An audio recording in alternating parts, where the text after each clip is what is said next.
Few stories capture the imagination of the human mind as the tale of the RMS Titanic. It's like a Greek tragedy, an epic that can resonate with everybody at any age and from any country around the globe.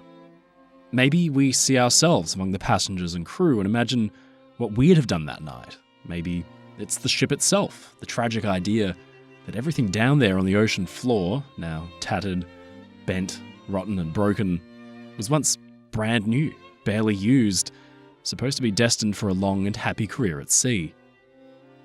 We've spent 5 years studying this ship and its story on this channel, and we're nowhere near close to running out of topics to cover. But here, today, in April 2026, some 114 years after Titanic was lost, are the videos we've made that, in my opinion, best tell the ship's story, from design and construction to its loss and destruction. This is the story of Titanic told over 6 hours. So please, if you're watching this in parts, listening on a long drive or a commute, or you just need a sleeping aid, enjoy this deep dive on history's most famous vessel. It all started in a shipyard in Belfast, Ireland. Construction on Titanic was started in March of 1909, and by May 31st, 1911, the ship was officially launched, sliding gracefully stern first down the ways into the River Lagan, as a crowd of enthusiastic onlookers gathered to celebrate the birth of the largest moving object yet built. This, of course, was just the beginning of her journey, brief though it was, and her impact on history would be felt for generations to come. Her first stop would be to a fitting out berth in Belfast, where the workers of Harland & Wolff would fill the empty husk of her hull with machinery, fixtures, furnishings, and all manner of shipboard necessities and amenities. Ideally, this process would take between 7 and 8 months, which is the amount of time it took to complete Olympic's fitting out. But work delays suffered as a result of Olympic's collision with the cruiser HMS Hawke in 1911 required the maiden voyage of Titanic to be pushed back by about 3 months. The White Star Line, Titanic's owners, felt it more important to repair the damaged Olympic and return her to service, with Titanic's maiden voyage being delayed. Now, having already been postponed once, Titanic would need to wait yet another month to officially see herself in service when Olympic again caused a delay to her sister, this time by losing a propeller blade during a crossing. The final push leading up to Titanic's departure would be something of a mad dash to the finish line. Amidst the parade of finishing touches and last-minute changes in the final weeks of Titanic's completion, the ship's officers began to arrive in Belfast to settle in and learn the ins and outs of the vessel they were to help command. The first of these crew members to arrive were Chief Officer William Murdoch, First Officer Charles Lightoller, and Second Officer David Blair. The trio arrived on March 20th of 1912, having already served alongside one another across the White Star Line fleet, so there was a natural sense of camaraderie between the three. In fact, Lightoller would later on say that the three were a trio of very contented chaps, each excited to serve in senior roles aboard the newest and finest liner in the world. Murdoch hailed from a long line of seafarers, and as a Royal Navy Reserve officer he had the experience and the qualifications necessary to serve as the highest-ranking officer in the ship's crew below the captain. Almost a decade prior to Titanic, Murdoch, while serving as a second officer on board the Arabic, prevented a near-imminent collision with a sailing ship that only his keen eye was able to spot in the darkness. In fact, Murdoch reportedly shoved the ship's quartermaster out of the way of the ship's wheel to prevent an incorrect course change that would have steered the vessel straight into disaster. Now, after having served as a first officer on board RMS Adriatic, and then Titanic's slightly older sister ship, Olympic, for much of her 1911 season, Murdoch had learned he was finally going to join Titanic on her maiden voyage as chief officer, an assignment that was both an honour and a career highlight. Following Murdoch onto the ship was First Officer Charles Lightoller. Like Murdoch, Lightoller, nicknamed Lights by his friends and colleagues aboard ships, came from an experienced background in shipping. Lightoller was known to be a sharp and highly experienced company man with a playful, quirky sense of humour.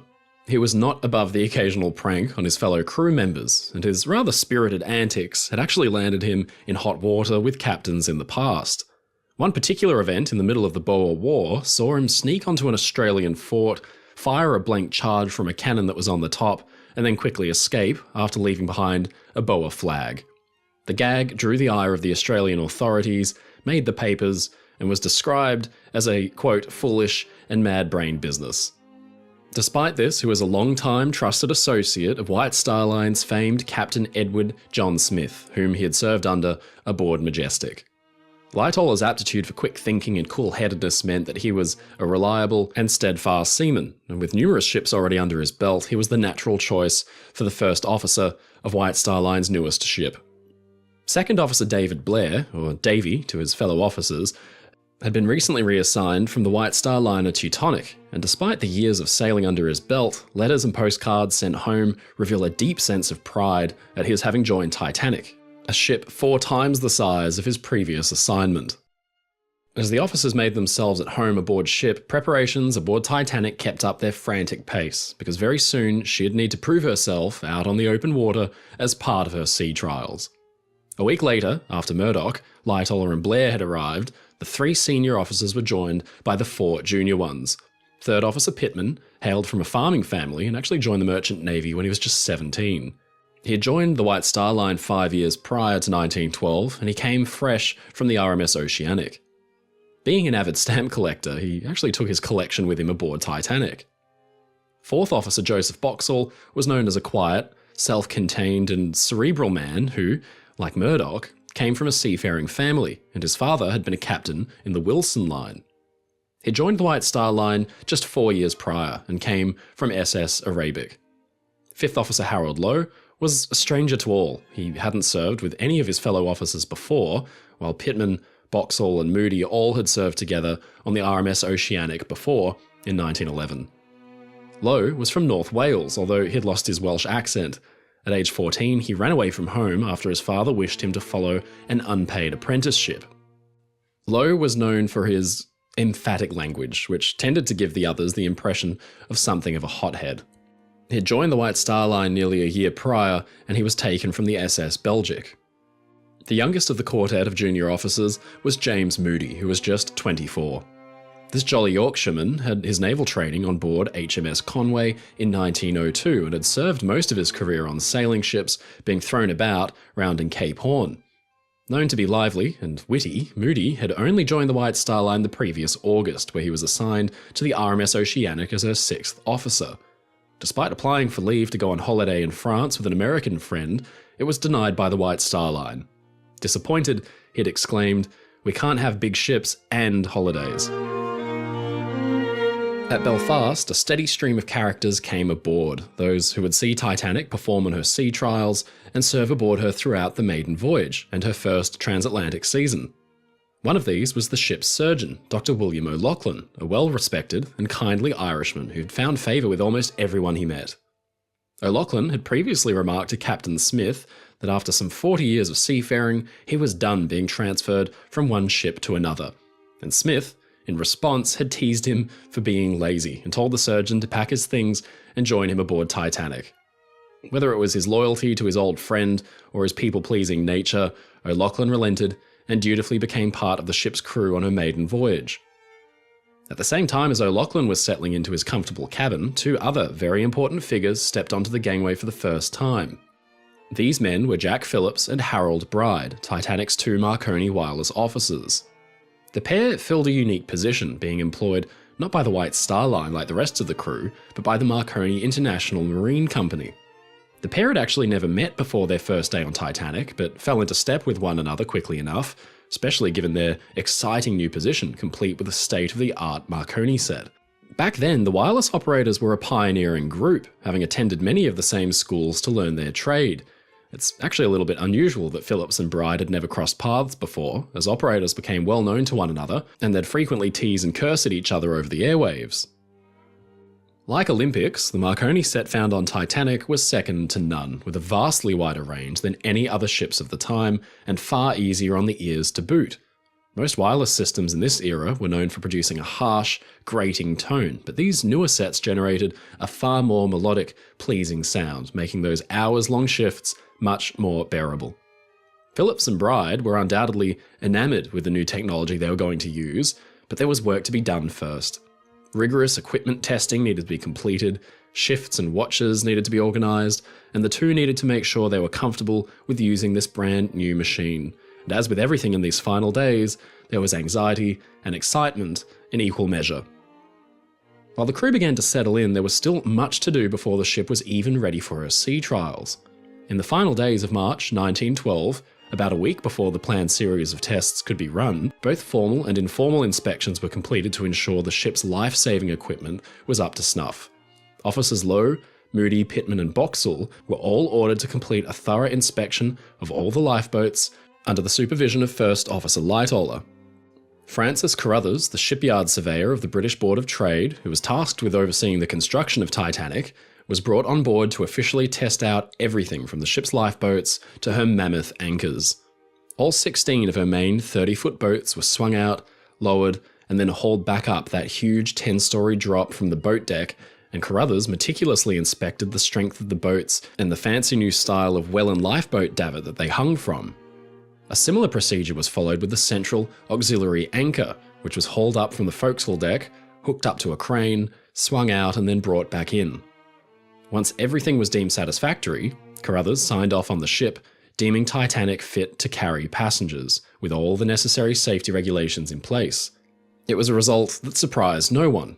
Harland and Wolff were one of the finest shipbuilders in the world. With just a week to go until Titanic steamed out for her trials, she received her first real commander, and it wasn't Captain Smith. Captain Herbert Haddock, recently arrived from his previous posting aboard the White Star liner Oceanic, took charge of the soon-to-be-completed Titanic in anticipation of the trials. But as he settled in, the first order of business would be to acquaint himself with the imposing new ship he was to oversee, which was nearly 3 times larger than his previous command. To take charge of such a behemoth, even for such a brief time, must have been an intimidating prospect for Haddock, but with 20 years' experience as a commander, he showed no apprehension and began to oversee the preparations. As April arrived, so too did Titanic's chief engineer, Joseph Bell. Bell was a White Star Line veteran, and his judgment was deemed so valuable that it actually assisted in overseeing the construction of Olympic and Titanic's engine rooms. When Olympic had been introduced, it was Bell that saw her engines worked up through the maiden voyage. What better a professional could be called upon to do the same for Titanic? It was his job to oversee the function of the ship's massive and complex hybrid power plant, as well as supervising a crew of engineers, electricians, stokers, trimmers, and more, equating to some 300 men all working to keep the ship's machinery humming along. As with both Olympic and Titanic, it was planned that after the maiden voyage was complete, Bell would return to Belfast to oversee the completion of the machinery for the third and final ship in the Olympic class, the yet-to-be-completed liner, Britannic. By the start of April, the fitting out of RMS Titanic was complete.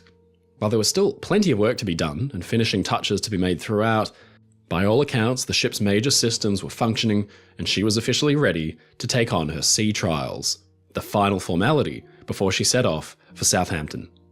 This day was also marked by the arrival of the ship's official master, Captain Edward J. Smith, or EJ as he was more commonly known, who had relieved Captain Haddock of his mainly symbolic duties at the ship's helm.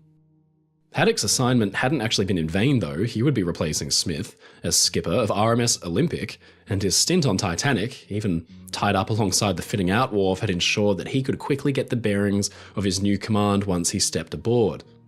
Smith was extremely experienced, a trusted commander and Royal Navy Reserve officer. He'd already served on some 10 White Star vessels prior to Titanic, half of which he'd captained. But even before then, he'd done his time in steamers and even sailing ships where he'd started out as a sailor rounding Cape Horn. The sea was in his blood, and when the Boer War had broken out, he'd commanded RMS Oceanic as a troop ship. In fact, most of Titanic's officers were Royal Navy Reserve men. It meant that Titanic, under Smith's command, could fly the respected Blue Duster, the blue version of the British merchant ensign flag at the ship's stern, marking her commander, officers and crew out as distinguished. Smith was well liked among his crew, but even more so by his passengers. A captain's job, back then, as well as it is today, was also very social. The commander was something of an ambassador for the line. He'd be expected to attend a great many social events, to lead the Sunday services, to mingle at parties and dinners. Many captains balked at this duty and they hated it, but Smith revelled in it. He was jovial, friendly, and he had even garnered a following of loyal passengers who preferred to sail with the so-called millionaire's captain. Smith was the obvious choice as captain for Titanic's maiden crossing, and as Olympic's former master, he felt right at home at the helm of Titanic. With sailing day quickly approaching, no one was keen for any more delays thanks to Olympic's clumsy interruptions. But then, on April 1st, the day of Titanic's scheduled trials, high winds and a rough sea forced one final postponement. The trials would have to wait for another 24 hours, and the crowd of gathered spectators had to withdraw disappointed. But fortunately, they wouldn't have to wait long. The next day, April 2nd, 1912, conditions had eased, and Titanic, her boilers heated and smoke gently pouring from her third funnel, was virtually champing at the bit to show what she could do. The crew began to arrive on board from 4 a.m, and an air of excitement enveloped the ship. The chefs and the victualling staff set about preparing the first meal that would ever be served on board, which would mirror closely the dining option for first-class passengers. At the same time, workers from the shipyard hammered away, installing carpeting and other final touches on the ship's interior spaces, and Titanic's machinery seemed to hum with anticipation as the engineers brought her to life for the very first time. Chief among those taking their places aboard ahead of her trials was Thomas Andrews, the ship's master shipbuilder, the naval engineer who likely needed to be everywhere at once on this especially busy morning. It was his job to see to it that everything was in order as per Harland & Wolff's specifications and make note of any changes that needed to be made prior to sailing day. Andrews had worked with other Harland & Wolff officials like William Peary and Alexander Carlisle to lay out Olympic and Titanic on the drawing board, but when Carlisle left the company in 1910, Andrews replaced him as master shipbuilder for the yard. Olympic and Titanic were Andrews' absolute obsession. One night, as Titanic sat high on the stocks ready for her launch, he had taken his young wife to stare up at the magnificent sight below the stars. Andrews would be watching Titanic's performance carefully because it would reflect directly on he and the 14,000 Irish shipbuilders under his kindly supervision. The sea trials of a ship mark a special occasion where, at the end of the agreed-upon manoeuvres, if performance is proved to be satisfactory, then the ship is to be formally handed over from builder to owner. The Harland & Wolff shipyard was well represented on board, but so too were the future owners of the vessel, the White Star Line. Unfortunately, the man who had dreamt it all up couldn't make it. Joseph Bruce Ismay, the managing director of the line, was with his family following his eldest daughter's marriage. In his place was Harold Sanderson, the line's general manager and a vice president of the massive International Mercantile Marine Trust, which effectively owned the White Star Line. He too would be anxiously looking on to ensure this new mammoth vessel would do credit to his company. First, Titanic would need to prove herself. At around 6 a.m, with hundreds of onlookers once again having assembled to catch a glimpse of the magnificent liner, Titanic cast off down the Victoria Channel for the first time under her own power and with tugs standing to. Francis Carruthers, the British Board of Trade inspector, joined the party of White Star and Harland & Wolff officials on the bridge as the liner steamed into the North Channel.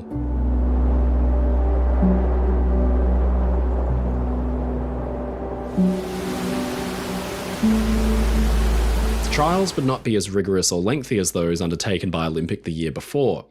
Being of a near-identical design, it was expected that the Titanic would fare similarly to her sister. But despite this, Carruthers still made sure the new liner was put through her paces. Against the measured mile, the ship's speed and acceleration were tested, as well as her manoeuvrability with and without her turbine engine. The engines thundering, smoke tearing from the enormous funnels, Titanic raced through the water, cutting it apart in great white swathes. Then Titanic heeled hard over, as Carruthers ordered a test of the ship's steering.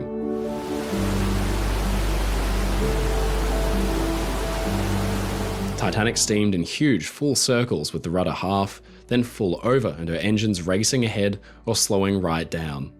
Then came the emergency stop test, a real nail-biter for her builders. With the engines roaring and the ship surging ahead forward at 18 knots, suddenly the order was rung down for the engines to stop and then run full astern. Deep in the ship's bowels, Chief Engineer Joseph Bell set his men to work. Enormous strain was put on the thrust blocks down in the engine room as the propeller thrust reversed and the triple expansion steam engines shuddered.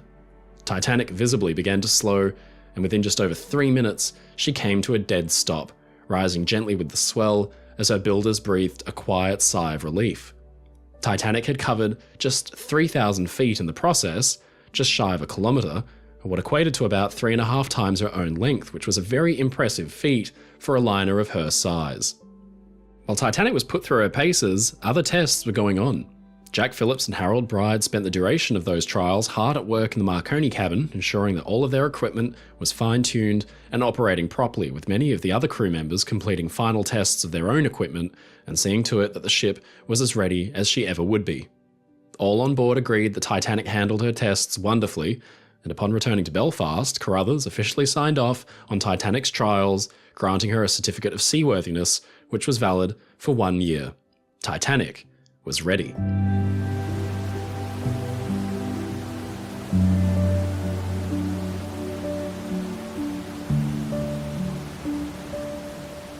Finally, having watched as her steel skeleton had slowly risen from the Belfast yard to tower over the skyline through the course of 3 years, the White Star Line officially took ownership of Titanic, and now the next stop for the ship and her crew would be Southampton. While Carruthers left the ship, Andrews would stay on. In fact, he and a select few from the shipyard known as the Guarantee Group would remain aboard Titanic for a maiden voyage to oversee the ship's safe handling and make sure that all was well.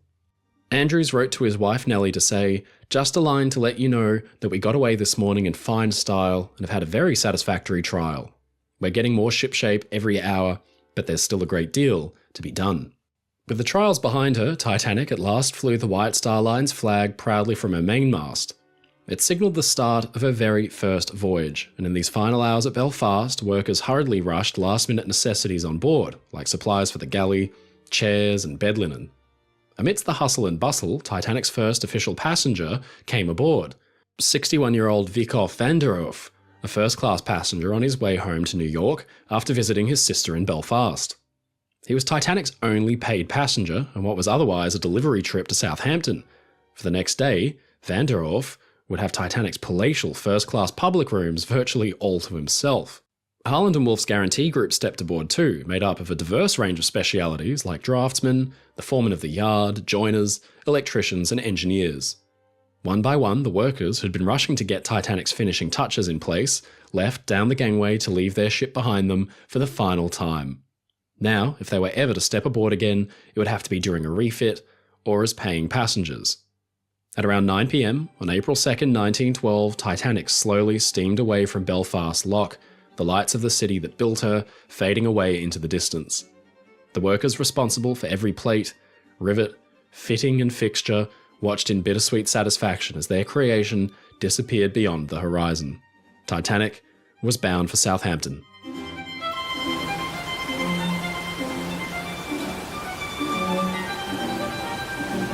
Titanic's first real voyage, that is her brief journey into Southampton, went off without a hitch.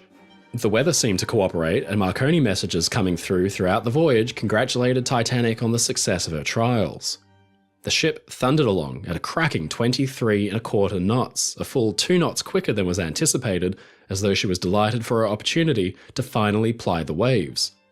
Of course, despite the ship having been widely considered to be complete, a naval architect's work is never really done.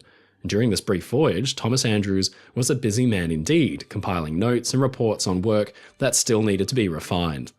The short trip gave all of them a glimpse at how Titanic would perform under normal sailing conditions, and allowed the crew to turn their attention to the smallest of details that might have been overlooked. Onwards, Titanic steamed, her knife-like bow cutting through the waves of the Irish Sea. Titanic rounded the Cornish coast and the Lizard, so familiar to the sailing veterans that stocked the ship's bridge, and then, heading east-northeast, she was gliding through the English Channel. With the sun setting, Plymouth and then Weymouth slipped by until Titanic slowed at the entrance to the Solent that would bring her into the dock at Southampton. Under cover of darkness, late on the night of the 3rd, the Southampton harbour pilot was brought on board to guide the ship down the narrow channel and then in towards the White Star dock at berth 44. Early in the morning of the 4th, the manoeuvre was pulled off and Titanic was quietly and unceremoniously docked. For the first and last time, her mooring lines and hawsers were looped around the bollards that ran the length of the new dock, and there, as the sky turned murky as the sun slowly rose, Titanic sat gleaming. As a salute to Southampton, her new home, Titanic was dressed fore to aft with colourful signal flags that fluttered quietly in the breeze. Although from the outside Titanic looked fresh and ready, there was still much business to attend to before she was ready for a maiden transatlantic voyage. Shortly after the arrival at Southampton, Second Officer Blair had instructed lookout George Hogg to lock up the binoculars he had personally loaned the crew for use while at sea. With no use for binoculars while the ship was tied up, Blair offered Hogg his cabin key and instructed Hogg to secure the binoculars in a locker. Hogg did it and gave the key back to Blair. Now, this quick exchange between the two men would become cemented in legend in the coming weeks, but for now, the exhausted crew on watch could get some respite before the week of preparations for passenger boarding began. Although she looked a fine sight, some of the Southampton citizenry might have felt a bit slighted. A custom had been skipped. Usually, a new ship would be open for inspection by the public for a nominal fee, with the profits being donated to seamen's charities, but that week, Titanic would be closed to guests instead. While Titanic's entrance had been grand, indeed, and many dozens of spectators came out to gawk up at her huge black hull and towering funnels in the dock, the ship had actually arrived in a period of some national turmoil. That week in April had brought a nationwide coal strike, affecting every shipping line, vessel and port in the country. In a bid to acquire a minimum wage, over 1 million coal miners had stopped work more than a month before, relying on union strike funds to supplement their income in the interim. The British economy suffered under the strain. Without access to the fuel that was at the heart of their industry, the nation seemed to come to a standstill. With little coal available, ships were taken out of service and scheduled sailings were cancelled.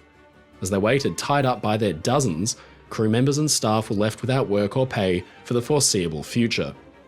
But the White Star Line wasn't going to let Titanic get caught in the crossfire. Stockpiles of coal were allocated to the ship, and while she was being bunkered, other fleet mates were mothballed and their passengers were moved to the new ship's crossing. It prolonged the bunkering process, and because of that, the public inspections were cancelled. Coaling created massive quantities of dust that seemed to permeate deep within the ship's public rooms, much to the steward's dismay. Almost 200 passengers found themselves on board Titanic as a result of the strike. But despite the fraught situation and the uncertainty that surrounded Southampton and the shipping business as a whole, it was still imperative that Titanic make her maiden voyage on schedule. So coal from ships that had been pulled from service and tied up was transferred to the bunkers of Titanic, including some from her sister Olympic, and it was with this donated supply of coal that Titanic was to make her journey to New York. As bunkering went on, a few days after her arrival in Southampton, the coal strike officially ended with the passage of the Coal Miners Act, which extended minimum wage to the miners and saw all collieries in the UK back to full capacity that same week. It would still take time to fully recover from the coal deficits that resulted from the strike, but the shipping world and the UK at large could at last breathe a small sigh of relief, because the end was in sight. While the strike was finally over, many were still clamouring for work, and because of this, Titanic took on most of her crew on April 6th, the day the coal strike came to an end. From the city of Southampton came dozens and dozens. Firemen, trimmers, bakers, stewards. Southampton's terrace suburbs gave Titanic more than 720 of her 908-strong crew complement. They streamed aboard, presenting seamen's books and certificates for inspection and receiving rudimentary berthing within Titanic's labyrinthine interior. Their home for the next few weeks was very comfortable. The firemen, who would be working deep in the boiler rooms, which often ran as hot as 120 Fahrenheit or 50 degrees Celsius, benefited from Thomas Andrews' goodwill and thoughtfulness. He had installed a drinking fountain for them along the route they would need to take to trundle down from their bunks every shift. For those happy few days at Southampton, Titanic stood tall and proud at her new dockside home. While her sailing day was indeed close at hand, these final days were vital for the ship's ultimate completion. Many of the furnishings in many second-class spaces still needed to be brought on board, and certain staterooms hadn't yet been completed. Crates of utensils, china and drinkware were still finding their way onto the ship, and Thomas Andrews spent hours ensuring that the ship was as close to perfect as possible. No issue was too small, from trouble with the restaurant's hot press, to the stain used on the ship's wicker furniture, to the number of screws used in the hat hooks found in staterooms. Andrews was personally inspecting all details of the ship down to the last rivet. But of course, he would concern himself with far more than just paint colour and counting screws. This was also a time of frantic activity within the Harland & Wolff's facilities at Southampton, which was a special extension to the shipyard meant to service vessels without the need of a return trip to Belfast. This comparatively large facility housed almost everything needed to maintain and repair ships while they were still in the water. Engineering, carpentry, electrical, and plating works were all available. Andrews would have been making extensive use of these facilities, alongside numerous workers operating under his supervision. His secretary, James Hamilton, recalled Andrews' perfectionism during this time, saying he would himself put in their place such things as racks, tables, chairs, berth ladders, electrical fans, saying that except he saw everything right, he could not be satisfied. Above the dock level, crew carried crates and parcels aboard, while below them, workers from the R&JH Rear Company loaded in hundreds of tons of coal to fill the ship's cavernous bunkers.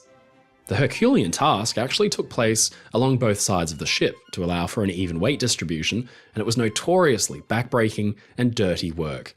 Buckets of coal were painstakingly hauled up one at a time with the help of little cranes called coaling outriggers, which swung out from the ship's promenade deck. Once a bucket of coal was hoisted all the way up the side of the ship, it was dumped into a chute leading to the coal bunker, and then the bucket was passed back down to the barges via the coaling outrigger, and the process was repeated. It took days for workers to complete this task, and by the end, over 5,800 tons of coal had been loaded in by hand. Surprisingly, this was still below the ship's total capacity, thanks mainly to the coal strike and its shortages, but still she wouldn't be wanting fuel on this voyage because once she reached New York, it was estimated she'd still have roughly 1,000 tons of coal in reserve. Then there came a shock to the ship's bridge crew. Rumours of a reshuffle proved true, and news was handed down of a sudden change in the ship's ranks. To get more experience into the bridge, Olympics chief officer Henry Wilde was to step into the same position on Titanic. This meant that the senior officers already assigned to their roles would need to adjust down in order to accommodate the change. William Murdoch, originally appointed chief officer, would instead become first officer, with Lightoller now assuming the role of second, and no one was more affected by this change than the previous second officer, David Blair, who was now left with no assignment on the ship whatsoever. He would be unable to accompany Titanic on her maiden voyage, much to his dismay. He wrote a note home and said, "This is a magnificent ship. I feel very disappointed I am not to make the first voyage."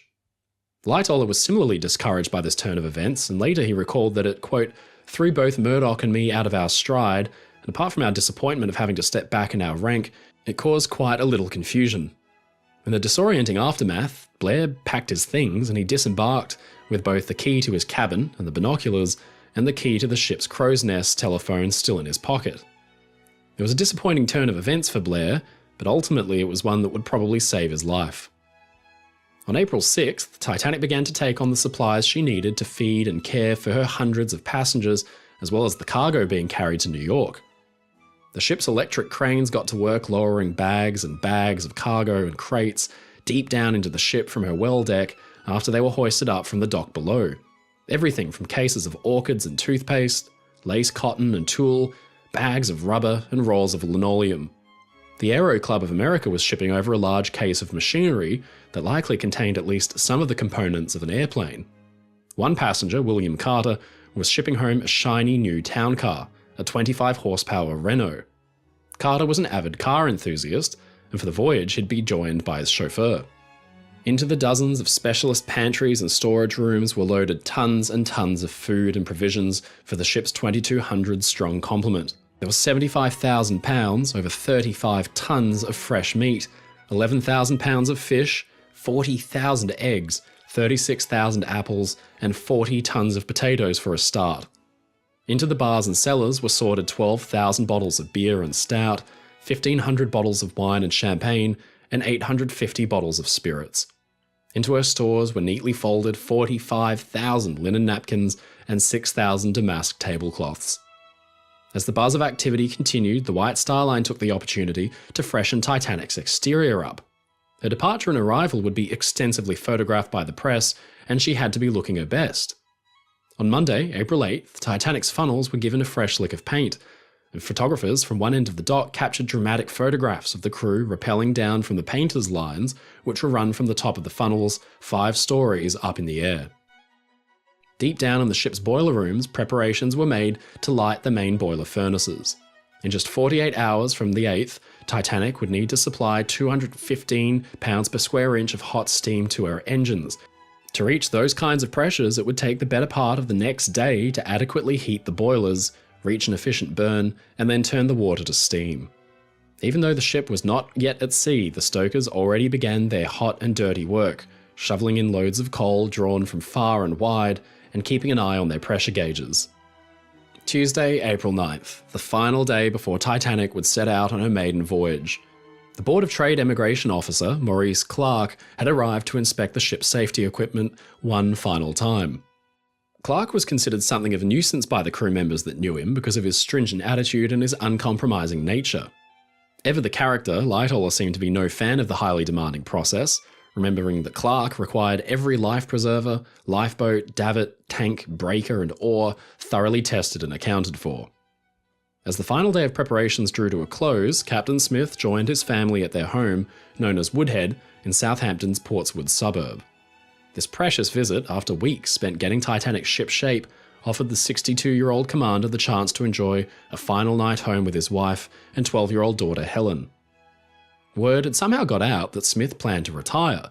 The New York Times had reported the story in June 1911, but just before Titanic sailed from Southampton, the White Star Line clarified that Smith would stay on with the line until Titanic was superseded by an even bigger, finer ship, probably Britannic. By delaying the clarification until the last minute, it's probable that the White Star Line hoped to draw out some of Smith's loyal passengers who'd jump at the chance for a final crossing with their favourite captain. That night, the family settled in, and Smith wouldn't be back home for another 2 weeks yet. Aboard Titanic, Thomas Andrews penciled a final letter to Nellie back in Belfast. "The Titanic is now about complete," he said, "and will, I think, do the old firm credit tomorrow when we sail." After a flurry of inspections, trials, last-minute changes, multiple delays, and finishing touches, dawn broke on April 10th, 1912. All the deadlines had been met, and Titanic was finally ready to set out from her home port.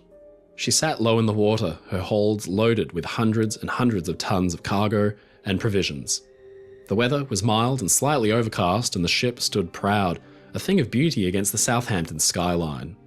The liner's berth nearby seemed tiny by comparison, from a totally different era. Titanic was as ready as she could ever be. Much of the ship's crew came aboard from about 6 a.m, preparing for the crew muster and lifeboat drills that would need to take place. By 7:30 a.m, the crew was joined by Captain Smith after he arrived from Woodhead, as well as Maurice Clark, who was to oversee the final drills before departure. The crew was mustered and then summarily brought through a battery of health inspections, roll call, and head counts before finally being released to their duties. Clark also oversaw a final pre-departure lifeboat drill, as 2 starboard side boats were loaded and lowered to his satisfaction. With that, he left the ship. Of course, much of the activity surrounding Titanic that April morning concerned not her crew, but the hundreds of passengers excitedly descending upon the White Star dock. Many passengers had reached the dock by way of boat trains, which were specially arranged from Waterloo Station in London to the docks in Southampton in a trip lasting under 2 hours. The boat trains departed London that morning, one for second and third class passengers and another for first. Boarding the first class boat train that morning was Father Francis Brown, an avid amateur photographer, and as the trains pulled in near the dock, passengers eagerly craned their necks to get a good view of the massive ship that they were about to board, her gleaming golden funnels peeking above the sheds at the dock. Father Brown, along with his friend Tom Brownrigg, found his way from the boat train to one of the ship's gangways, deposited his luggage, and passed through the usual ticket inspections and prepared to step aboard. But then Brown sensed another photo opportunity. He paused halfway up the gangway and snapped a spectacular photograph, this time of Titanic herself, and her riveted side towering like a giant black cliff face as it dwarfed the landscape around her. For many passengers like Brown, the experience of viewing the liner close up like this was a thrill unlike any other. As Titanic stood proud, her hull shining with fresh paint and her silhouette a marvel to the enthusiastic crowd waiting to board, it's easy to argue that Titanic never looked more beautiful than she did the morning of April 10th, 1912. From between the wisps of cloud, the spring sun peeked out and beat down upon her decks and the dock, warming the hundreds of people that hurriedly passed through the lines of inspections to get on board. First-class passengers calmly walked up the gangways into B-deck to be greeted by the curling oak banisters of the grand staircase, or further down below on D-deck by the airy elegance of the reception room's entrance. Second-class passengers boarded further aft into the promenade on C-deck, while far below them, third-class passengers streamed into the maze-like, white-painted corridors down on E deck. For many of these men, women and children, there was a symbolic gesture that gave them a glimpse at new lives ahead of them. At Titanic's masthead fluttered the stars and stripes, a customary destination flag. There could be no doubt where Titanic was headed. For those who built her, this was the payoff for untold hours of back-breaking labour. For those who served on her, Titanic was meant to be the highlight of their career, a posting that any sailor would be honoured to undertake.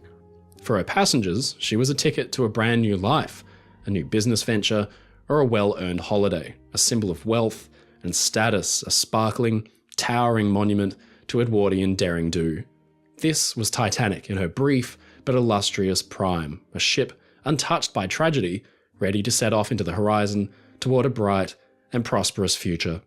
With one long blast, her voice boomed and echoed out across the tiled rooftops of the town. The mooring ropes were cast off, and Titanic was ready to go.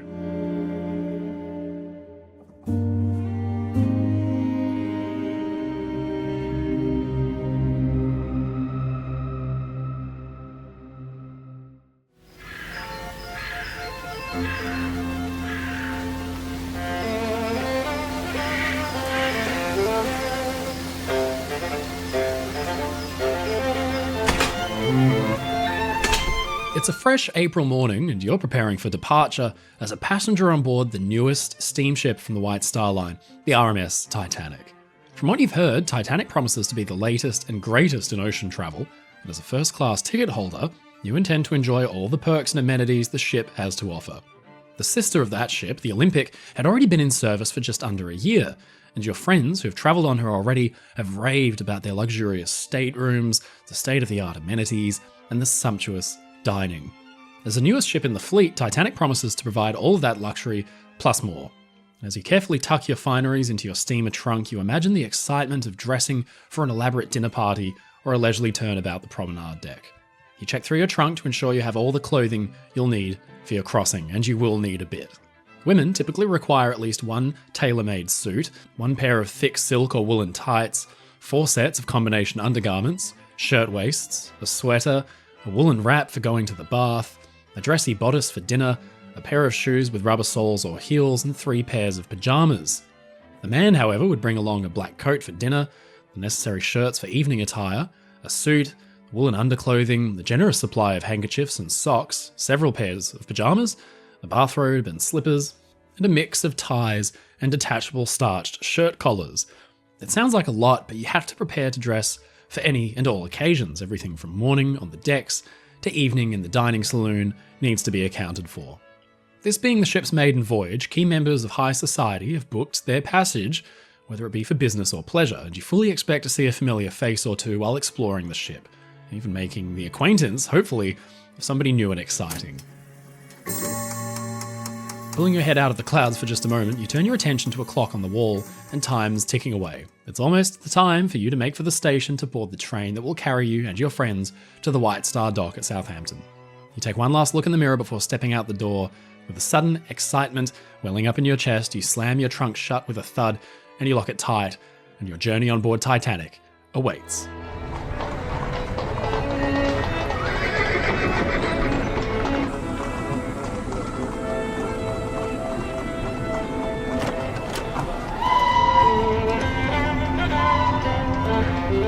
After loading up your mountain of cargo into an automobile, you're whisked away to Waterloo Station, and it's there you meet the boat train, fittingly referred to as the Titanic Special by its passengers, bound directly for the Southampton docks. Once you've paid porters to situate your luggage, you take your place on the train along with your friends, and you begin to acquaint yourself with some of the other faces you'll be seeing more of in the coming days. Your fellow passengers busy themselves with newspapers and spirited chatter. You watch out the windows as the scenery flies by, the hour-and-a-half-long train ride feeling like days in anticipation of boarding Titanic. You strike up some chatter with those around you. Everybody seems to be checking their pocket watches every few minutes, and then the conversation rises to a crescendo. There she is, the freshly painted black hull, towering smokestacks and gleaming white superstructure finally come into view, off in the distance at first, but then, as the train finally pulls into the station, the ship seems like she's barely a stone's throw away.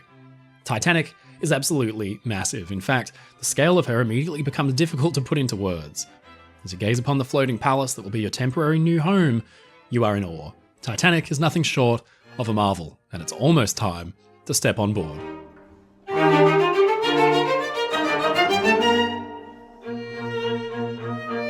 Your luggage is collected from the train and put into a cab. You make your way off and you begin to head towards the ship.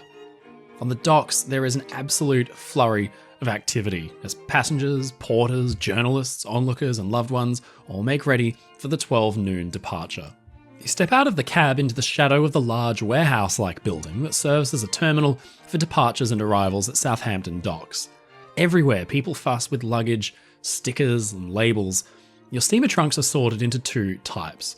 Those wanted for the voyage, these will go straight to your stateroom, and those not wanted. These will go into the ship's hold for you to collect at New York. Stickers are already on the cases with all of your details, and the luggage is taken away for loading. Now, you need to only pass through customs and the ticket inspection with your party. The second and third class passengers have already boarded. They arrived earlier so they could pass through the much lengthier inspection queues. Now, you make your way up 3 flights of stairs and find yourself on an elevated gangway high above the ground that leads straight into the first class entrance on Titanic's B deck. You take one final glance at the towering sides of the steel behemoth from the gangway and notice she's massive, really, truly massive, unlike anything you've seen before. You can't gawk for too long though, because other anxious passengers are making their way onto the ship just behind you. You take a deep breath and step over the threshold.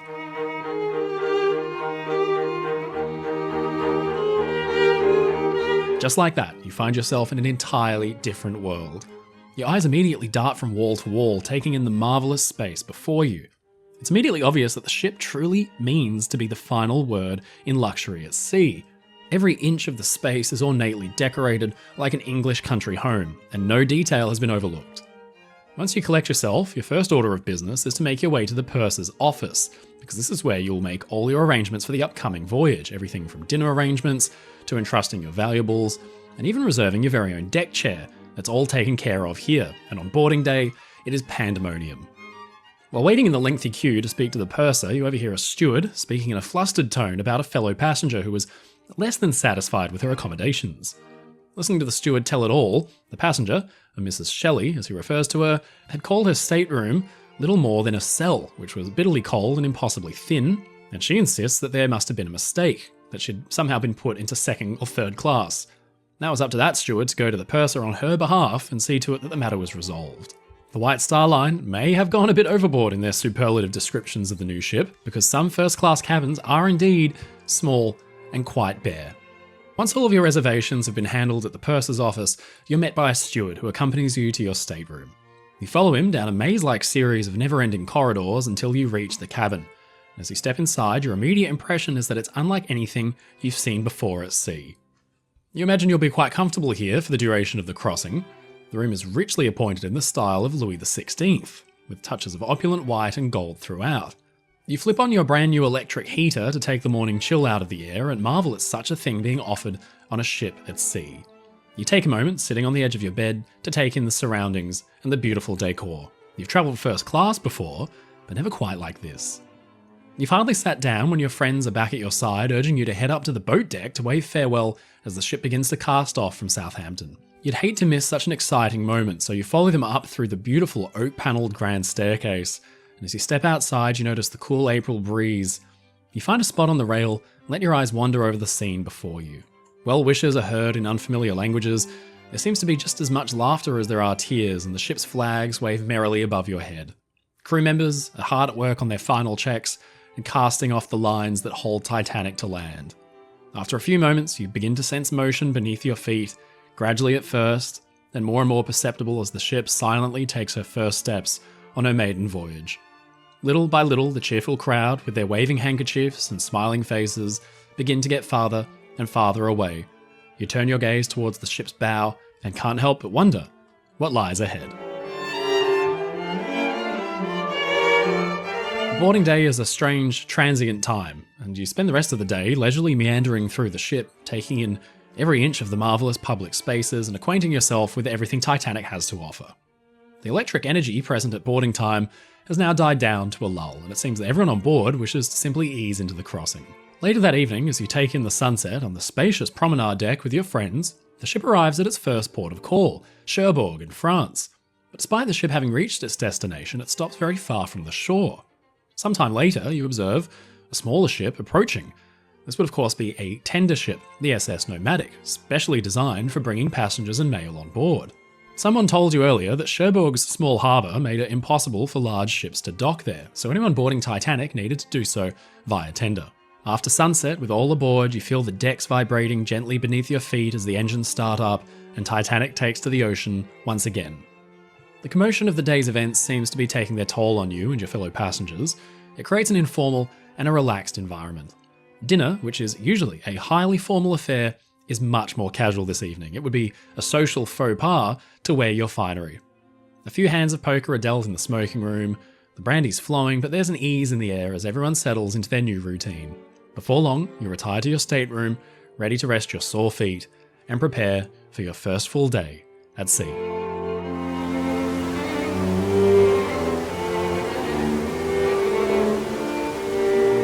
The next morning, you wake up, quick to get yourself out of bed and get dressed.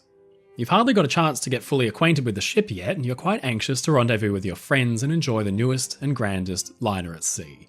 Your first stop will be the first-class smoking room, where you can pick up a copy of the ship's daily publication, the Atlantic Daily Bulletin.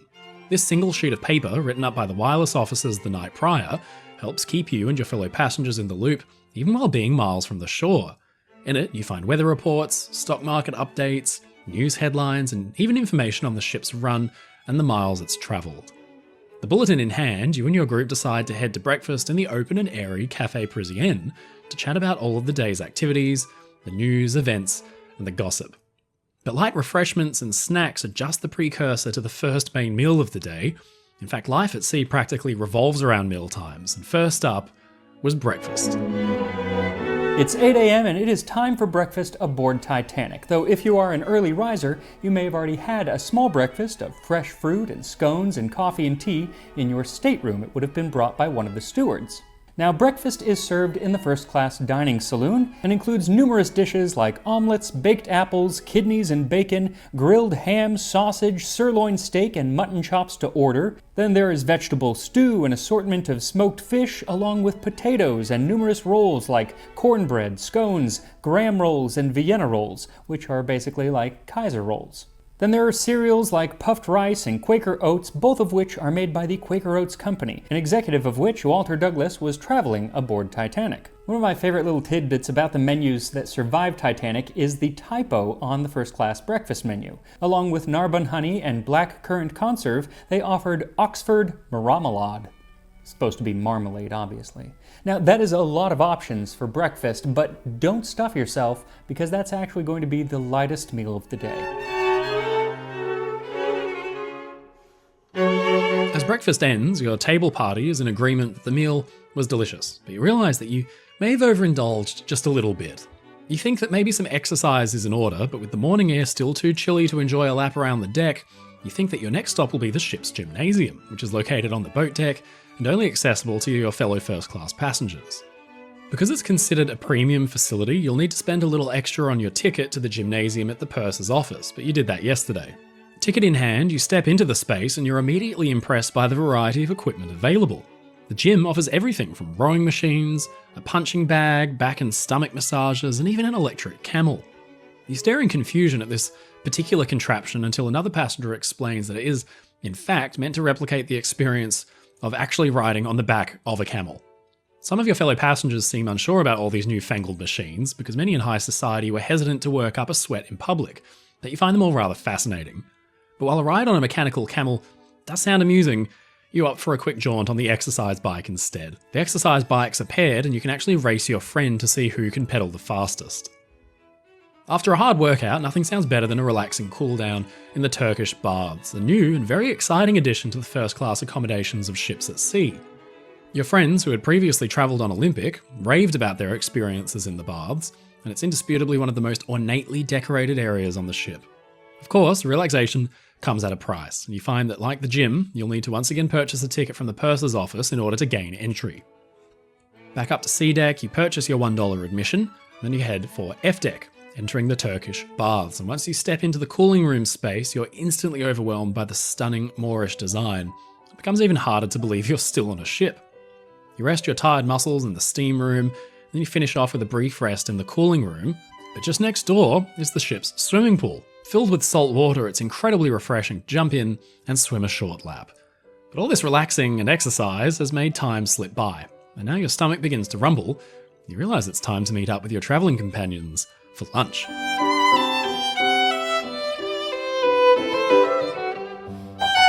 Luncheon was served at 1 o'clock p.m. and just like breakfast was served in the first-class dining saloon and had multiple courses. On April 14th, the meal began with soups like kakiliki and consommé fermier, a very light vegetable broth. Then if you want something a little heavier, you can have the chicken a la Maryland, which was essentially cutlets of fried chicken covered in white gravy. The grill was also open should you want mutton, or you could rush the buffet with a selection of small seafoods, roast beef, veal and ham pie, ox tongue, and galantine of chicken, which is a classic French dish where chicken is cooked and then, along with vegetables, is stuffed into its own skin. These were the types of complex dishes that the first-class passengers would have been accustomed to at the time. The chef Auguste Escoffier of the Ritz hotels in London and Paris had set a high bar for fine dining, and the people on the ship would have eaten at those hotels and would have expected the same quality of food. Many of his recipes actually form the basis of most of the first-class menus aboard Titanic. Now, once you sated yourself on these opulent dishes, you could have a dessert of apple meringue or custard pudding, then a full course of cheese. Then I would imagine you would need to lie down for a bit just to digest, especially because you might actually have a smaller meal of an afternoon tea before having the biggest meal of the day, which is dinner. Essentially, the whole trip is just going from meal to meal to meal to meal. With everyone energized after a fine meal, you accompany your group up to the boat deck where, by this point, the weather has warmed and the air is perfect for a leisurely stroll. The deck seems to stretch out for miles ahead of you, and you stop to notice the parade of women in airy gowns billowing in the wind, and men with their tailored suits and their canes tapping lightly against the wooden deck. A few passengers are walking their dogs, while others have taken to lounging in deck chairs, most of which have been reserved ahead of time at the purser's office. Throughout the day, crew members have marked deck games on the pine decking with chalk, and you find your friends playing a spirited game of deck quoits. It seems easy in principle, you simply toss a weighted rope ring into the circle to win points, but the gentle swaying of the ship and the cool breeze makes it actually a little bit harder than you thought. Others are playing shuffleboard, a similar concept, but instead of throwing, you rake these hard discs along the deck with a cue or a long pole. It's a lot of fun, and a lot of laughs are had. Around you, stewards serve refreshments to passengers who sit in the sun under their heavy steamer blankets on deck chairs. Some of them sip tea or coffee, while others indulge in one of the most cherished traditions on the ocean, turtle soup. The green sea turtle has long been used for bouillon, a kind of broth, and it's become a tradition to eat it at sea. After a brief catch-up with your new friends on all the events of the crossing so far, it's decided that they should join you for dinner that evening to continue the sparkling conversation. With all the plans ironed out, the next step before dinner should be to make use of the ship's Marconi wireless services to send a quick update message back home. You head for the purser's office again and you start planning your message, but at $1 per word, you decide to keep it brief. All safe on board ship, weather fine, made some new friends, sending love, Titanic. The purser writes your message down onto a Marconigram and lets you know it will be delivered from the wireless shack.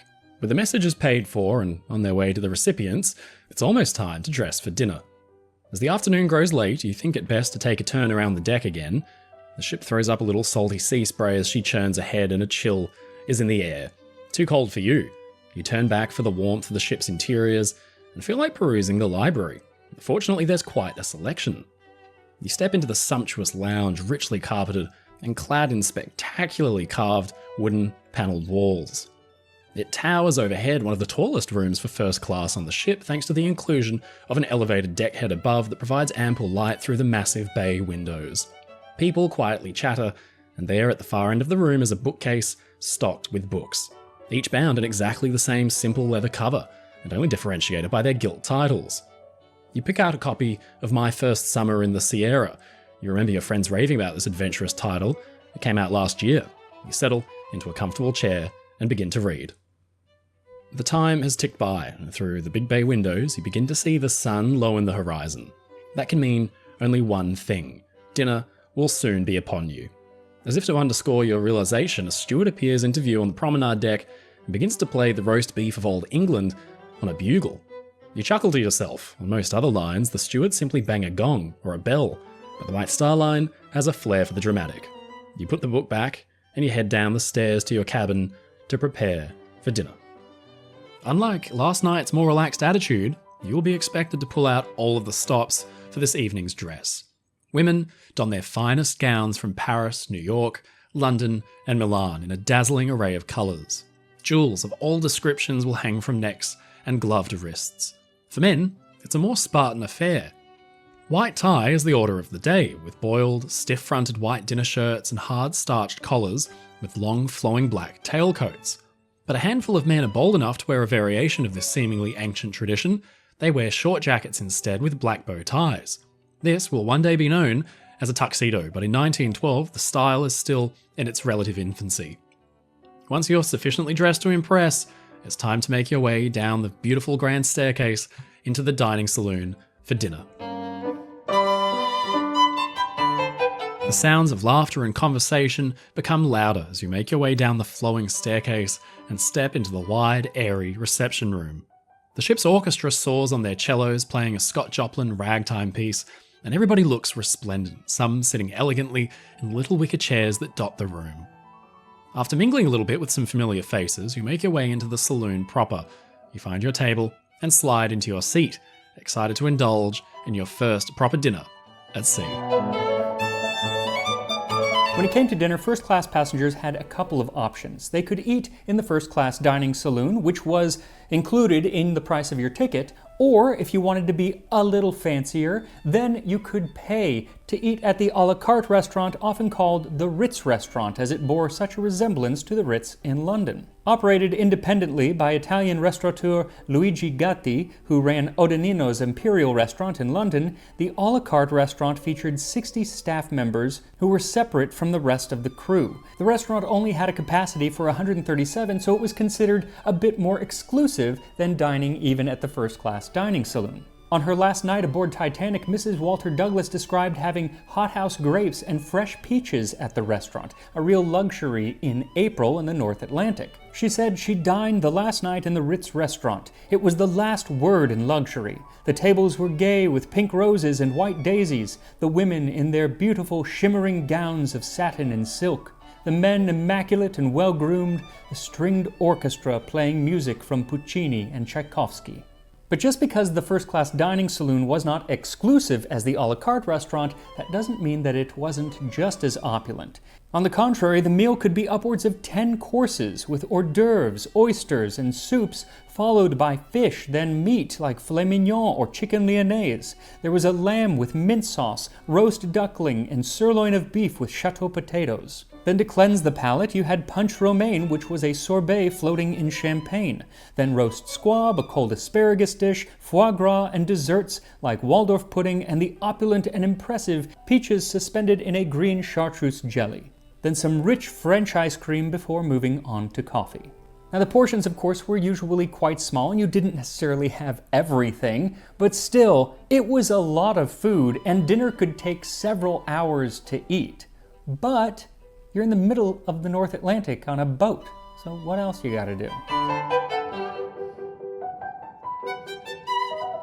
Long after the fine china and the silverware have been cleared away, the conversation and the wine both flow freely at the table. You're content to chat the night away, but with the hour growing later, somebody at the table suggests taking the party elsewhere. While many of the women opt to stay behind and carry on socialising in the dining or reception room, most of the men depart for the smoking room for cigars, port or brandy, and a notorious shipboard favourite, gambling. Many of the richest passengers on board are inclined to disembark the ship at the end of the voyage, just a few dollars richer, or poorer, and one of the most popular ways to do so is by playing poker. While there are plenty of your average everyday players hoping to simply get lucky while at sea, in recent years ocean travel has become something of a haven for hustlers. It's become all too common for con men to identify an unassuming mark travelling on board, then use a variety of tricks and schemes to render their hapless victim penniless. It's got so bad that stewards recognise the same faces over and over again, so some have taken to wearing disguises. The schemes get more and more complex. Con artists pose as friendly shipboard companions who let the clueless Mark win every night at poker until fleecing them for all they're worth on the final evening out from New York. Some women work with con men too in complex partnerships, distracting the Mark into financial ruin. It's almost like a business. Steamship companies like the White Star Line are at pains to warn you and your fellow passengers again and again that you shouldn't be gambling at all, but there's little they can do to stop it. With the new ocean liners able to cross the Atlantic faster than ever before, and the growing Edwardian obsession with speed taking over, another form of gambling has gained popularity, and that's betting on the ship's daily run. Passengers are excited to keep tabs on the ship's speed and the distance travelled. They now feverishly bet against one another daily to see who can accurately predict the ship's performance from each day in miles. In the evening hours, the smoking room becomes a hotbed of activity, with passengers eagerly vying to place their bets on the run via elaborate auction pools. Now, these pools function much the same as auctions on land, with a gavel-wielding auctioneer holding command over the affair with rapid-fire pace and all the charm necessary to part a fool with his money. Passengers each purchase one number out of a set of 20 sequential numbers. In this case, the numbers represent the range of possible miles travelled, hoping that the number they choose will be the exact number or the closest number of miles travelled by the ship the next day when the announcement is made at noon. There are several factors to take into account when placing your bet. The ship's average speed obviously plays a major role, followed by things like weather, ice reports. All of these could slow the ship down. There's been talk that certain passengers have been able to actually bribe crew members for inside information on weather conditions in order to give themselves the better odds, but if it did happen, certainly no one in the smoking room would be advertising it. This tradition is so ingrained on steamships that you remember from your last summer voyage on the Mauretania that one of the smoking room's wooden tables has been smoothened and flattened by years of abuse from the auctioneer's gavel. With the hour growing late, the chaos of the smoking room dying down to more of a lull, it's almost time for you to retire for the evening. You decide on one final stop out on deck for some fresh air before bed. Now, nearly all the lights have been extinguished because almost everybody's asleep, warm in their beds. Stepping out onto the railing, you gaze at the dark ocean, the stars blanketing the sky too numerous to count. You look out towards the horizon and you picture the endless sea replaced with the beauty of the New York City skyline. Tomorrow will bring you one day closer to your destination, but for now, you can't say you're looking forward to disembarking. The low hum of the engines, coupled with the steady motion of the ship in the sea, begins to lull you to a state of sleepiness. Your comfortable plush bed and a warm cup of tea sound like the perfect way to end a busy day at sea. You step away from the railing and back inside the ship. Tomorrow is another day.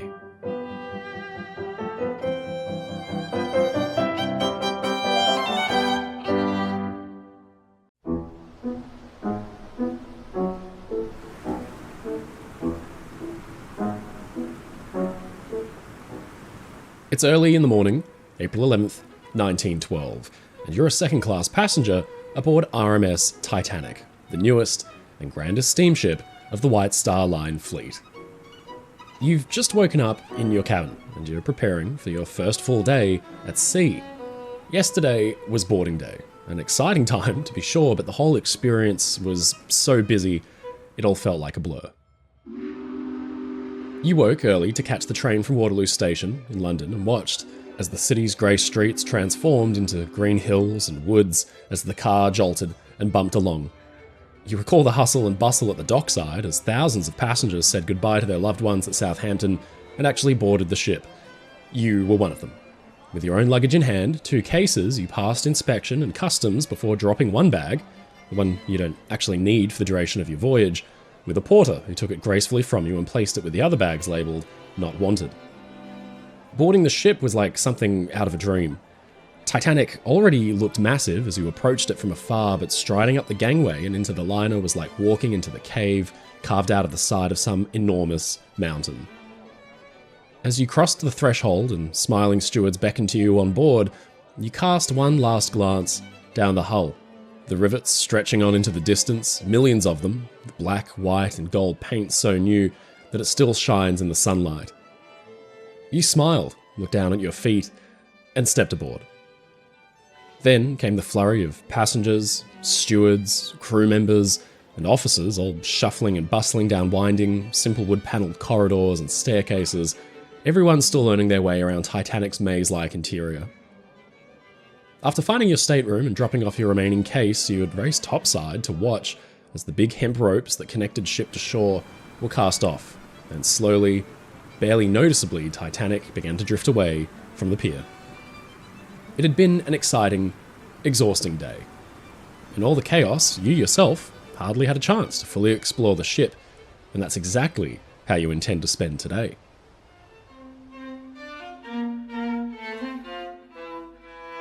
You sit up in bed and look around, taking stock of the stateroom. It's a spacious and well-appointed affair that makes you wonder how grand the cabins up in first class must be. You've heard it said in the papers that second-class accommodations on Titanic rival first on other ships, and you cast your mind back to another voyage you took a few years ago to Canada on the Empress of Britain, and you find the comparison fairly accurate.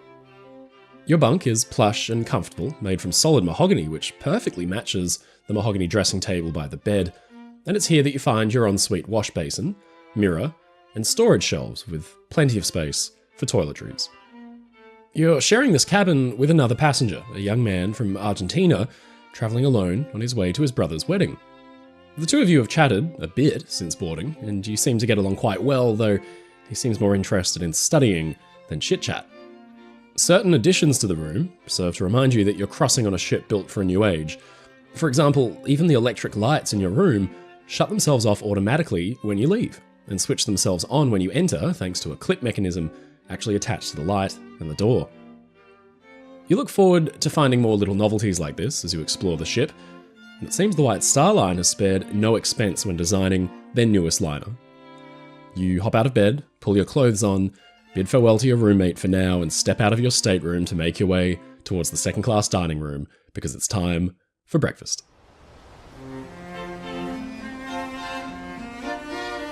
On the way up, you take a brief detour to locate the library, a space you're particularly excited to spend time in and want to remember how to find later. A helpful steward offers you directions, and as you make your way down the promenade deck, you come upon an unexpected surprise. The ship's band, a string quintet, is outside the library, entertaining passengers with a selection of lively tunes. You think you recognise the band leader, a violinist named Wallace Hartley, as the same violinist you saw just a couple of years ago playing on board the Mauretania. A small crowd surrounds the musicians, and you notice a few people tossing some change into a little satchel being passed around, a collection for the band, you're told. Just like you, the band is travelling as second-class passengers, unpaid by the shipping line save for the cost of their passage, so tips from their fellow second-class passengers are undoubtedly appreciated. You gladly toss in a few pennies and listen to the band a moment longer as they soar away at Schumann's Happy Farmer, before heading for the staircase and down into the dining saloon. Your stomach is rumbling, and you're desperately in need of some coffee. Down the gorgeous wood-panelled stairs, and after a few wrong turns, you find yourself walking into the dining saloon, and if your cabin had reminded you of how far accommodations in ships had come, then this room just drives the point home even further. You remember as a child taking voyages with your parents to visit relatives in the New World on ships that had seemed huge at the time, but in second class back then, the floors had simply been bare wood decking, the furniture heavy and drab. You walk into Titanic's saloon, and it takes your breath away. It's positively massive, decked out floor to ceiling in oak paneling with tasteful orange and buff linoleum tiles at your feet. It makes the whole place feel light and airy, and massive brass-rimmed portholes let light flood in from outside. Even here, music floats through the air as a pianist tickles the ivories at one end of the room, joined by a chorus of merry chit-chat from your fellow passengers. You scan the room for your assigned seat. Long tables with pristine white tablecloths are flanked on either side by elegant swivel chairs which have been bolted to the floor to prevent sliding. You find the place assigned to you, the numbers are on small metal plaques on the backs of the chairs, and sit down ready for a taste of the most important meal of the day on board the grandest ship at sea. A menu on the table lays out the fare. Fruit to start, then Yarmouth bloaters, cold smoked herring, you never did like that much, oats and hominy, a kind of boiled maize corn, ox kidneys and bacon, potatoes au gratin, sausage and mashed potatoes, ham and eggs, bread rolls and scones, buckwheat cakes and assorted condiments. You opt for the ham and eggs and end on the buckwheat cakes lathered in jam washed down with some coffee. It's a simple kind of breakfast, but it's good food. The fruit was fresh and sweet. The meal as good as the first-class meals you've had on other liners in the past. You wonder what standard of meal first class must be enjoying when your thoughts are interrupted by your table mates. There's a bewildering array of professions and backgrounds represented at your table alone. A clerk for a bank, a Russian bookkeeper and his dressmaker wife, a shop owner from Leicester, a young honeymooning couple from France, and a big party of travellers coming back from a trip to Guernsey in the Channel Islands. While everyone's in agreement that the ship is a marvel, the young woman at the table complains that her staterooms seem to not even have been finished yet, and another comments that the heat in her room hasn't been working. You agree it's a shame, but you reckon it's to be expected of a new ship, although you're secretly grateful you didn't encounter these issues in your own cabin.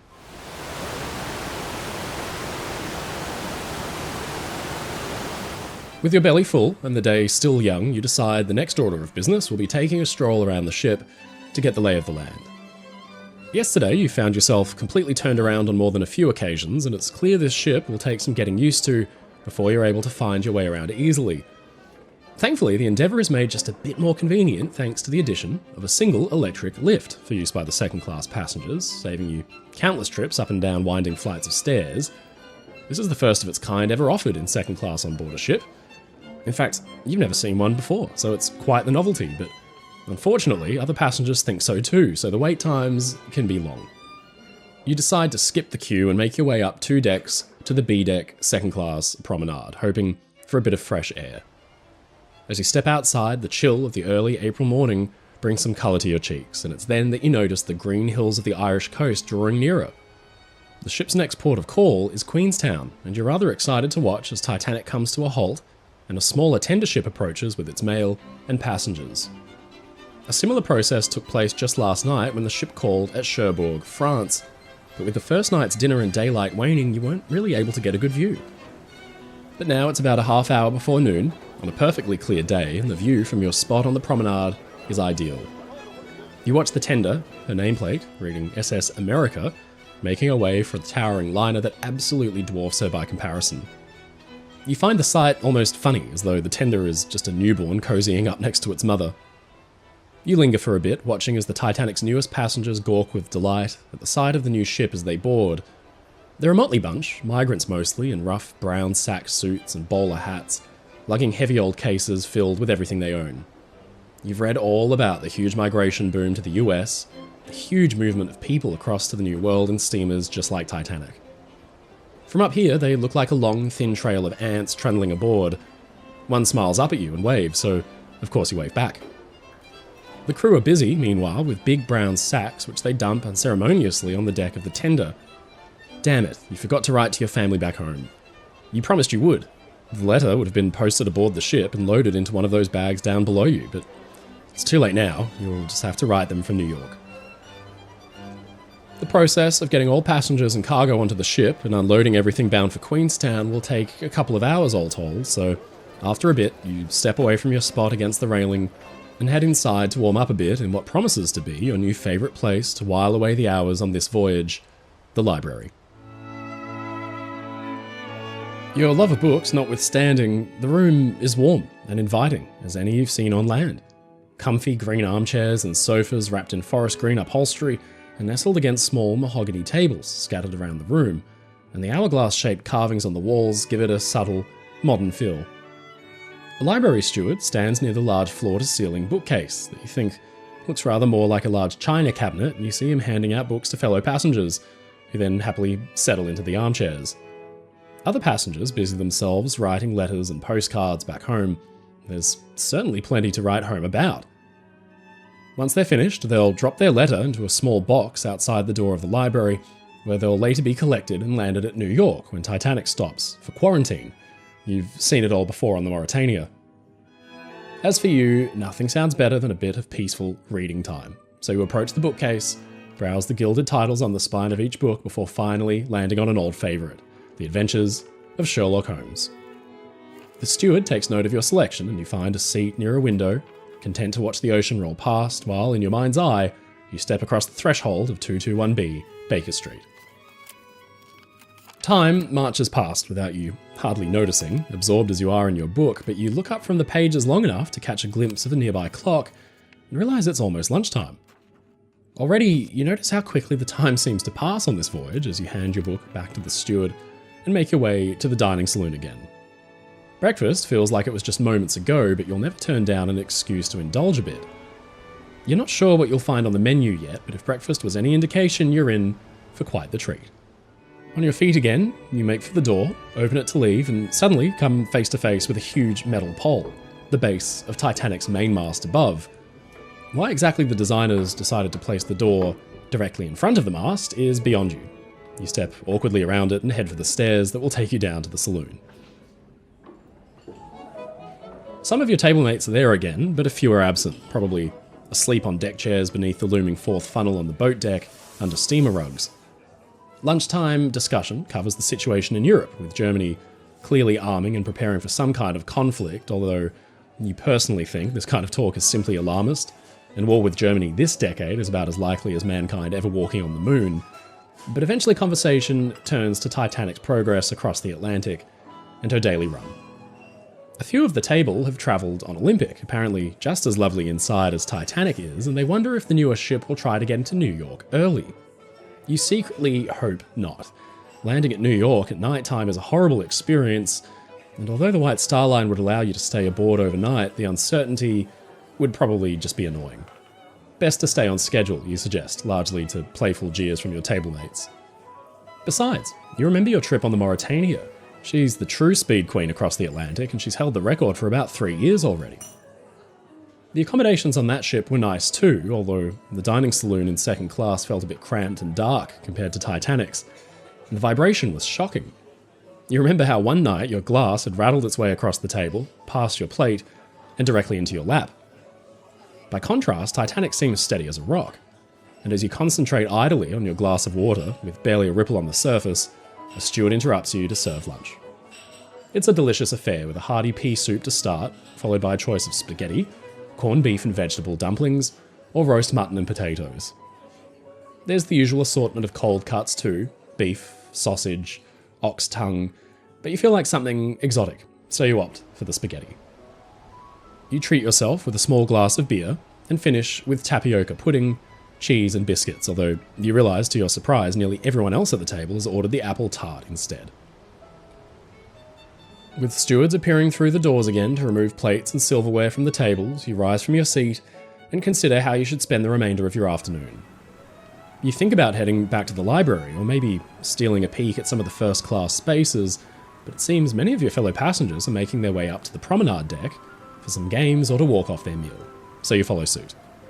You're back out on the promenade and you realise it's still quite chilly and a crisp breeze nips at your skin. The people watching, however, is excellent, so you plop yourself down in a deck chair, pulling a wool steamer rug into your lap to combat the breeze as it rips up and down the deck.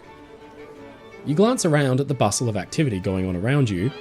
Children are happily playing with their parents or each other. Passengers who were strangers just this morning are now engaged in excited chit-chat, and a young woman in a nearby deck chair has curled up for a nap. You certainly don't blame her and regret not taking a coffee with your pudding. Meanwhile, a group of passengers a little ways down the promenade is in the middle of a spirited game of shuffleboard, and you overhear their playful banter as they jokingly accuse one another of cheating. It's all very pleasant life at sea. The calm blue expanse of the ocean stretches into the horizon, the air seems to sparkle with laughter, and you realise how far away your cares feel at the moment. Just then, a young man to your left closes his journal and politely asks how you're enjoying your voyage so far. You aren't typically one to talk much with strangers, but you turn to him and notice his dress. Irreverent by the looks of it. His warm smile and friendly eyes, combined with the genial atmosphere on board, puts you at ease, and you quickly find yourself engaged in comfortable conversation. You both agree that the ship is marvellous in her appointments and design. He remarks that you can barely feel the ship moving at all beneath your feet, and you say you've noticed that as well. Save for the thrumming of the engines, you can scarcely believe you aren't on land. You tell him about your little glass incident on Mauretania, and he chuckles because something similar happened to him on the Kronprinzess in Sicilia. In turn, he cheerfully complains about his recent fight with a head cold, but thanks to a helpful passenger coming to the rescue with some medicine, he tells you he's now feeling enough on the mend to enjoy some time outside their cabin. After a few more remarks on the weather and some speculation on the ship's run, the Reverend bids you good day with a kind smile, and you're left alone again, staring at the ocean as it spans out beyond the horizon, a vast expanse stretching 1,500 miles to Greenland. You yourself are beginning to feel drowsy from all the sitting around, so you decide to stretch your legs and head up to the boat deck. The views here are some of the best on the ship. Being the aftmost promenade deck, you find yourself naturally drawn to the ship's stern. There's another exciting reason to be up here. Down below, as you lean over the railing, is the first-class promenade, and you hope to catch a view of some of the luminaries and celebrities aboard. There, was that Benjamin Guggenheim? It looked like him. That chap there, he looks like John Astor, tall, with a moustache. Meanwhile, a child gazes up at you from a small group playing at the base of the mast. He blows a raspberry at you, and you think of blowing one back, but decide against it at the last moment. Turning around to face forward, you crane your neck up to stare in awe at the funnel towering above your head, with only the faintest trace of smoke emanating from its top, while the 3 other funnels further ahead seem to sigh out giant billowing clouds of smoke. You recall your first ever voyage at sea when you were a child. The pitching and the rolling, the bland food, the uncomfortable beds, the cold, cramped quarters. You can't help but marvel at how far sea travel has come.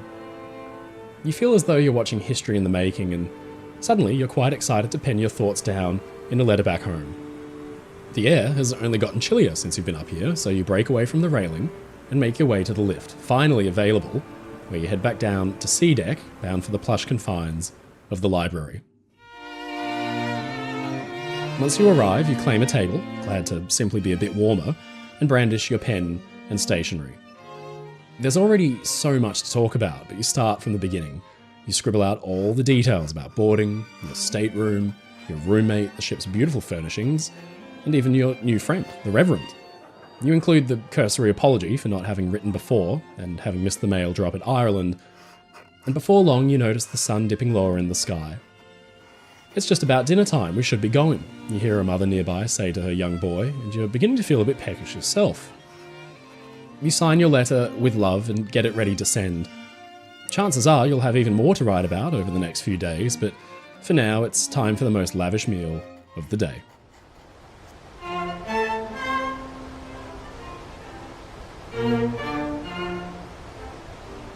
Dinner time calls for the finest clothing at hand, and fortunately there was room enough in your case for an impressive nighttime costume. But because second class comprises such a broad array of professions and social statuses, the evening wear is equally as varied. Some men are in white tie, as if they were in first class, while others wear their finer day clothes. One or two even sport the daring variation on white tie, which substitutes the harsh, starched white imperial collar, white bow tie and starched waistcoat and tails for a more casual look fashion editors are calling black tie. The more casual moniker for the style is named after a country club in New York at Tuxedo Park. Everybody at your table looks splendid and spirits are high as champagne is served and the menu promises a night of fine dining. You start with a consommé, a light soup, standard stuff really, although this one is sweeter because it's made from tapioca, before moving on to baked haddock. Now you've got a choice to make. Curried chicken, popular in Britain since the last century, lamb or turkey and cranberry. You opt for the lamb, rare with very little mint sauce. The conversation at the table turns to a Dr. Freud, and half listening you wonder if he's a passenger up in first class. Someone brings up Roald Amundsen's mad dash for the South Pole. Last month, the papers ran with the Norwegian's wild exploits, and his expedition team had reached Tasmania. And you know, an American cuts in, that alcohol was forbidden entirely. Didn't touch a drop. You clutch your champagne glass in despair, but fortunately stewards arrive and dinner is served.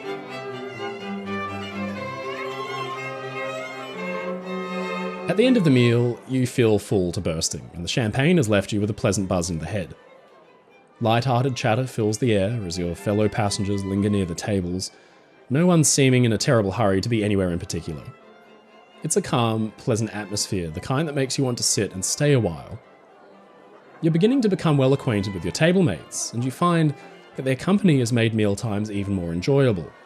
But that's no surprise. There's something about ocean voyages that brings people together. It expedites friendships.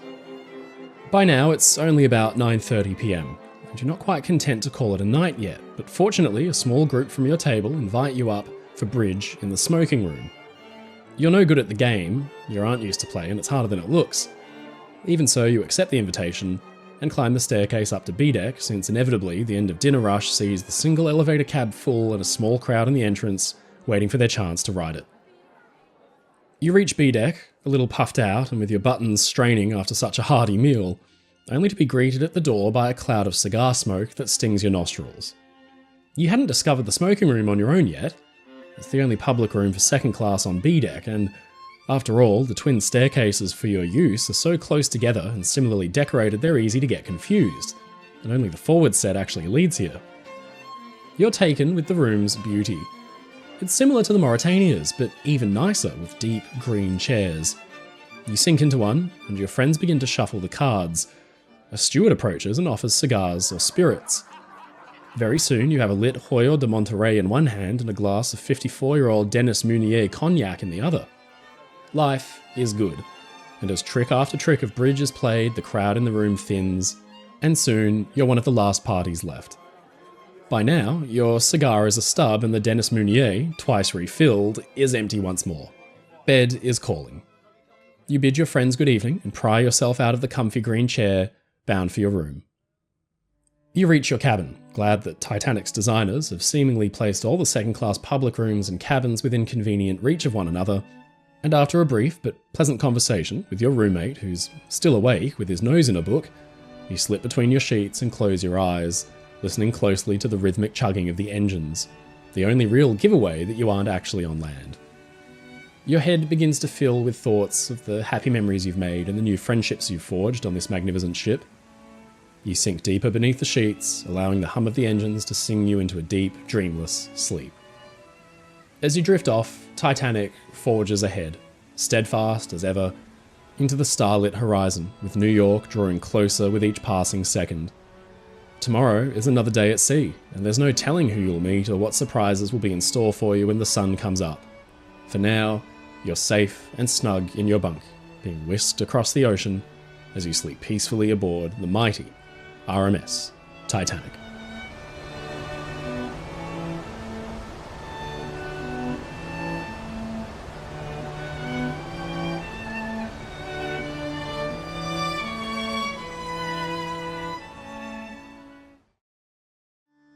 It's a crisp April morning in Queenstown, Ireland.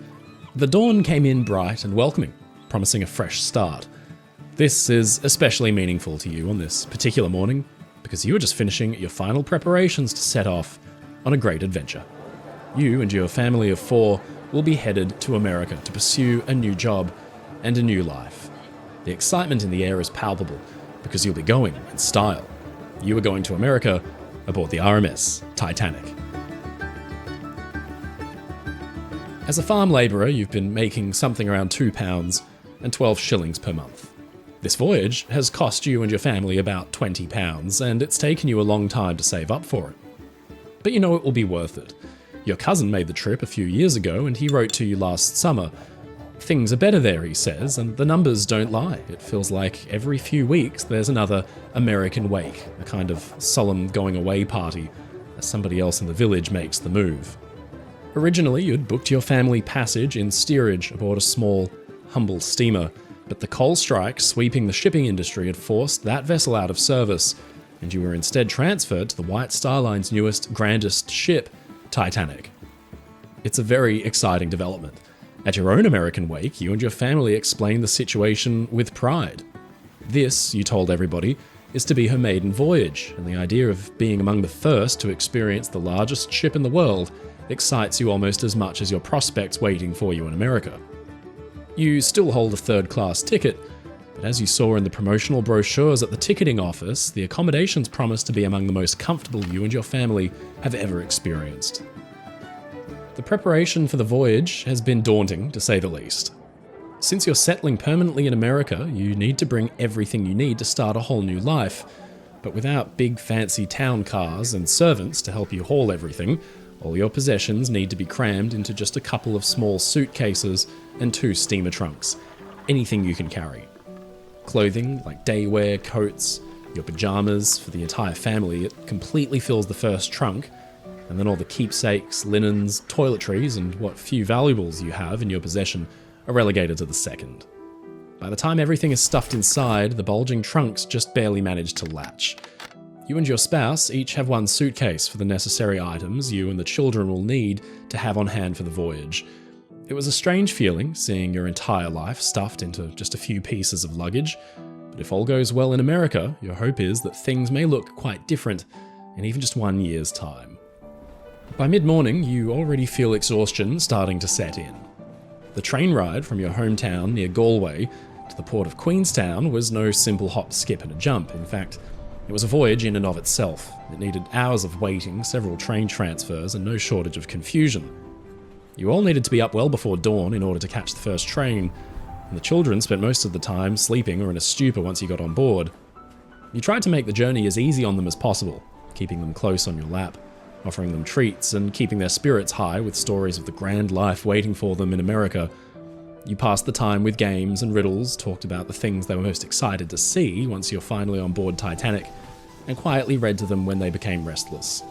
All the while you watched as the green countryside flew by out the window, bearing you miles away from everything you've ever known. Just when you thought the final leg of the journey might go on forever, the train finally pulled into the station at Queenstown near the White Star Pier. You've finally arrived. Everyone on board the train seems to perk up at once, as though awoken from a daze.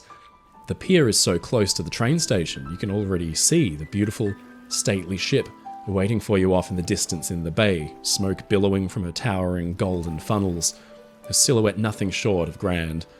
It's an extraordinary, elegant sight, but there's something else behind your reaction. Seeing her there waiting for you makes reality finally sink in all at once. You realise this is truly it, your last moments spent on Irish soil, your last chance to take it all in. From the moment you step aboard that ship off in the distance, your new life begins. You grab the children by their hands and step off the train into the hustle and bustle of the station, collecting your luggage. From there, it's only a few minutes' walk to the waterfront, and once you arrive, your son, a boy, 7, asks when the ship will be coming close enough for you all to get on. Kneeling down to look him in the eye, you explain the ship is too big, you won't be able to get any closer. Instead, everyone will be boarding a smaller ship first, called a tender, which will ferry all the waiting passengers out to Titanic. The lad's eyes light up at the idea of not just 1 but 2 boat rides in the same day, while your 5-year-old daughter complains that she's unable to see the ship up close. You pat her on the head, all in due time, you tell her. Looking around, you notice many other families who look just like yours, with expressions ranging from anticipation to sadness to anxiety. Like you and your family, many of the passengers waiting at the pier have no plans on returning home again once they board the steamer, and the idea of saying farewell is harder for some than others. Ladies dab their eyes with handkerchiefs and embrace their loved ones staying behind as they prepare to set off for an all-new life across the sea. The scene is bittersweet, as heart-wrenching as it is heartwarming. You then turn your eyes to the water and watch as the 2 tender boats approach the pier, and the sight seems to trigger a spark of excitement through the crowd, despite all the tears. The first of the tenders comes alongside the pier, and it won't be long before you step aboard.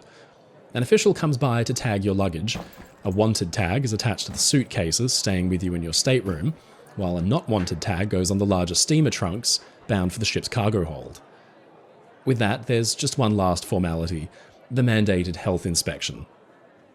One by one, all passengers hoping to board the tender are screened by officials who ask them brief questions about their health, look them over for visible signs of sickness, infection, or lice, and clear them to board if all seems well. As you get closer to the front of the line, the little ones become nervous. What if they aren't allowed to board and they're all left behind, all alone? But you reassure them, no such thing will happen, and when you finally step up to be screened, you find the process to be quick and painless. Everyone in the family passes through easily, and now it's finally time to step aboard the tender. Once everyone is settled in, you find your first destination is not Titanic, but instead a brief pit stop at the Deepwater Quay nearby to load bags of mail bound for the ship. This new delay seems to have made the children antsy, and your spouse soothes them with some more sweets, which always seems to do the trick, just like it did on the train. Before long, though, you feel movement beneath your feet again, and the tender begins to make its way towards the liner waiting in the near distance. As you draw closer, you crane your neck to get a good view of the ship, and that's when its scale truly hits you. The children gasp in amazement, She's not just a big ship, she's positively massive, larger than any object or building you've ever seen in your entire life. And for the next week, this is to be your home. Your head reels at the thought of it. It's honestly hard to believe. When the tender eases in alongside Titanic, the black, shining hull of the ship seems to extend into the sky like a great steel cliff. How, you wonder, can such an immense structure possibly move, let alone fast enough to get you across the ocean in under a week's time? It's unlike anything you've experienced before, and for a moment you feel the same childlike wonder that the youngsters must be feeling. Every passenger seems almost giddy with anticipation. From above, heads crane over railings to take a look. Some have fine hats on. They surely have to be the toffs up in first class. Your son blows somebody up there a raspberry and you playfully clip him on the ear. The raspberry was deserved, you think, but you can't be encouraging those kinds of shenanigans. After all, you need to be making a good impression, not just on your new shipmates, but on your new country. The people around you may not have much, but they're all neatly dressed in their best suits and dresses. Their shirts are collarless, but they're clean. This isn't a slobby rabble of humanity like some think it is. It's a hopeful throng of people excited to leave their troubles far behind them and find better lives. The tender bobs gently alongside the huge ship, occasionally knocking into it with a soft jolt. A crew member appears, and one by one passengers are called forward in groups, separated into families, single male travellers, and women with children. When it's your turn to board, you're greeted by a large gangway at the after end of the ship, reaching all the way up the side of the towering vessel. It's a dizzy incline, and your children are made more nervous at the sight of the open water beneath them. None of you can swim. But one step at a time, you all make it safely to the top, and finally you step over the threshold, officially boarding the RMS Titanic. You're greeted by a simple, spacious, white-panelled room adorned with red and white linoleum floor tiles, and at the centre of the room is a large steel and wooden staircase that you're told will lead you down to your cabin in the stern section of the ship. Fortunately, your family gets to remain together. Usually, men would need to be berthed far away down towards the bow. As you make your way down, you notice fellow passengers and crew alike frequently appear utterly lost, but your cabin is mercifully easy to find. It's just a couple of decks down on E-deck. You enter your cabin to find a small, comfortable space with 4 berths and a wash basin in the centre of the room. That's much appreciated. On the beds are cosy red and white throw blankets bearing the White Star Line crest with plentiful linens underneath. But the most fascinating feature of the room, especially to the children, is the electric light bulb, a rare luxury you were never afforded back home. A radiator warms the room and the smell of fresh paint fills your nose, reminding you that you're travelling on the newest in shipbuilding. You joke to your family that it wants for a sitting room and it could do with a chandelier or two, but in reality it's an extremely comfortable space. You remember stories the old folks told of rickety sailing ships, packed dormitories, flickering oil lamps and screaming babies. This arrangement is a far cry from those days. Directly beneath your feet, you can feel the throbbing of the engines, a sensation that will gently rock you to sleep for the next 6 nights. But then, from high above, you hear a long, low drone. The ship's whistles are booming out from up there and it's time for departure. Quick, there's no time to lose. You can't miss out on your last glimpse of home. Hand in hand with your spouse and ushering the children along, the 4 of you rush the stairs, taking them 2 steps at a time, and burst out onto the open promenade with its spectacular views over the stern of the ship, where passengers of all creeds and nationalities are gathered. You begin to notice the sounds of unfamiliar languages. Not all the people watching the procedures up here are Irish, but those that are have a melancholy, fixed gaze on the green hills stretched out behind the ship. You find a good spot on the railing to lean over and take in the view. It's nothing short of breathtaking. Handkerchiefs wave in the air, looking like tiny pieces of confetti from so far away, and all around you are the heartfelt shouts of farewell and goodbye. Looking at your pocket watch, you see it's nearing 1:30 p.m, and Titanic is beginning to move. The shift at first is nearly imperceptible. Did you really just feel a bit of motion beneath your feet? Then, inch by inch, you notice the landscape start to pull away. Water churns at the ship's stern as the propellers get ready for their first trek across the ocean. Somewhere nearby, you hear a familiar tune being bellowed out by uilleann pipes. It's a lament, one of your old favourites from back home. You feel a tear in your eye as the rolling green hills of your homeland start to slowly slip into the distance. The moment feels almost dreamlike. a view that up until a few months ago you never thought you would see. The ship pulls farther and farther away until the silhouette of Queenstown looks like you could hold it in the palm of your hand.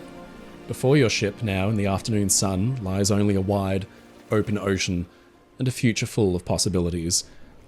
Just at that moment, you're pulled from your thoughts by your daughter tugging on your shirt sleeve, asking to go below. The air is a bit chilly and a breeze has kicked up on deck, so you think maybe a bit of warmth is in order. You gather your family and head back inside to the staircase at the entrance, which leads down to your cabin. One thing is immediately clear. The ship is a labyrinth. After all, Titanic seems to be less of a ship and more of a floating city, and you've yet to even see a fraction of her. You all file out into the corridor and make your way through the crowd of excited, confused, and awestruck passengers. One thing you do notice is that there seems to be very few maps, signs, or directions posted nearby. Most people seem to be wandering aimlessly or repeating directions given to them by crew members. Some chatter in what you think might be German. It's quite an oversight for such a massive ship, you think, but for now there's nothing for it. The easiest thing to do, it seems, is to make your way back toward the staircase at the entrance to third class and see where it might lead. Instead of heading back out onto the promenade when you reach the top of the stairs, you enter a doorway just off the stairwell. Dressed in oak panelling, filled with rows of benches, tables and chairs, and even a piano at the far end.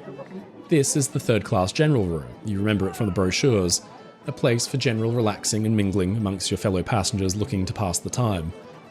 People seem to be gathering here for a brief rest after all the excitement of the morning.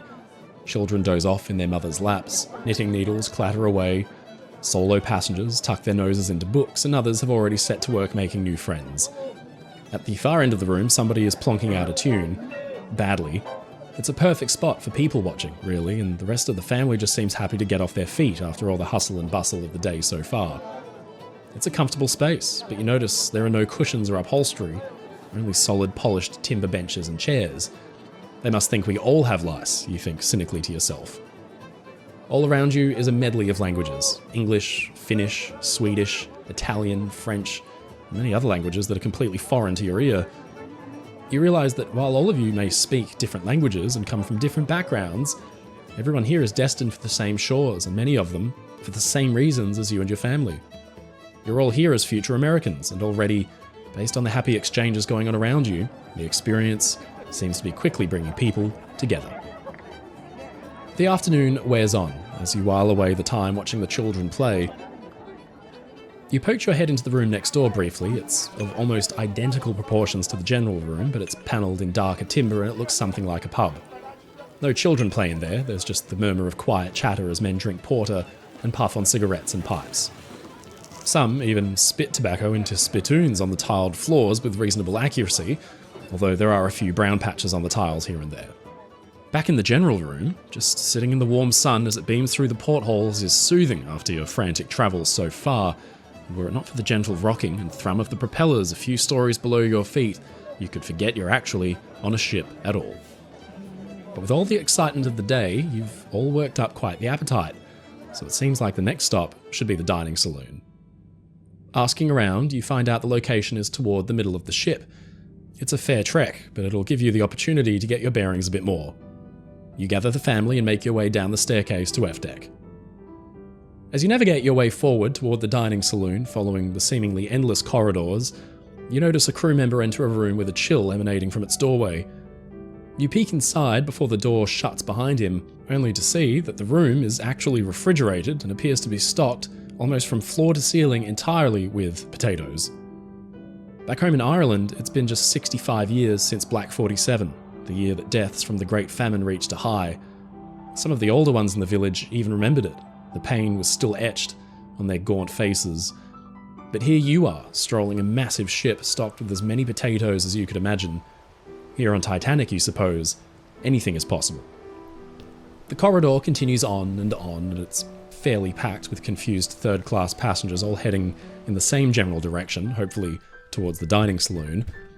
But rushing past you are crew, stewards in their white jackets, and then an officer in his smart uniform with the shiny buttons. This long alleyway seems to be the easiest way for third class and crew members alike to get around.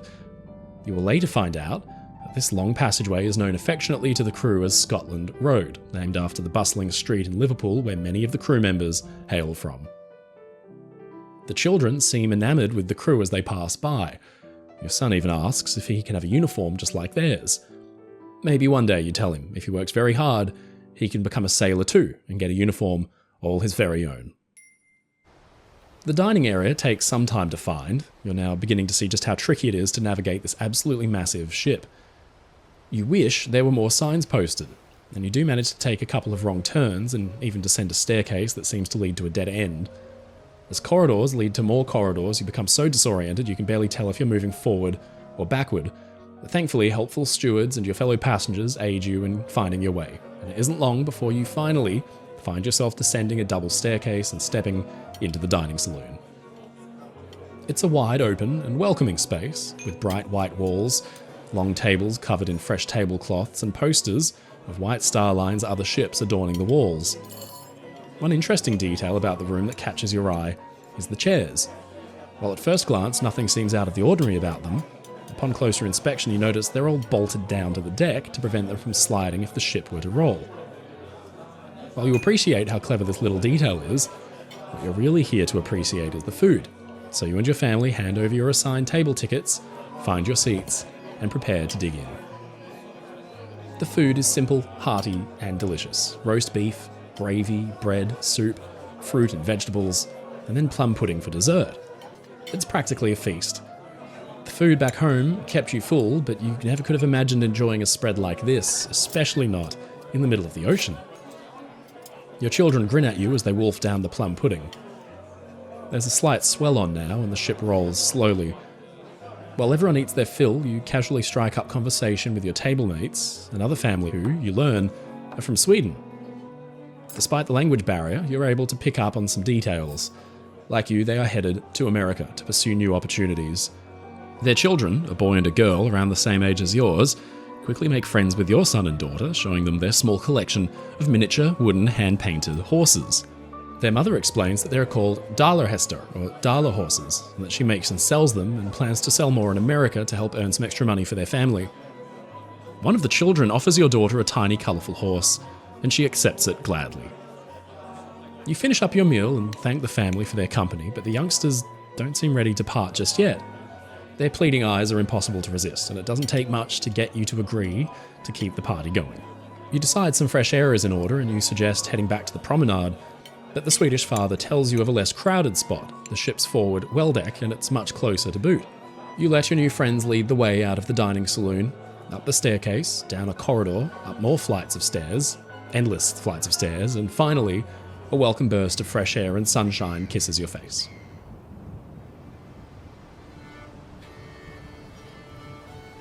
You hadn't realised how stuffy it had become inside the ship, surrounded by paint fumes and chemicals, so the breeze is most welcome.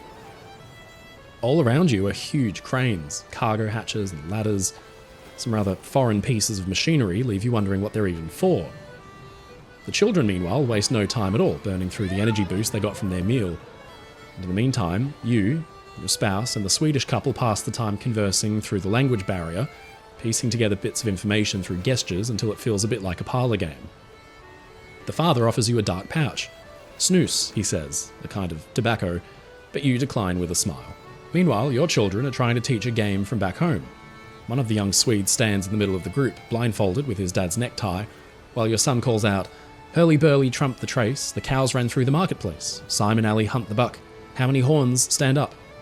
It's up to the blindfolded lad to guess how many fingers your son is holding up. But it's not entirely clear that the boy understands the point of the game. Regardless, they're all having a grand time and cackling with glee. But now the wind is starting to blow cold and it's time to head below. You round them all up and head back inside, down the stairs to the largest third-class space on board, simply called the open space. There's not much here in terms of decor or aesthetics.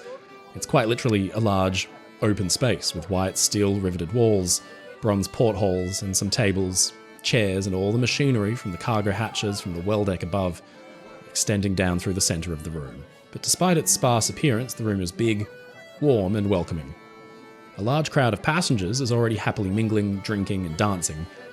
You and your new friends find an open table, and the children waste no time finding their own perfect spot nearby to continue playing. They seem quite content making up games with the little painted horses and teaching each other words in their native languages. You see one of the Swedish boys point to one of the horses, calling it Häst. He gestures to the room around you and says fartyg. You try to pronounce this one yourself, but it's nearly impossible with your thick Irish accent. Eventually you find a word you can all pronounce easily. Ven. Friend. More children join in on the fun, offering to share their own toys and making up games with the horses. A pair of rosy-cheeked Irish ladies strike up a conversation with your group, and you find you have much in common from your life back home. You spend time reminiscing about Ireland, friends you may have in common, and you introduce them to your new Swedish friends, and before long you start to feel like you'll fit right in with your fellow future Americans. There is one small, embarrassing moment for you, though. You needed to find a privy, and a passenger helpfully pointed you down the stairs back to E-deck, where there is a block of them. But this isn't like the simple outhouse on the farm back home. This is a flushing water closet, and you've never used one before. You're trying to make sense of the white seat and the shining pipes and lever when a steward interrupts your thoughts. He explains the operation of the thing. You simply push the lever and hold it for a few seconds when you've finished your business. It sounds easy enough, but when it's your time to do it, you're surprised at the noise and the violence of the water as it surges around the bottom of the bowl.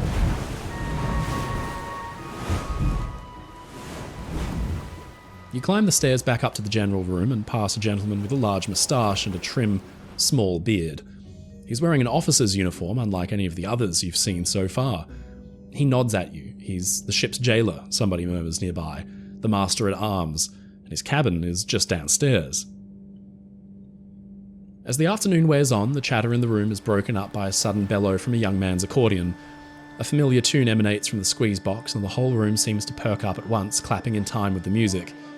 A young woman joins in with her fiddle, and soon after the trill of uilleann pipes can be heard as well. The tapping of feet turns into the swirling of skirts, children jump up to twirl and dance their own way wildly across the room, and your fellow Irishmen all seem excited to show off their very best jig. One song leads to another, and before long all manner of instruments have joined in to create a makeshift band playing a variety of folk tunes and reels.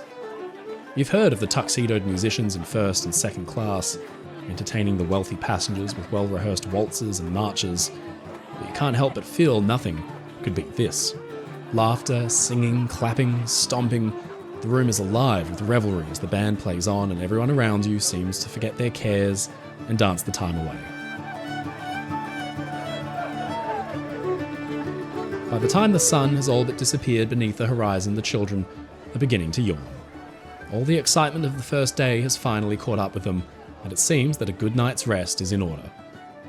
Your Swedish friends have decided to turn in for the night as well, so with the party still raging around you and the beer continuing to flow, you step away from the noise and the din and you go back down the stairs into the seemingly endless length of Scotland Road.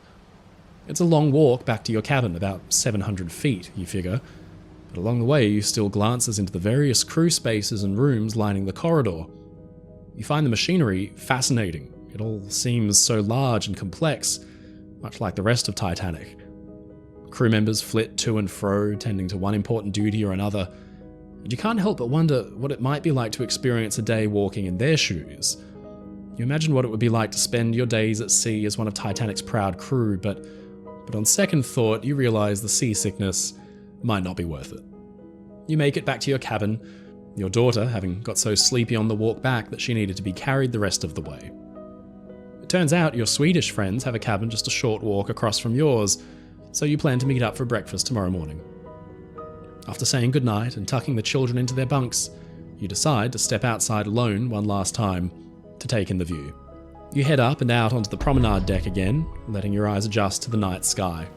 You study the stars above, and it doesn't take you long before you spot the Plough, the constellation your grandfather showed you as a child. And it brings you back to those sweet memories of Ireland. A man nearby sees you gazing up. He smiles knowingly. Der große Wagen, he says. You smile and nod back. The Great Wagon, you figure. This man must be far from his homeland too. You share the moment now together in thoughtful silence. Ireland is far away now, invisible on the dark horizon. An old poem runs through your mind. An yesh tacht in yari, it begins. Now with the coming of spring, the days will be getting longer, and after the feast of Bridget, I will raise my sail. Since I got it into my head, I will not settle until I stand down in the middle of County Mayo. The moment is calm and peaceful, the kind of stillness you only find at sea or on the coast. The air is clearer, so is your mind. You'll miss your hometown, your friends, your old life. You aren't sure what awaits you when you dock in New York. Whatever fate holds in store for you, you have no choice but to embrace it. For now, though, you have the rest of the journey to look forward to on board the grandest steamer in the world. You yawn, feeling the exhaustion seeping into your bones. It's been a very long day. Titanic presses onward into the night, and with a final look around, you step back inside and return to your cabin to join the rest of your family for a good night's sleep. Tomorrow is another day.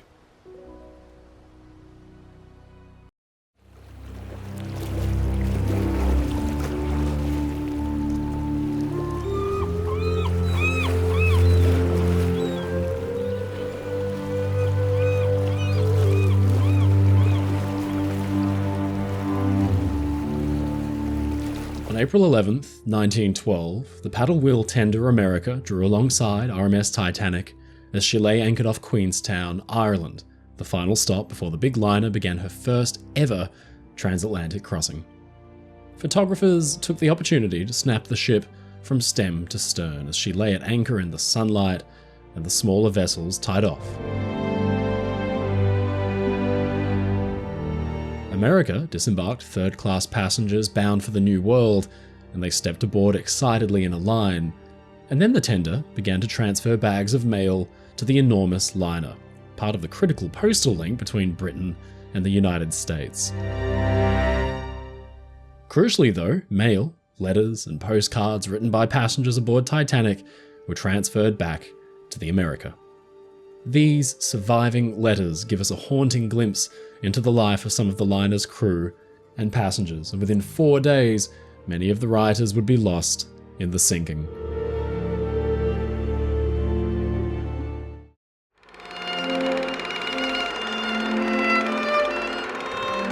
Mail was important to big ships like Titanic. For one, the mail contracts that linked Britain and America had driven the development of the ocean liner as a thing to begin with. At sea, passengers were encouraged to pen letters, safe in the knowledge they'd be posted at the first possible convenience. But even before Titanic sailed, she was being written about, no less than by the very man that helped design her, Mr. Thomas Andrews. Andrews has become a legend, not just because he headed the design team for Olympic and Titanic, but because of his selfless actions when his creation began to founder. In 1912, Andrews, originally from Comber, Ireland, was 39 years old and working hard at his dream job, a career that he had shaped over the course of 23 years at the Harland & Wolff shipyard, Queen's Island. He'd begun as a 16-year-old apprentice with the yard back in 1889 at the joiner's shop and ended up the manager of construction works by 1901. Andrews was a fastidious hard worker, but he was also very well liked by the yard's labourers for his geniality and his thoughtfulness. Signs of Andrews' considerate nature can even be found today on the Titanic's wreck. Installed at the top of the ship's twin firemen's ladders can be found a drinking fountain, ideally placed by the designer to quench the thirst of soot-coated stokers at the end of a long shift. In 1908, Andrews, having overseen the construction and the launch of hundreds of ships, was appointed managing director and head of Harland & Wolff's drafting department. So it was that in 1909, when the White Star Line approached the firm to commence designing a trio of new superliners, Andrews was to be the vessel's chief planner. Andrews fell in love with Helen Barber, Nellie as he called her, and shocked her with an engagement ring one night in 1906. The next day he penned a heartfelt letter to her, and he said, "My dear Nellie, I cannot tell you how much it grieves me to feel that I frightened or gave you any annoyance last night." Andrew's fears were misplaced though. The two were married in 1908 and Helen soon fell pregnant. One night, Thomas took Nellie to the deserted slipway where Titanic sat unfinished and soon to be launched. There can be no question that Andrews was proud of his ships. He joined Titanic at Belfast and the delivery voyage to Southampton, where he wrote a few notes back to Nellie, saying, "I wired you this morning of our safe arrival after a very satisfactory trip. The weather was good and everyone most pleasant. I think the ship will clean up all right before sailing on Wednesday." After frantic preparation, during which Andrews was seemingly busy with every single minute detail, Titanic was at last ready. In his final note home, Andrews wrote, "The Titanic is now about complete and will, I think, do the old firm credit tomorrow when we sail." He completed a final inspection of the ship, farewelled his colleagues who were staying behind, and said, "Remember now and keep Mrs. Andrews informed of any news of the vessel." With the engines thundering, Titanic drew away from the quay and set off on her first and last voyage. Andrews was clearly very pleased with Titanic, and he spent much of the voyage penning notes to improve on the ship's design for the third and final sister, Britannic. The notes he kept on Titanic are lost to the sea, but we can get some sense of Andrews' attention to detail from those he had made for Olympic just a year prior. In a notebook, he had written, "Would propose fitting 11 additional 4-seated tables in first-class restaurant as per plan, this room being short of table accommodation. A screen to be an improvement if fitted on the side of the restaurant buffet entrance door so as to prevent passengers from seeing behind the buffet. Linoleum tiles not to be fitted in the captain's sitting room, in which a full room carpet has been provided, and sponge holders to be fitted in the private bathrooms on B and C decks where these have been omitted." When Titanic struck the iceberg, Andrews famously conferred with Captain Smith and confirmed that the vessel would soon be lost. His actions that night are fairly well documented and were extensively covered by the press. Rather than save his own life, Andrews distributed lifebelts to passengers and urged the importance of their use. He seems to have been one of the few who actually gave third-class passengers, trapped below in the ship's labyrinthine corridors and passageways, any thought at all, and he set about guiding groups of them up to the boat deck for evacuation. He was last seen in the vicinity of the bridge when the vessel took a final plunge from the surface, and his body was never recovered.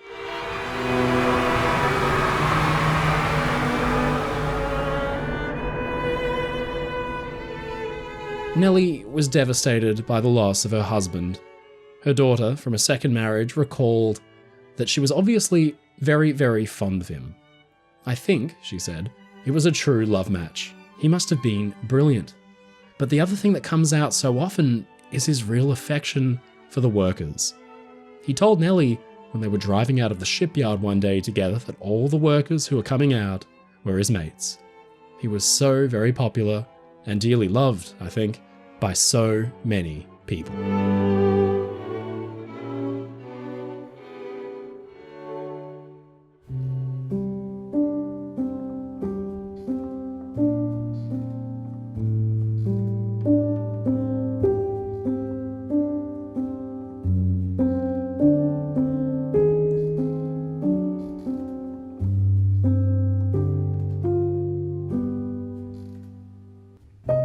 There are a number of famous coincidences regarding the Titanic's sinking, but one which is particularly tragic is the little-known story Mr. Ramon Artagaveitia from Uruguay. Artagaveitia was born in 1840, and as a young man, he'd survived a terrible disaster at sea. On Christmas Eve, 1871, Ramon was aboard a steamship, the SS America, engaged in a race against another vessel into Montevideo Harbour. It's thought that the excess pressure on the ship's boilers led to a fire, and America was soon engulfed. Of 164 passengers, only 65 survived the inferno, and many were badly burned. Artagaveitia jumped for his life. He was fished from the sea and was emotionally distressed by what he had experienced. Writing to a cousin, Ramon later explained, "Nightmares keep tormenting me. Even in the most quiet trips, I wake up in the middle of the night with terrible nightmares and always hearing the same fateful word, fire, fire, fire. I've even gotten to the point where I find myself standing in the deck with my lifebelt on." In 1905, Ramon took over the family farm in Argentina, living a relatively peaceful life. But it was in 1912, 41 years after America had been lost, that Artagavetia decided to face his fears again and travel, by ship, to visit his family in Europe. Fascinated by the technological marvels present on modern liners, he wrote, "You cannot imagine, Enrique, the security the telegraph gives. When the America sank right in front of Montevideo, nobody answered to the lights asking for help. The ones that saw us from the ship Villa del Salto did not answer to our light signals. Now, with a telegraph on board, that won't happen again. We can communicate instantly with the whole world." With a successful trip behind him, Ramon booked passage for home aboard the latest steamer, White Star Line's Titanic. Boarding at Cherbourg, France, he wrote some final letters home that were posted from the ship. To one family member he wrote, "I closed my eyes and went aboard in this huge ship. One of the carriers took my suitcase and brought it to the 3rd floor. We went to the dining room, Saloon C. My cabin is very comfortable. It's heated by electricity. It's on during the night because it's very cold."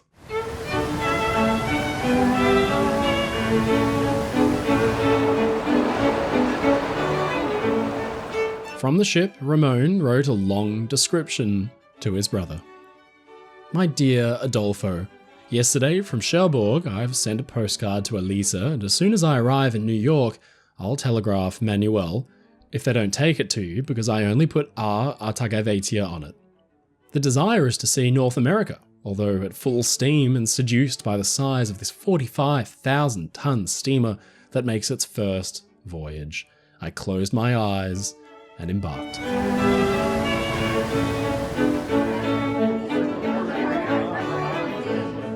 Everything I say about the ship falls short. Yesterday, as we approached on the steamer, it was cool as the Rio de la Plata, and when I looked up, I had the feeling of being at the foot of a 5-story house. Upon entering, there were about 50 waiters. One of them took my bags, and by elevator, there are 3, we went up to my floor on B deck. The dining room is on D deck, and there are others below. The room is very good, with an electric stove which I keep on all night because it's cold. Today it is sunny, but we're going northwest to Queenstown, Ireland, to dispatch correspondence, which will make us delay the trip, which I take advantage of in order to ride. The dining room is for 500 or so people. Yesterday we were only 340, having a width of 30 meters. The steamer is wider as there are still corridors on the sides. The food was very good, and there were plenty of dishes. Last night we were a Mexican, congressman, and doctor friend of Diaz, still young, a Spaniard, and a very serious English lady and American lady. I toured what I could of the steamer and its different rooms, and today, to find this one to write, and since there are more than 2, it was hard for me. The corridors are painted white, and some rooms, like this one, are made of carved wood, oak, I think, with green, velvety satin sofas and chairs. Everything is new and rich. The promenade is 647 feet on one side, and there's an open space which was full of sun today. And there is another promenade, somewhat smaller, so you can walk about 340 meters without turning around. Then there are the bow and stern, the steamer being 260 meters long. For the description of the steamer, I'm letting you know what might attract your attention. I'll see if I put my notebooks together. But I notice that it stops, and I see nearby land, Ireland, so I end this letter giving you all my memories and hugs. Your brother, Ramon. So it was, after 40 years, Mr. Artagavetia was to be confronted with disaster at sea once more. With word quickly spreading throughout the ship of some kind of trouble, Ramon and 2 Uruguayan shipboard companions, Francisco Corral and his nephew Jose, made their way to the boat deck where they were spotted by a fellow first-class passenger, Elmer Taylor. The men were laughing at Ramon's taking the situation so seriously, but soon, as the gravity of the disaster began to hit, the mood changed. Taylor later wrote that, about halfway up the flight, on the way to the boat deck, there were 2 gentlemen, one on either side leaning against the balustrade, and from outward appearance looked more dead than alive. We'd been introduced to these 2 fine-looking men by a mutual friend on the platform in Waterloo Station. They were from Buenos Aires, Argentina. They could not speak English, and we could not speak Spanish. As we casually met day by day, we'd all speak our native language, smile, and pass along, none of us understanding what the other one said. At this meeting, we repeated the usual salutations, shook hands, and assured them there was no danger, smiled, and proceeded on our way to carry the fear they exhibited on their faces for the remainder of my life. How terrifying it must have been to those who did not have faith in the wonderful engineering skill displayed in building this massive, unsinkable steamer. A week following the Titanic's sinking, the cable vessel Mackay Bennett, on a mission to recover bodies left behind on the surface, recovered that of Ramon Artagaveitia. His remains were returned to Montevideo, where he was interred, and his final letter reached his brother, who kept it the rest of his life.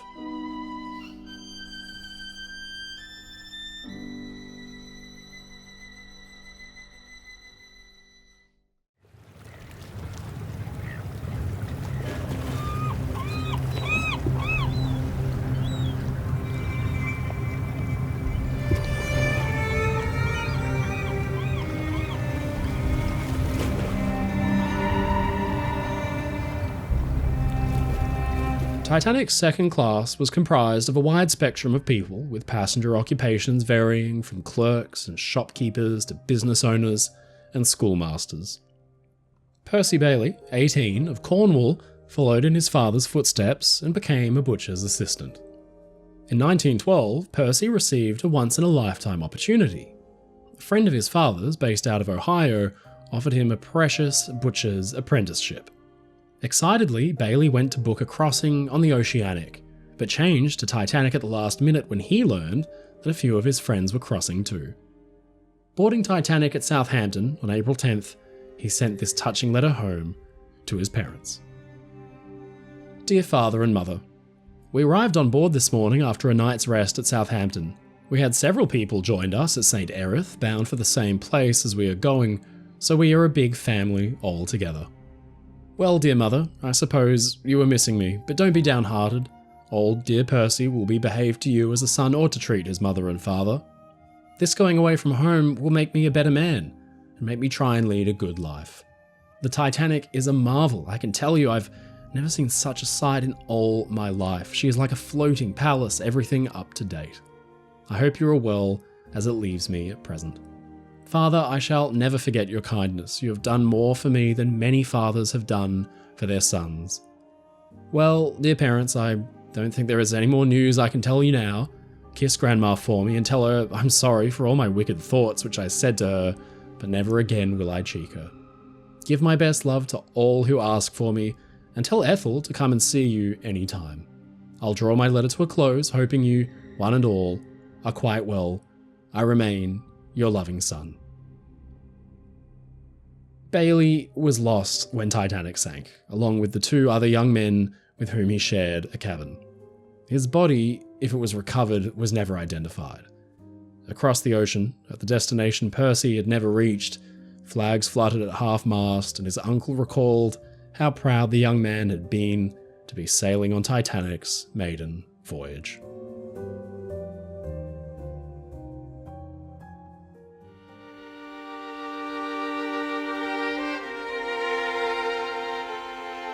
Also in second class were 7-year-old Eva Hart and her parents, Benjamin and Esther.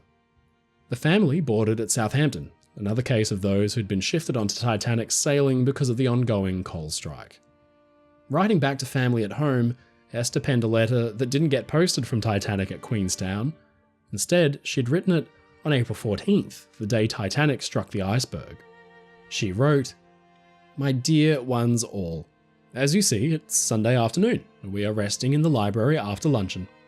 I was very bad all day yesterday, could not eat or drink, and sick all the while, but today I've got over it. This morning, Eva and I went to church, and she was so pleased they sang, 'O God, our help in ages past.' That is her hymn, and she sang so nicely. So she sang out loudly, and she is very bonny. She has had a nice ball and a box of toffee, and a photo of the ship brought her today. Everybody takes notice of her through her teddy bear. There's to be a concert on board tomorrow night in aid of the Sailors' Home, and she's going to sing So am I. Well, the sailors say we've had a wonderful passage up to now. There's been no tempest, but God knows what it must be like when there is one. This mighty expanse of water, no land in sight, and the ship rolling from side to side is wonderful. Though they say this ship does not roll on account of its size, anyhow, it rolls enough for me. I shall never forget it. It's very nice weather, but awfully windy and cold. They say we may get into New York Tuesday night, but we are really due early Wednesday morning, so shall ride as soon as we get there. This letter won't leave the ship, but will remain and come back to England where she's due again on the 26th. Where you see the letter all of a screw is where she rolls and shakes my arm. I'm sending you on a menu to show you how we live. I shall be looking forward to a line from somebody to cheer me up a bit. I'm always shutting my eyes and I see everything as I left it. I hope you're all quite well. Let this be an all-round letter as I can't write properly to all till I can set my foot on shore again. We've met some nice people on board, Lucy, and so has been nice so far, but oh, the long, long days and nights. It was the longest break I've ever spent in my life. I must close now with all our fondest love to all of you, from your loving S. And down the bottom, a small note. Heaps of love and kisses to all from Eva. Esther was not an easy traveller, and she stayed awake all that night. So alert was she that the slight bump in the middle of the night had set her to worry, and she got Benjamin to investigate. He quickly whisked his young family into a lifeboat and stepped aside so more women and children could get in. Esther and Eva, wrapped in a blanket, survived the night bundled in the small boat as it drifted on the ocean until morning when Carpathia arrived to rescue them. But when all the boats and survivors had been gathered, it was clear that Benjamin was not among them. He'd placed a jacket around Esther's shoulders, and afterwards she'd found her letter still in the pocket. Esther and her daughter returned to England, and Eva struggled with nightmares for years until finally, years later, as a young woman, she booked a trip to the Far East and locked herself in her cabin until the nightmares went away. She lived a long and full life, right up until the age of 91.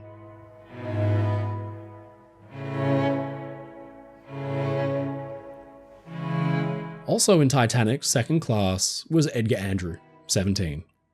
He had been born in Argentina to British parents, and having left the Americas to study in Bournemouth, England, the lad was invited by his brother, Alfredo, to attend his wedding in the USA, and then stay on for a working position in New Jersey. He booked passage aboard Oceanic, but like so many others, fate was to intervene, and the coal strike saw many of White Star Line's ships temporarily mothballed, and the teenager was transferred instead to Titanic, which was due to sail a week earlier. In a letter to a friend, Josephina Conway, Andrew opined, "You figure, Josie, I had to leave on the 17th this month aboard the Oceanic, but due to the coal strike, that steamer cannot depart, so I have to go 1 week earlier on board the Titanic. It really seems unbelievable that I have to leave a few days before your arrival, but there's no help for it. I've got to go. You figure, Josie, I'm boarding the greatest steamship in the world, but I don't really feel proud of it at all. Right now, I wish the Titanic were lying at the bottom of the ocean."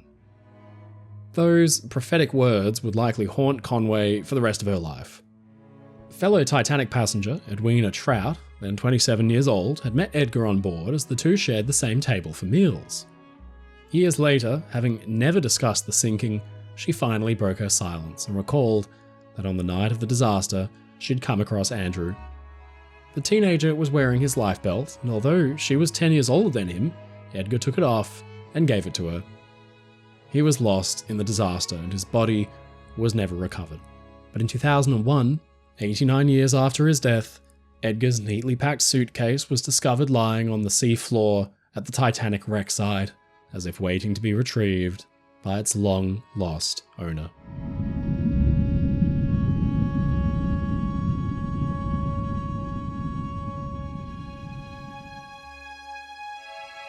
In first class, there were the Holversons, Alexander, an American businessman, travelling with his wife, Mary.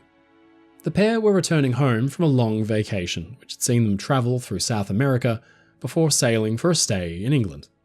On April 13th, when Titanic was mid-ocean and only 1 day from disaster, Alexander penned his mother a letter on shipboard stationery, intending to send it once they landed in New York. "My dear mother, We had good weather while we were in London. It's quite green and nice in England now. This boat is giant in size and fitted up like a palatial hotel. The food and music is excellent, and so far, we've had very good weather. If all goes well, we'll arrive in New York Wednesday morning. I'm sending you a postcard of the ship, and also a book of postcards showing the inside. We've not had any news since we left New York January 6th, so we don't know what's been going on since we left. Mary's sister was ill when we left and had an operation performed out of New York.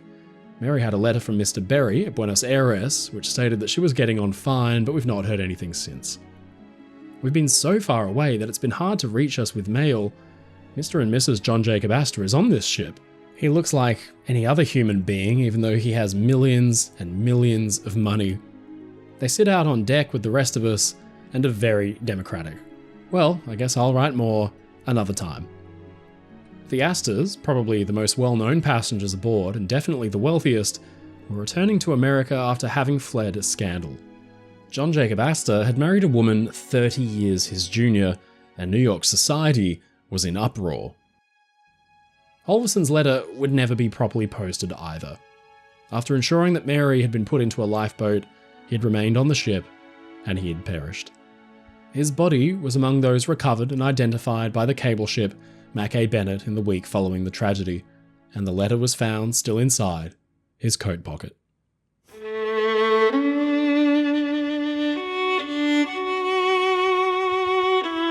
Another hero of the Titanic was Wallace Hartley, the ship's band leader. Titanic actually featured two separate ensembles, a more informal trio which would play at the B-deck entrance to the ship's first-class restaurant, and a formal quintet led by Hartley, who played in large public spaces before or after meals. The musicians weren't actually White Star Line employees. Instead, they were contractors of the agency CW and FN Black, who supplied orchestras to many ships of the time. Wallace Hartley's actions on the night of the disaster have passed into legend. The two bands combined, and under Hartley's leadership, they played waltzes and ragtime to calm passengers as they evacuated the ship, but not one of the musicians survived. On April 10th, the day of Titanic's sailing from Southampton, Hartley sent this quick note back home. "My dear parents, just a line to say we've got away all right. It's been a bit of a rush, but I'm just getting a little settled. This is a fine ship. There ought to be plenty of money on her. I've missed coming home very much, and it would have been nice to see you all, if only for an hour or two, but I couldn't manage it. We have a fine band, and the boys seem very nice. I've had to buy some linen, and I sent my washing home today by post. I shall probably arrive home on the Sunday morning. We're due here on the Saturday. I'm glad Mother's foot is better. Wallace." Hartley's body was recovered by the Mackay Bennett, still in possession of his violin case. The violin itself had been a gift from his fiancée Maria in 1910, and it was returned to her. Hartley's body was transported to Lancashire for burial, where he was greeted and mourned as a hero.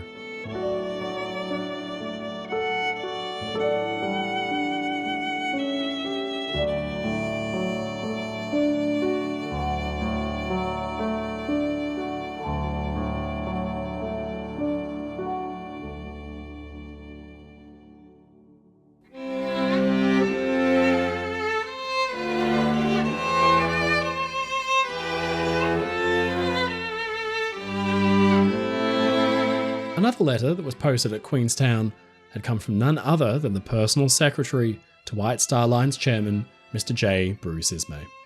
William Harrison was 45 years old, a former clerk who worked directly for the head of the line. It sounds like a job that would give great benefits, but clearly, for William, the novelty had well worn off. He penned this startlingly relatable letter back home to his wife. "My own dear Nancy, just a line before we get away from Queenstown to let you know how I'm getting on. I had a most rotten journey to London from Manchester to Derby. I travelled third class, 12 in the compartment. The train was absolutely packed, people standing up in the first and third class dining cart who had to be cleared out into the corridors before they could have dinner. They told me that some people never sat down all the way, although I got into a first class compartment at Derby and had to have the seat with the arm turned back, which is not the most comfortable in the world. We were an hour late into St. Pancras, getting there at 11 o'clock. Those who travel much by rail these days are learning not to expect too much. I got down quite comfortably this morning and found the boss in good shape.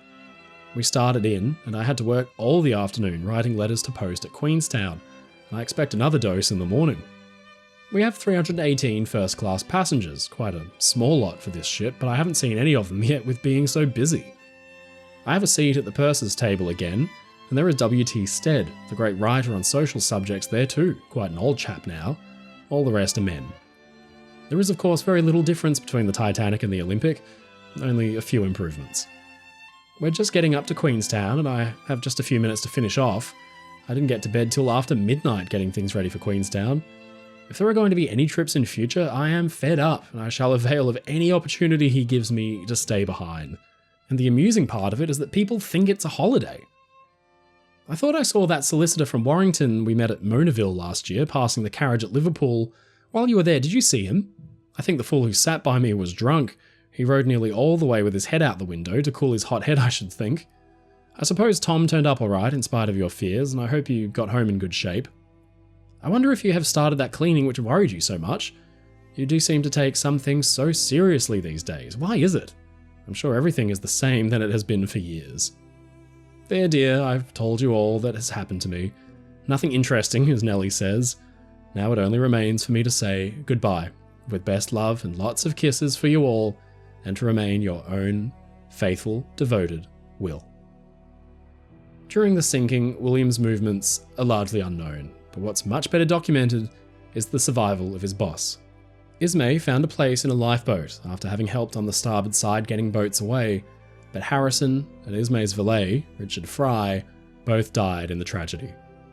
Harrison's letter gives us a fascinating glimpse into what it was like to work for the big shipping lines in the early 1900s, and it shows us that in many ways, corporate life hasn't changed a bit.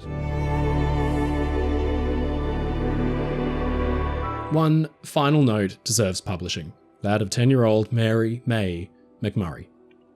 On April 13th, she had sent a letter to her father, William, from the family home in Liverpool. William signed on to Titanic as a saloon steward, and he was lost in the ensuing disaster. This touching letter stands as a poignant reminder, not just of those who would never return home, but of the beloved families they left behind. Dear Father, it seems ages since I last seen you. I wish we were in Southampton with you. It is very lonely without you, dear Father. I've not been so very well. I've had a bad throat. Hoping I'll soon get better, for Mama worries so much. Little Ernie has not been so well, but he's got better now. Hoping you are keeping well, Dada. So Tar, love from Ivy and Ernie. Thanks, Dada, for the presents. Love from all, Dada. Hoping to see you soon. With love from Ivy and May and Ernie. And then, after a dozen kisses, she ended with the note, Dada, this is my first letter.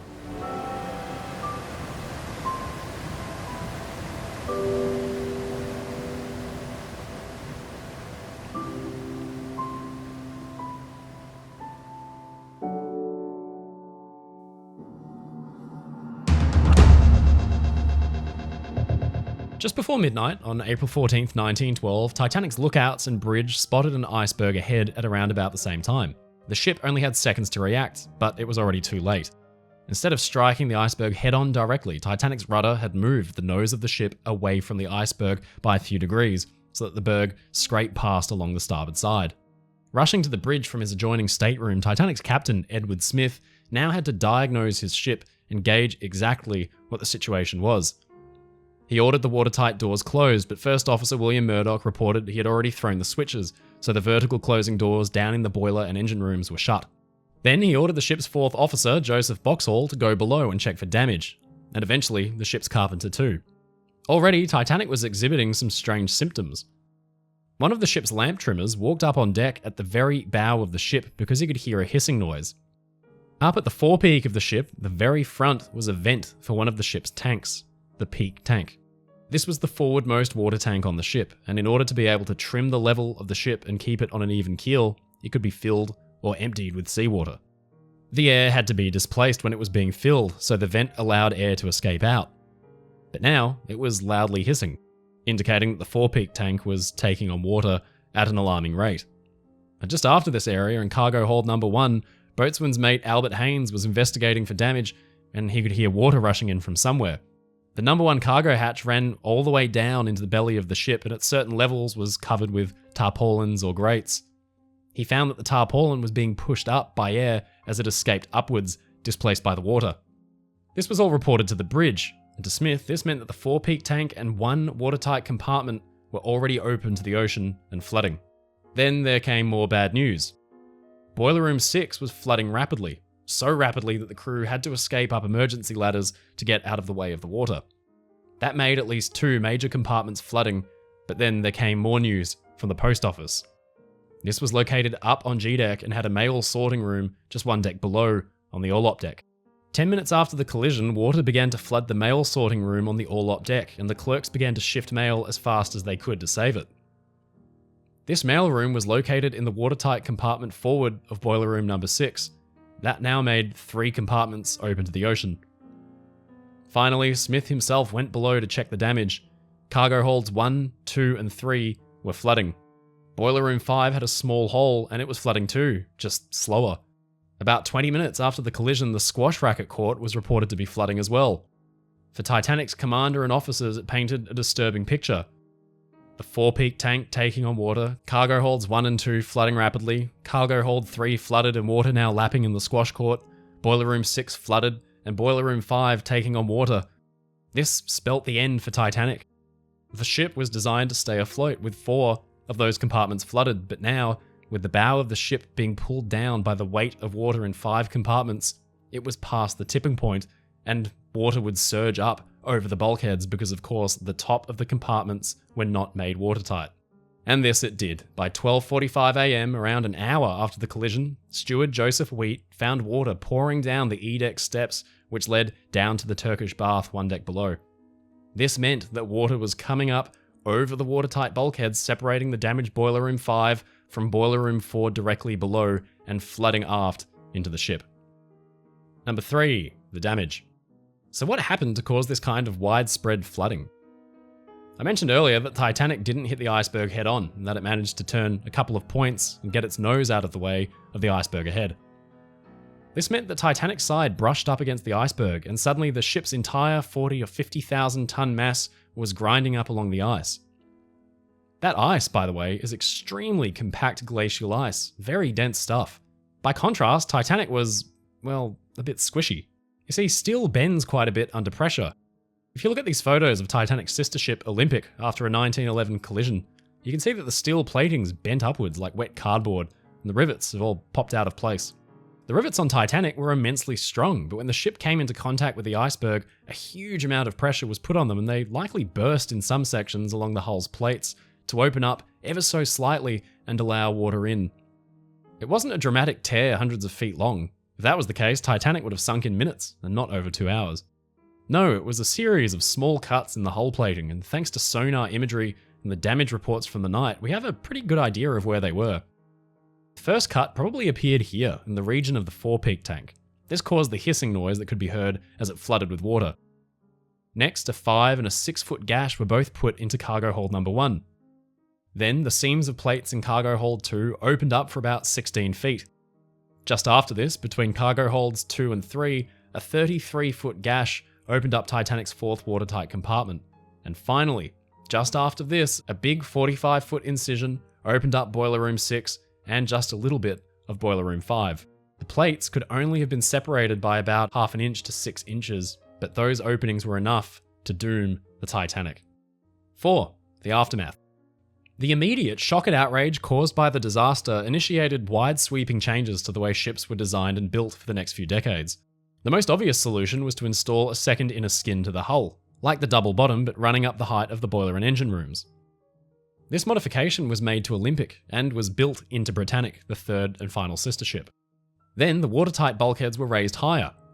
On Olympic, these went as high as B deck, the strength deck, but it also meant that now, in public spaces, there had to be installed the big horizontal closing watertight doors. After the Titanic disaster, the general consensus somehow became that a 300-foot-long gash in the ship's hull had been ripped open by the iceberg, but this just wasn't possible because such extreme damage would have sent Titanic to the bottom way faster. It was Edward Wilding, who was one of the chief designers on the Titanic project, who first postulated that the ship's damage had only been intermittent. He said that, "I cannot believe that the wound was absolutely continuous the whole way. I believe that it was in a series of steps, and that it was the end of one of these series of wounds which flooded the different spaces," referring to boiler rooms numbers 6 and 5. In 1986, Wilding may have been proved correct. Dr. Robert Ballard observed from a submarine what little could be seen of the area that made contact with the iceberg and found plate damage. In fact, he saw a 45-foot-long opening, about 1 to 6 inches wide, in the seams of the plates. This was the one that directly opened up Boiler Room 6 and part of Boiler Room 5, the incision that doomed the Titanic.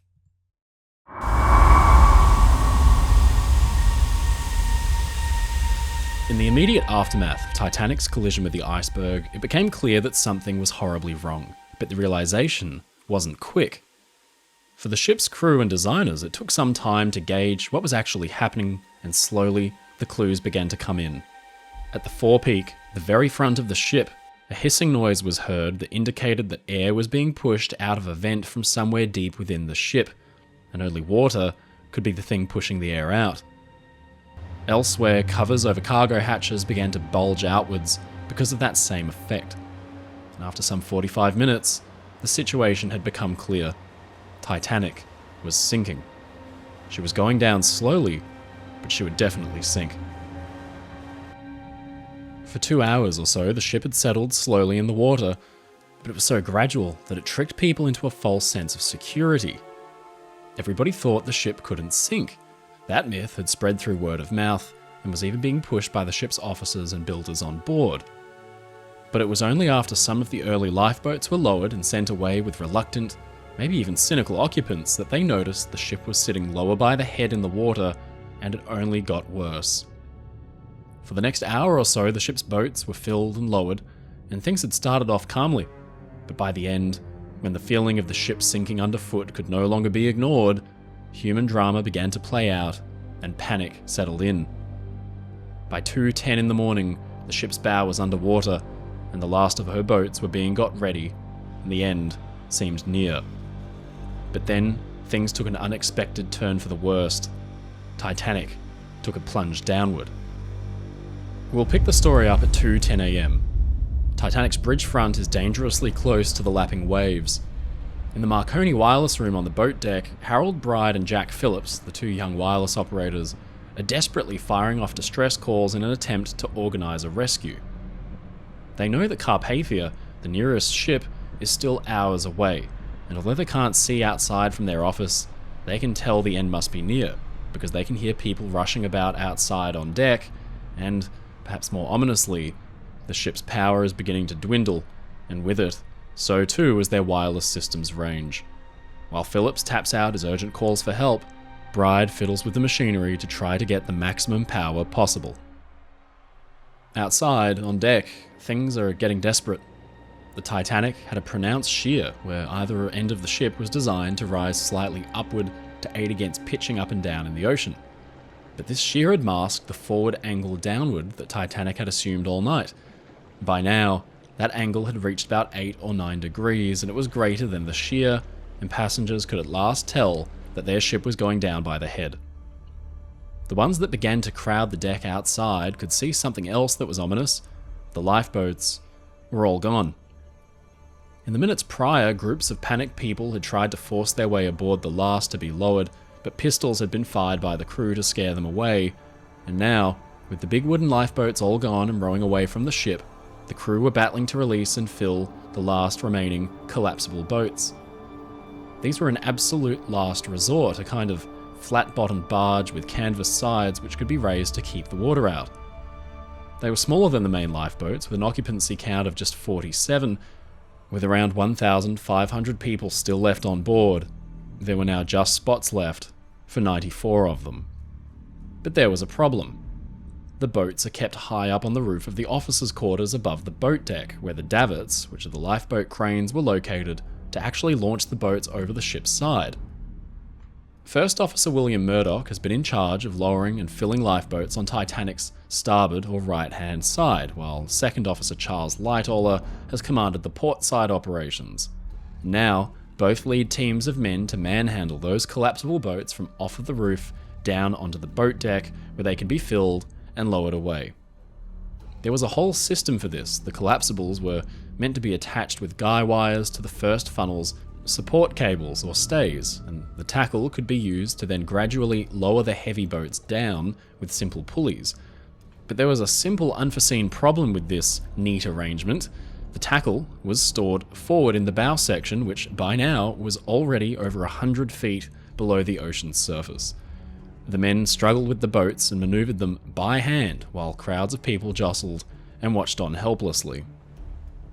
At the stern, dozens of people have gathered, instinctually attempting to get as far away from the water as possible, but it's a hopeless affair because sooner or later the stern will be consumed as well. They are gathered in groups, with one passenger describing them as looking like clumps of bees.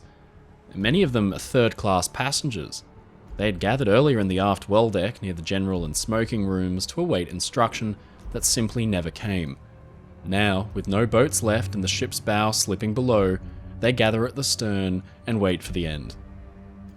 In the third-class general room, a woman nervously plays piano for her young daughter on her lap, and above her head, on the poop deck, two priests, Father Thomas Biles and Father Joseph Perushitz, are giving absolution, hearing confession and reciting the rosary to over 100 passengers who crowd around them. The stern is beginning to lift higher out of the air, and the three bronze screw propellers have emerged ominously from the ocean. Fighting his way through the crowd is 23-year-old storekeeper Frank Prentice. He has stood on the poop deck chatting idly with his friends Cyril Ricks and Michael Kieran, but now it's becoming too crowded. The trio begin to consider climbing over the port side railing and jumping. Down in the bowels of the ship, icy water roars through openings, not from below, but from above. Titanic has sunk slowly so far, with water coming in only through the iceberg-damaged hull, but now, with her bow underwater, tons and tons of ocean water can surge through the vents, cargo hatches, and open spaces up on deck. It means that the more Titanic goes under, the faster she sinks, and those not already up on deck are caught by the rapidly rising water level and drowned. At the base of the forward funnel, the crew, under Officers Murdoch and Lightoller, are still struggling with the collapsible boats when a huge crowd of third-class passengers surge out of a door from the first-class grand staircase at its entrance. It's not known where these dozens of people had come from or where they got held up down below, but for the crew planning to lower the last lifeboats, it was a sudden shock.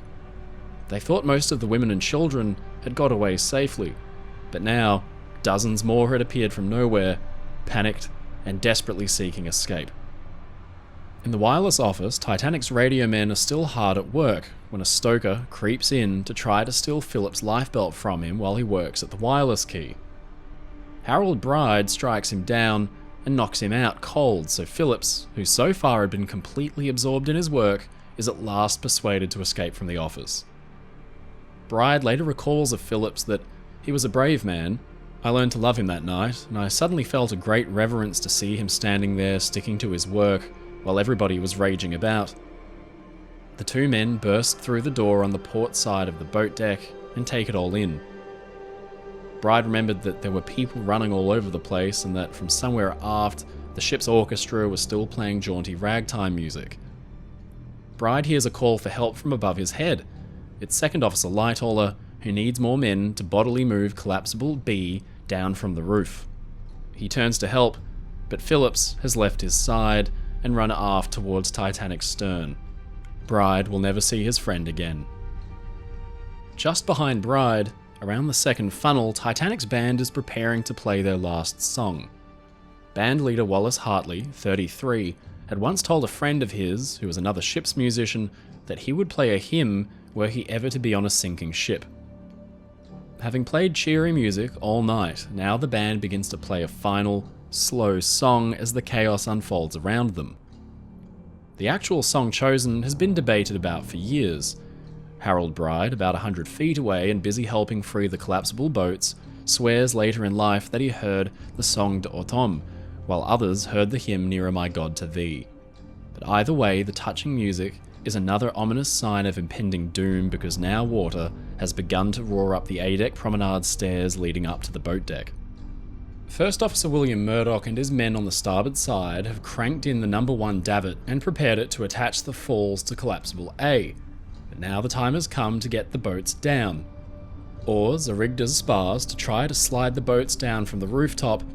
On the starboard side, collapsible A thumps down with a boom and lands right side up on the deck, but on the other side, collapsible B collapses the spars under its massive weight and thunders onto the deck upside down.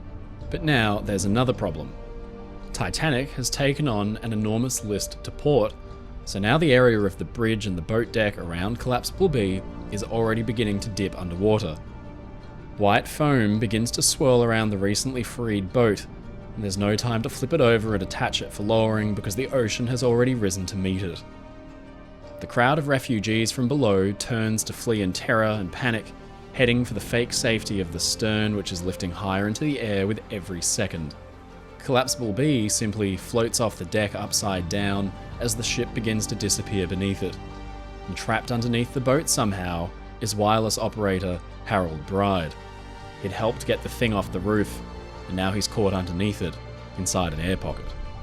On the starboard side, the men under Officer Murdoch are working desperately to sort out their own collapsible boat. Nobody's exactly sure of the plan. Murdoch had ordered the davits cranked in, and now men are working at untangling the falls and tackle and trying to connect them to the boat. Sixth Officer James Moody has other ideas. He calls out, "We don't want the block, we'll leave the boat on the deck." His idea is to simply let it float off, but others are still trying to connect the falls. They try pushing and pulling the boat up the deck towards the davits, but it's no use. The boat just weighs too much. Then, with a roar, the ocean bursts up and out of the stairs leading up to the boat deck, and the ocean has at last reached them. Some jump into the boat, but then somebody shouted out that the plug hadn't yet been put in. At sea, the plug was left out so that any rainwater could simply drain out, but now, without it, the lifeboat will be swamped. Fireman John Thompson, with injuries from a steam scalding earlier in the night, struggles desperately to get the plug back in. He feels the boat begin to be lifted by the surging, foaming water from underneath him. The dozens of passengers who'd come up from below have panicked and tried to flee aft, but they've encountered an unexpected barrier. Titanic's boat deck was a huge, open space, but it was segregated. The forward half was for the use of first-class passengers, while the after half was shared by second-class passengers and the ship's engineers. All these sections were separated by low railings with gates, and now the crowd of terrified passengers, some 100 or 200 in total, run up against the railings and get stuck. A crush develops, and there is no getting through. The time is now 2:15 AM, and across the ship mouths call out for help that couldn't come. The Carpathia is still miles away, making full steam, but with no hope of arriving in time. Titanic's stern is now high out in the air. She's down by the head by about 10 or 11 degrees, but she seems to hang there. It's all happening in slow motion. Around the collapsible A boat, people cling on for dear life as white water sweeps around their feet. The crowds along the promenade deck struggle desperately to try to get through towards the stern. Meanwhile, at the very stern of the ship, people hold railings and each other for support. The two priests are still saying their absolutions. Then, abruptly, the end comes for Titanic. From somewhere deep below, the final pockets of air which have given the ship her buoyancy finally give out. Her bow section drops like a stone. What has so far been a slowly rising tide of water becomes a tidal wave. It speeds up the boat deck, washing collapsible boat A up and off the deck for good, with whoever could cling onto it in tow. The wave smashes into the people who have got caught in the railings on the promenade deck, and it knocks anybody who was unprepared for it off their feet. One man who was prepared was Second Officer Charles Lightoller. After getting collapsible B off the roof, he'd been helping with the other boat when the ship simply sank out from underneath him. He thought briefly about turning to run for the stern, but realised that this was futile. Instead, he dives from the bridge front into the ocean and strikes out for the crow's nest, which by now is level with the waterline. But he realises that this too is futile because soon it will be underwater. He turns to swim back when he's suddenly pulled underwater and has the great misfortune of becoming pinned to the giant open mouth of one of the massive stokehold intake vents. These things lead all the way down to the boiler rooms, which are themselves a giant open space, and now tons and tons of seawater are pouring in and keeping Lytle stuck up against the grating. He begins to say his prayers, knowing that he's finished, but then a burst of hot air from below spits him off the grating and sends him to the surface. Gasping, he emerges and begins to swim away from the suction. At the very stern, Frank Prentice and his mates have climbed over the portside railing as the crowds on deck jostle. The ship's angle is increasing all the time. Titanic is now about 13 or 14 degrees down by the head. It means that the poop deck, which once stood 4 or 5 stories out of the water, is now up at least 10 stories high. As Titanic rears higher and higher out of the water, everything movable inside her begins to crash down. Furniture, plates, decor. It creates a symphony of destruction as everything shatters and breaks. The promenade deck's ornate windows have met the water now. They too begin to shatter inwards because of the pressure difference. Frank Prentice and his friends realise that the time has come. If they hold off from jumping any longer, then the fall will kill them. Frank is holding on to one of the notice boards, which once warned other smaller vessels to stay away from the Titanic's propellers. He lets go and falls straight past those same propellers which now sit high in the air. He is extremely lucky, as even though he's wearing a life jacket, he hits the water and survives. Many who tried this were killed instantly when their life jackets smashed back into their heads on impact, breaking their necks. Frank's friend Cyril Ricks hit debris on the way down and was killed. Prentice now finds himself surrounded by bodies and debris, with the massive ship's stern looming dangerously over him. He begins to swim away. On the boat deck, people are struggling to still rush afterwards for safety, while around the base of the forward funnel they swarm, caught off guard by the sudden plunge. They're swimming for nowhere in particular. Charles Lightoller was among them. He had survived being pinned to the vent intake and then emerged at the surface. Now he swims back for collapsible B and holds on. But then there is a loud crack like a gunshot, and then another one. The steel cable stays that connected Titanic's forward funnel to the boat deck are beginning to part ways. The funnel begins to lumber through the air like a drunk. It's coming down. It had actually been quite well supported against the forward angle because, by nature, it was angled itself backwards by about 3 or 4 degrees to help clear soot up and over the decks. But now, tons of water are pressing at its base. It's made of only thin steel plating, and it was never designed to survive this kind of pressure.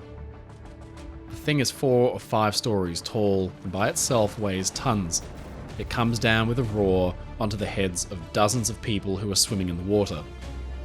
One of them is Charles Dwayne Williams. His son Richard is just feet away when the funnel comes crashing down and crushes him. Richard was transfixed by the sight, recalling later that it wasn't because of the fact it had killed his father and missed him by mere feet, but because he was wondering at the enormous size of the funnel which still belched smoke. The forward funnel smashed into the ocean and created a huge wave which washed over Collapsible B and sent it away from the ship. Collapsible A was caught up in the wave too. It was sent spinning away like a toy, smashing into one of the lifeboat davits, causing one fireman to break his arm. The funnel broke loose and rolled off into the water, sinking, creating a new horror. Where it had once stood was now an open moor 25 feet across, a blank shaft that led deep into the bowels of the ship. Water now roared in and carried anybody close enough nearby with it into a swirling, hellish whirlpool. Then it's funnel number 2's turn. With a whoosh and a brilliant explosion of sparks from below, it smashes down into the water. The time is 2:17 a.m. and Titanic is dying. To the growing din of smashing glassware and windows comes a new noise, a dull roar. To some, it sounds like a passing locomotive in a subway. Some even mistake it to be the ship's machinery and boilers becoming unseated and crashing forward through the bulkheads, but that's not it. The noise begins to reach a crescendo. It's actually the Titanic's steel structure beginning to fail. Individual beams and columns are bent and begin to crack. Hull plating is tearing, rivets are popping, wood paneling is shattering. Under the strain, steam lines and pipes crack and burst. The lights, which have stayed on so far all night, are powered by steam dynamos. Without their supply of steam, they begin to wind down, and the lights snap off. Then, it happens. Titanic's weakened structure fails. The entire hull comes apart down to the waterline. With a sound like rolling thunder, her back is broken. The stern comes down into the water again, although more gently than you might expect. Some don't even ever see the ship break in two, although many do. Their testimony at future inquiries will eventually be ignored. The pride of British shipbuilding could not simply break in two, but it just did. Only hours earlier, the ship's chief designer, Thomas Andrews, had told passengers that Titanic could be broken into sections and then those individual sections could remain afloat. But now his theory is about to be put to the test in the most horrifying way possible. His ship is rent apart. Funnel number 3 is caught off balance and tumbles off the ship, but funnel number 4 gets caught on the boat deck and stays in place after it collapses. Titanic's stern comes down almost level with the water again, and many think that it's returned to normal trim and will stay afloat. It stays there for a few long seconds, but then begins to rear up again. The break isn't a clean one. Sections of the lower hull remain intact. Plating, steel stringers and frames, the keel and the double bottom. Titanic's skeleton is strong, and it hasn't yet completely failed, but where the stern isn't flooded yet and full of air, the bow is now hundreds of thousands of tons of waterlogged dead weight. It is dropping for the sea floor like a stone and pulling the stern down with it. Holding on for dear life as the gargantuan stern section begins to whirl through the air is Chief Baker Charles Jochen. He clings to the starboard railing as the stern section is pulled down further and further and the angle increases in severity. Those in the lifeboats and the drifting collapsibles watch in shock as the stern rises up, twisting in a kind of semicircle. The stern is still full of air. It should take a long time to sink, but now it's being pulled down into the ocean as if a giant hand was grabbing it from below. Maybe the bow section remained attached, or maybe it was the enormous weight of her engines and machinery which still remained bolted in place. But either way, the stern now succumbs to the sea and gradually, calmly, begins to slip under. For those in the lifeboats, it looked elegant. 21-year-old steward Cecil Fitzpatrick later recalls that it was as neat and as clean a dive as was ever made by a fish. But inside the ship, the final plunge is anything but gentle. Tons of seawater surge unimpeded throughout. Wooden bulkheads and cabin partitions are demolished by a tsunami of ocean water. Boiling white water consumes the ship's poop deck, and Baker Charles Jochen lets go as it swirls around his waist. He barely gets his hair wet as the ship disappears from under him. The fantail goes under, and then the jackstaff, which once proudly flew the ship's blue ensign flag. There is a slight gulp. The time is about 2:20 a.m, and Titanic is gone.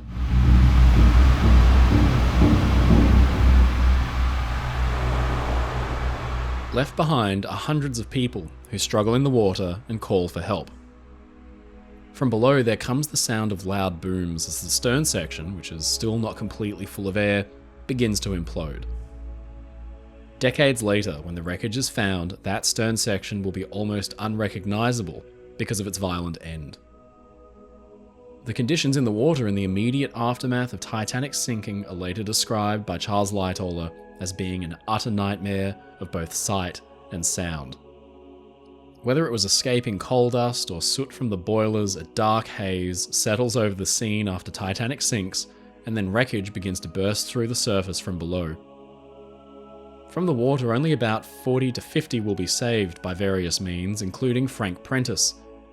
He's pulled aboard Lifeboat 4 and survives the night. So too does Charles Jochen and Second Officer Charles Lightoller. He leads a group of desperate survivors who balance precariously atop Collapsible B all night, working to shift their body weight against the waves to prevent their small boat from rolling over. Wireless operator Harold Bride eventually emerges from beneath the boat and clambers aboard. He's frozen nearly solid, but he's safe. All around, hundreds of desperate passengers call out for help, but help is too far away. Carpathia is still hours from Titanic's last known position. The screams will go unheeded into the night. Titanic's sinking had been a prolonged affair, but it ended in swift and sudden violence. Two calamitous events characterised those final moments.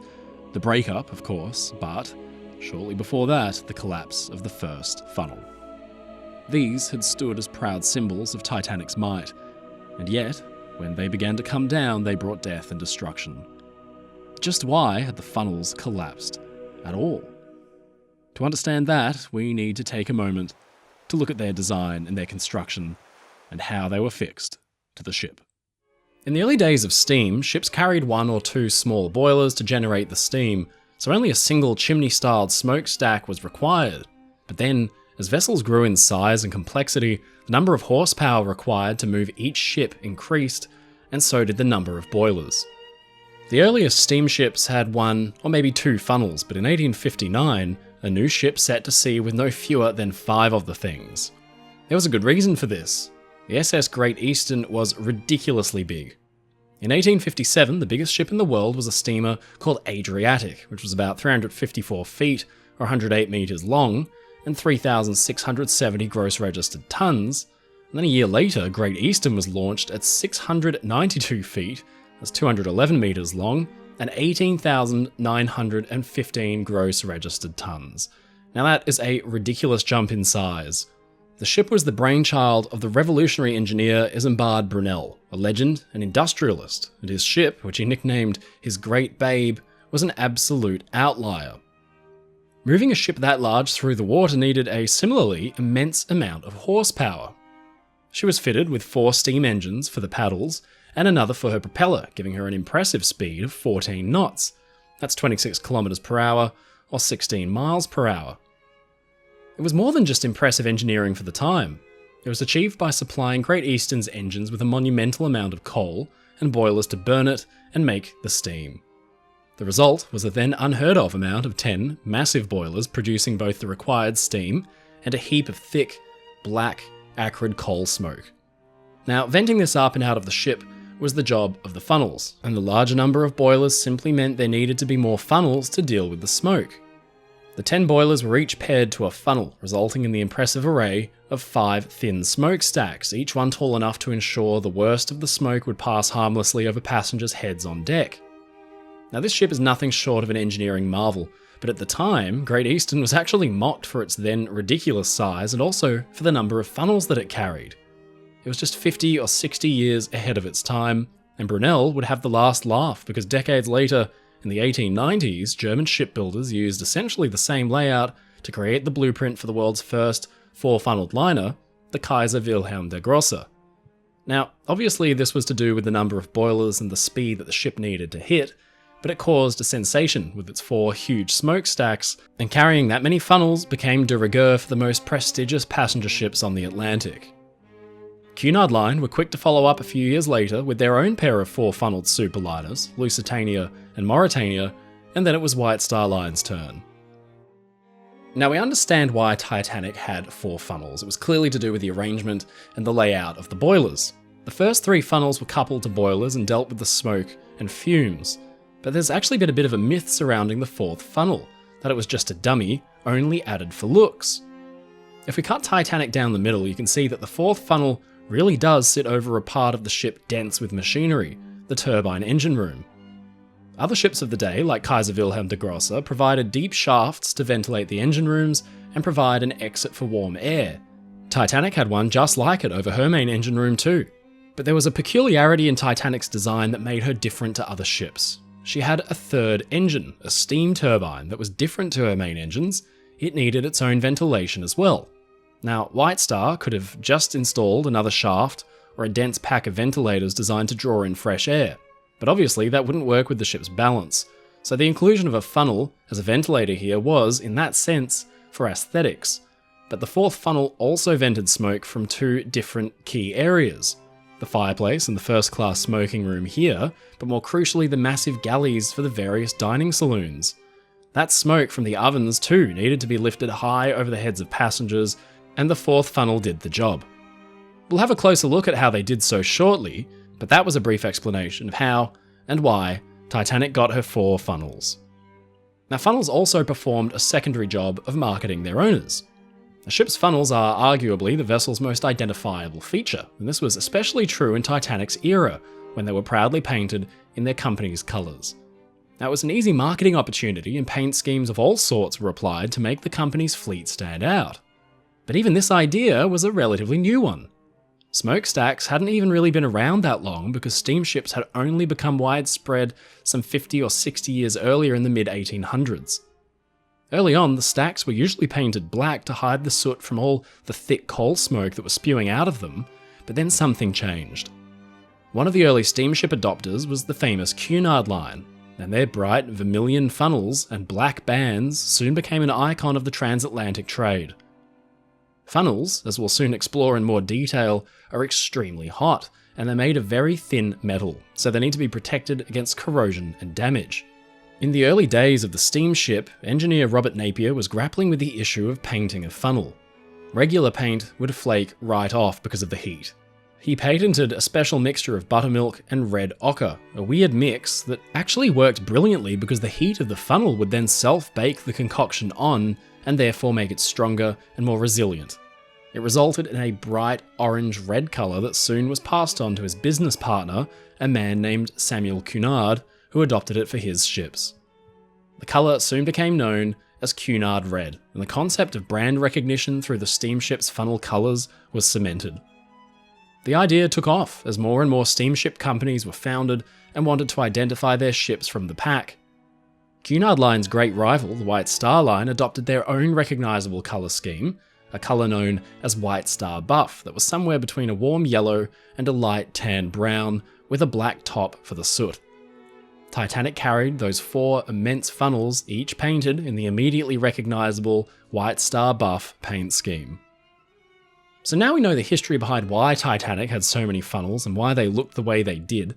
We need to deep dive into some engineering behind their function because this gives us some clues as to why they might have failed on the night of the sinking. Well, it turns out that Titanic's funnels, as viewed from the outside, were, if you'll forgive the pun, just the tip of the iceberg. The entire structure was complex and ran deep into the bowels of the ship. We'll start down here in the boiler rooms where coal is burnt to boil water and generate huge amounts of steam. The steam is vented under pressure into the engines, but the excess smoke from the burning coal has nowhere to go.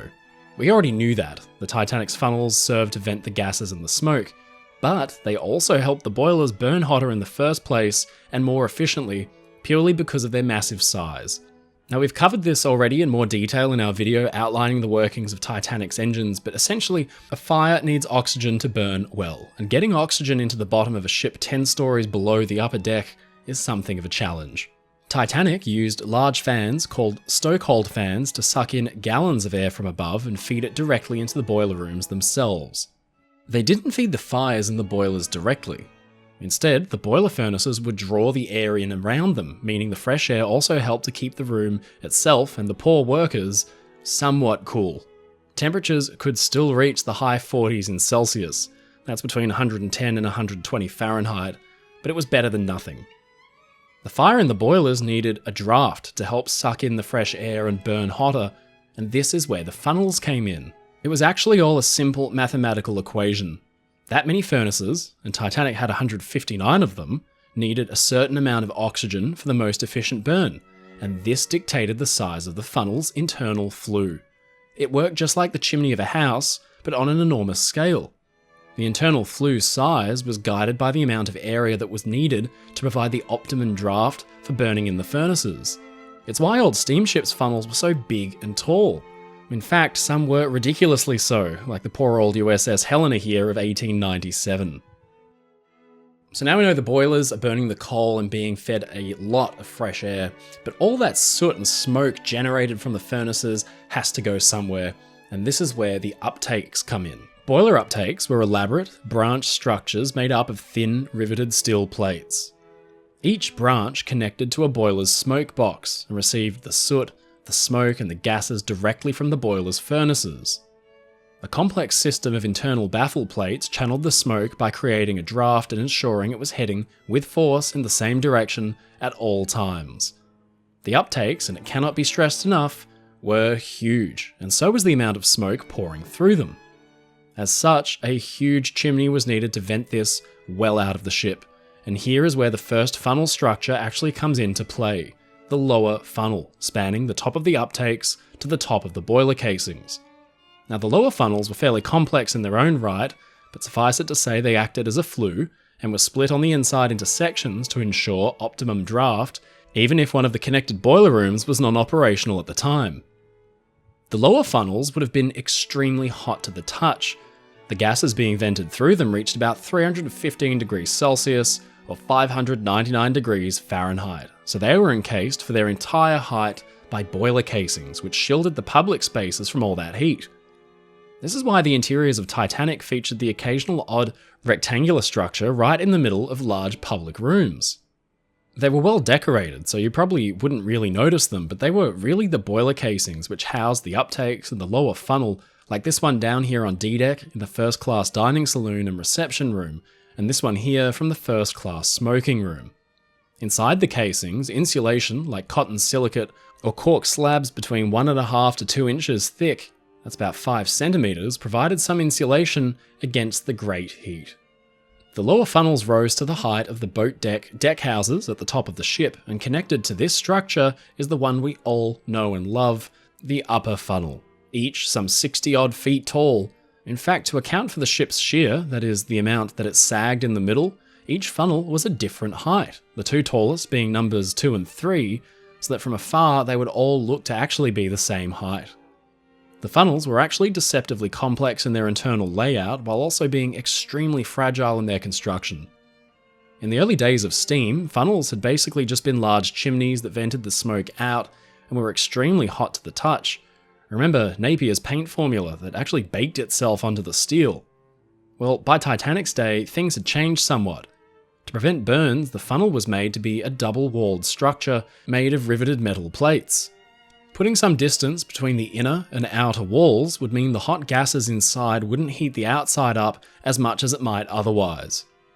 The funnels were built as one piece in the Harland & Wolff shops, winched up onto massive cars, and then trundled out to Titanic as she waited at the fitting out wharf. They were craned up one by one, and then riveted to the ship's deck plates. We'll get to that in a minute. The inner structure was connected directly to the lower funnel, and took in the gases being vented from them and the uptakes. It was spaced apart from the outer structure by metal plates to ensure that the exterior of the funnel would not run as hot, and then to make sure the funnels retained their shape, they were reinforced with bands and stiffening rods at their tops to keep their elliptical cross-section. The funnels were made to be as lightweight but strong as possible. The ship was expected to rock and roll all over the place in bad weather, and those funnels would have to hold on for dear life. If they were built too heavy or over-engineered, no amount of bracing wires or reinforcement would hold them in place, because they were each the height of a 5-story building. The steel plating used to make them was fairly robust, up to a 1/2 inch thick, that's about 13 millimeters, but when you consider the thing was as tall as an apartment block, you realise they actually weren't too heavy duty at all. In fact, this unique footage shows the Cunard liner Berengaria of Titanic's vintage being scrapped in the 1930s, and watch what happens when the funnels lose their support wires and are brought down on the deck.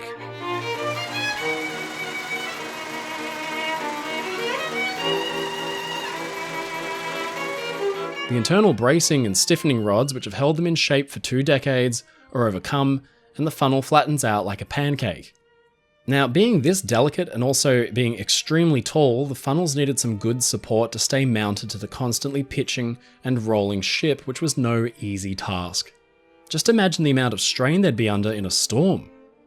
The funnels were connected to the ship's decks by 2 means. First, the very bottom of the upper funnel structure featured a flange, which was riveted directly to the deck plates. But this alone wouldn't hold the funnels in place. They needed to be supported all around to keep them upright. Now, this was the job of the stays and shrouds, galvanized steel wire rope 1 1/4 inch or 3.17 centimeters thick, connected to the funnel's tops with shackles along one of those stiffening bands designed to help maintain the funnel's shape. We mentioned earlier that the funnels were double-walled to prevent excess heat, but despite this, believe it or not, when under steam, the funnels would actually lengthen because of how hot it was. There had to be allowance for the strain. Now, because of this, the shrouds or cables couldn't be connected directly to the deck because they might snap under the pressure as the funnels became increasingly taller, even if only by inches or mere centimeters. To help with this, thick hemp rope, a lanyard, was woven around the shroud cables, and that was attached to pad eyes or shackles on the deck. This way the tension could actually be controlled. In fact, before lighting the boilers on departure, the funnel's shrouds would be actually slackened off by the crews at their lanyard so that the funnels could increase in size and the strain would be eased. The funnels were also a convenient place to mount other important pieces of equipment. Naturally, the ship's huge sets of whistles sat proudly on a platform towards the funnel's tops. Each funnel actually had its own set of these tri-bell type steam whistles, but only the forward two sets actually functioned. Forward and abaft or behind the funnels were mounted tall waste steam pipes, which could be used to vent excess steam out of the boilers if the engines were stopped or if too much steam was being generated. Because the funnels provided a nice, tall surface, various water pipes could be fitted to them too. You can see them in photos. The U-shaped piping runs up about half the height. This means that the water system for the ship's taps was provided with a natural pressure from the gravity afforded by mounting the pipes to the tall funnels. So now we well know what Titanic's funnels were made out of, how they functioned, and how they were attached to the ship. But on the night of the sinking, something very strange happened. Those carefully engineered structures came crashing dramatically down. Something had gone horribly wrong. At about 2:15 AM, all hell had broken loose on the roof of the officers' quarters underneath the ship's first funnel. Second Officer Charles Lightoller was working with a group of sailors to prepare an Engelhardt collapsible lifeboat for lowering when the ship sank out from underneath his feet with an alarming plunge. It sent a wave rolling up the boat deck, knocking people over and sucking Lightoller down, pinning him up against a ventilator's grating as water rushed in to fill the empty void below. Lightoller was eventually blasted off by a rush of hot air and came to the surface near the collapsible boat that he'd tried to help free. It had floated clean off the deck as the ship sank. He explained himself what happened next at the inquiry when he said, "I just held onto something, a piece of rope or something, and was there for a little while, and then the forward funnel fell down. It fell within 3 or 4 inches of the boat. It lifted the boat bodily and threw her about 20 feet clear of the ship, as near as I could judge." Now that was an incredible near miss, and extremely fortunate for those who were clinging onto the boat for dear life, but others were not so lucky. Dick Norris Williams was a rising tennis star travelling with his father in first class. They were both swept into the water by the downwards plunge too, and Richard caught sight of his father swimming towards him. He later wrote, "I saw one of the 4 great funnels come crashing down on top of him. Just for one instant I stood there transfixed, not because it had only missed me by a few feet. Curiously enough, not because it had killed my father, for whom I had a far more than normal feeling of love and attachment, but there I was transfixed, wondering at the enormous size of this funnel, still belching smoke. It seemed to me that 2 cars could have been driven through it side by side." As the funnels came down, we can assume they flattened out now that the bracing was overcome, just as we saw in that footage of Berengaria's scrapping. Even worse was to come though. With the funnels down and detached from their seatings on the deck, a gaping maw was left behind, where, according to passenger Eugene Daly, people were sucked in by a torrent of water like flies. It's very grim stuff. As if the ship's sinking wasn't already bad enough, the collapsing funnels, and by the way, number 2 went down soon after number 1 did in a shower of sparks and soot, took quite a few people with them. So what had happened? These funnels were designed to weather the worst of the Atlantic storms, the heavy pitching and rolling in huge seas. They were lightly built, heavily braced and reinforced, but still they had failed. Lightoller presented his own theory at the inquiries when he said, "The terrific strain of bringing the after end of that huge hull clear out of the water caused the expansion joint abaft number 1 funnel to open up. The fact that the 2 wire stays to this funnel on the after part led over and abaft the expansion joint threw on them an extraordinary strain, eventually carrying away the port wire guy to be followed almost immediately by the starboard one. Instantly the port one parted, the funnel started to fall, but the fact that the starboard one held on a moment or two longer gave this huge structure a pull to that side of the ship. Titanic had two big expansion joints for her upper decks. Bridges actually use these today for similar reasons. Essentially, large structures tend to bend and sag, or lengthen and shorten depending on conditions. For a ship like Titanic, her hull was designed to hog and sag to some extent over big waves. If built too stiffly, it would simply break apart in a heavy sea because there was no easing of the strain. The superstructure on top of Titanic wasn't part of the hull, it was simply attached and would be expected to bend and sag along with it. To help it do this without tearing any of the steel plating that made it up, expansion joints were fitted, breaks in the structure that were separated by a short distance. In passenger spaces, the joint was covered with brass and leather to hide it or at least make it barely noticeable, but with the expansion joints fitted, the superstructure could now flex with the ship's hull. And as Lightoller noted, the immense strain of the sinking was causing Titanic's hull and superstructure atop it to hog. That is, bend downwards, thanks to the effects of gravity pushing the stern down as it was rising higher through the sinking. With the expansion joints opened up, the stays, or support cables which supported the after part of the funnel, were on the other side of the expansion joint, and his theory suggests that they were suddenly under huge strain and that they failed. But the question has to be asked though, was the parting of those stays the cause of the collapse, or just a symptom?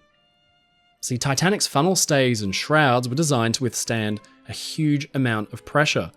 On the transatlantic run, heavy seas and rolling waves could cause a ship to roll and list either 10, 15, or 20 degrees or more. Now, this type of experience was commonplace, and ship design had to take it into account. It's worth remembering that Olympic, throughout her entire career, in rough seas and storms, never lost a funnel.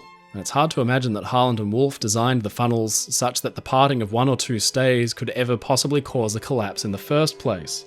In fact, the last two funnels on Titanic remained in place high up in the air. Funnel number 3 had a pair of stays that crossed over an after expansion joint as well, but that funnel remained in place until the ship broke apart underneath it. It shed some doubt on Lightoller's theory. If it was just the effects of gravity and the opened expansion joints at play, shouldn't all 4 funnels have come down at the same time? Well, the timing of the funnel's collapse actually gives us our first major clue as to what was actually happening. Funnel number 1 collapsed when water, roaring up the boat deck, met its base, and then number 2 did the same thing. Clearly, the water was having some effect, but what? At the British inquiry into the disaster, naval architect Edward Wilding, who'd actually helped design the ship, gave his opinion when he said, "The funnels are carried from the casings in the way of the comparatively light upper decks, that is the boat and the A deck. When these decks became submerged and the water got inside those houses, the water would rise outside much faster than inside, and the excessive pressure on the comparatively light casings, which are not made to take a pressure of that kind, would cause the casing to collapse, would take the seating out from under the funnel and bring the funnel down." Now, water pressure is capable of terrifying things, as anybody familiar with the effects of delta P can testify. 1 foot of water pressure equates to roughly 3.06 kilopascals, or less than half a pound per square inch. But as water rushed up the funnel's base as the bow sank, the pressure increased dramatically. At 10 feet, the funnel's base would have been under some 30.6 kilopascals or 4.4 psi of pressure, and the casings and deck houses down on A deck would now be under 92 kilopascals or 13 psi of pressure. Now, what Wilding was suggesting was that the lower funnels and the casings were buckled by the water pressure, and this brought the funnel down too. But the evidence from the wreck suggests otherwise, because the casings and the lower funnel are still all there in fine shape. It seems more likely that water rushing up the boat deck surged around the base of number 1 funnel, and then the pressure began to mount. We know the funnel collapsed sometime after Lightoller surfaced nearby, meaning that the funnel would have had to have sunk for a while and its base would have been at quite a depth when it came down. Perhaps it was as deep as 20 feet or 6 meters. With the entire interior of that funnel, the lower funnel and the casings not yet flooded and now under extreme pressures, a structural failure would have been inescapable. It's not implausible to think that water pressure began to buckle the base of Titanic's forward funnels, because at 25 feet of depth, the funnel's base would have been under around 11 psi, or 74.5 kilopascals. As the base buckled and the funnel began to topple, excess pressure on the shrouds and the stays would have caused them to snap. To those in the water outside, like Lightoller, it might have looked as if the shrouds and the stays were straining and snapping, causing the funnel to fall, but it was actually the other way around. 11 psi doesn't sound like a lot, but acting on something as big, hollow, and lightly built as Titanic's funnels, it seems likely that the ocean's pressure at that depth could have brought them down. We know the water pressure was enough to collapse the grand staircase dome cover directly behind the number 1 funnel almost as soon as it was immersed in water, for example. Today on the wreck, there's no structure there at all, just an open hole where it once sat. Another clue to the water pressure hypothesis is the fate of funnels 3 and 4, which remained attached comfortably, high and dry, despite that ridiculous 20 to 30 degree angle down and the same list to the side that the forward funnels had endured. These funnels only detached during the breakup when the forces of gravity became simply far too much for the structures to endure. Other ships from Titanic's era sank with surprising results. In 1916, Titanic's sister ship Britannic sank after striking a mine off Kea in Greece, and the result was very similar. Like Titanic, her funnels seemed to collapse one by one in turn, with survivor Corporal J. Waugh stating that as each funnel touched the water, it was torn off just like paper. Curiously though, just a year prior, the liner RMS Lusitania had sunk too, but her funnels remained attached as they were pulled underwater. Surely they must have been under similar forces as Titanic and Britannic's. Well, even though she was some 10,000 tons smaller than Titanic, Lusitania's funnels were even taller. But interestingly, they were actually braced with double sets of shrouds and stays at 2 different levels compared to Titanic's 1. If the bases of Lusitania's funnels began to crumple and fail, it could be that the much greater number of support cables was able to take up the strain and keep them in place. On top of that, differences in the makeup of the funnels, the plating thickness, the amount of stiffeners and internal reinforcement, it all might have meant that Titanic and Britannic's funnel designs were just more susceptible to failing and collapsing once subjected to water pressures than Lusitania's ever were. That's not a fault on the part of the designers though. No ship's funnel would ever need to endure that kind of punishment in normal life. Titanic's funnels are an incredibly iconic part of the ship's exterior, so much so that just the sight of any 4-funneled ship will invariably bring up the story of Titanic. Show your regular person a photograph of Aquitania, and chances are they'll call it Titanic. The number and size of a ship's funnels rose to symbolize that vessel's size and power, but in time they fell out of favor, possibly thanks to the Titanic disaster in part, but mostly due to changing tastes. In the 1920s, ships' funnels became smaller and more streamlined. There's just something so Victorian and industrial about the tall, straight funnels of Titanic's day, almost exactly like a factory chimney. As Art Deco took hold, ships' funnels shrank in size and became more shapely thanks to liners like Germany's Bremen and the USA's SS America. Today, ships still have funnels, but they're almost more of an afterthought. Ships aren't packed with dozens of boilers anymore, only diesel engines, meaning a single funnel is usually enough to do the job.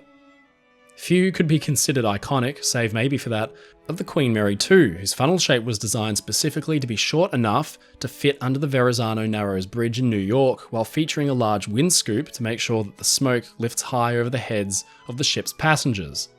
I shot this footage myself last year, and I can tell you from experience that it definitely works.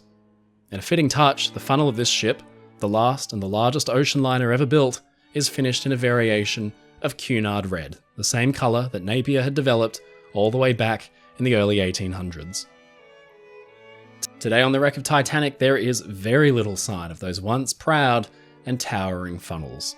They broke free of the ship, but their shrouds and stays remained attached, causing havoc as they ripped up and down the deck, those 1 1/4 inch, 3.17 centimetre thick cables tearing lifeboat davits and equipment clean off the decks. The funnels themselves likely flattened out as they hit the water, like we saw with Berengaria's. Now, there only remains are some nearly unrecognisable piles of tangled plating and pipes on the ocean floor. It's hard to believe these majestic things once towered high over the ocean in the days when Titanic was the newest, finest ship in the world.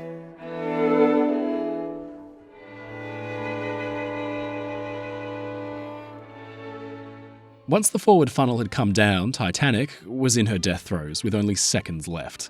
Her stern had reared high into the air, and then came the final terrifying death knell. The ship's back was broken, and she tore apart. But for decades, this fact itself was doubted even by people who'd been there. To understand how and why Titanic must have broken up, we need to examine the evidence and look at the ship itself.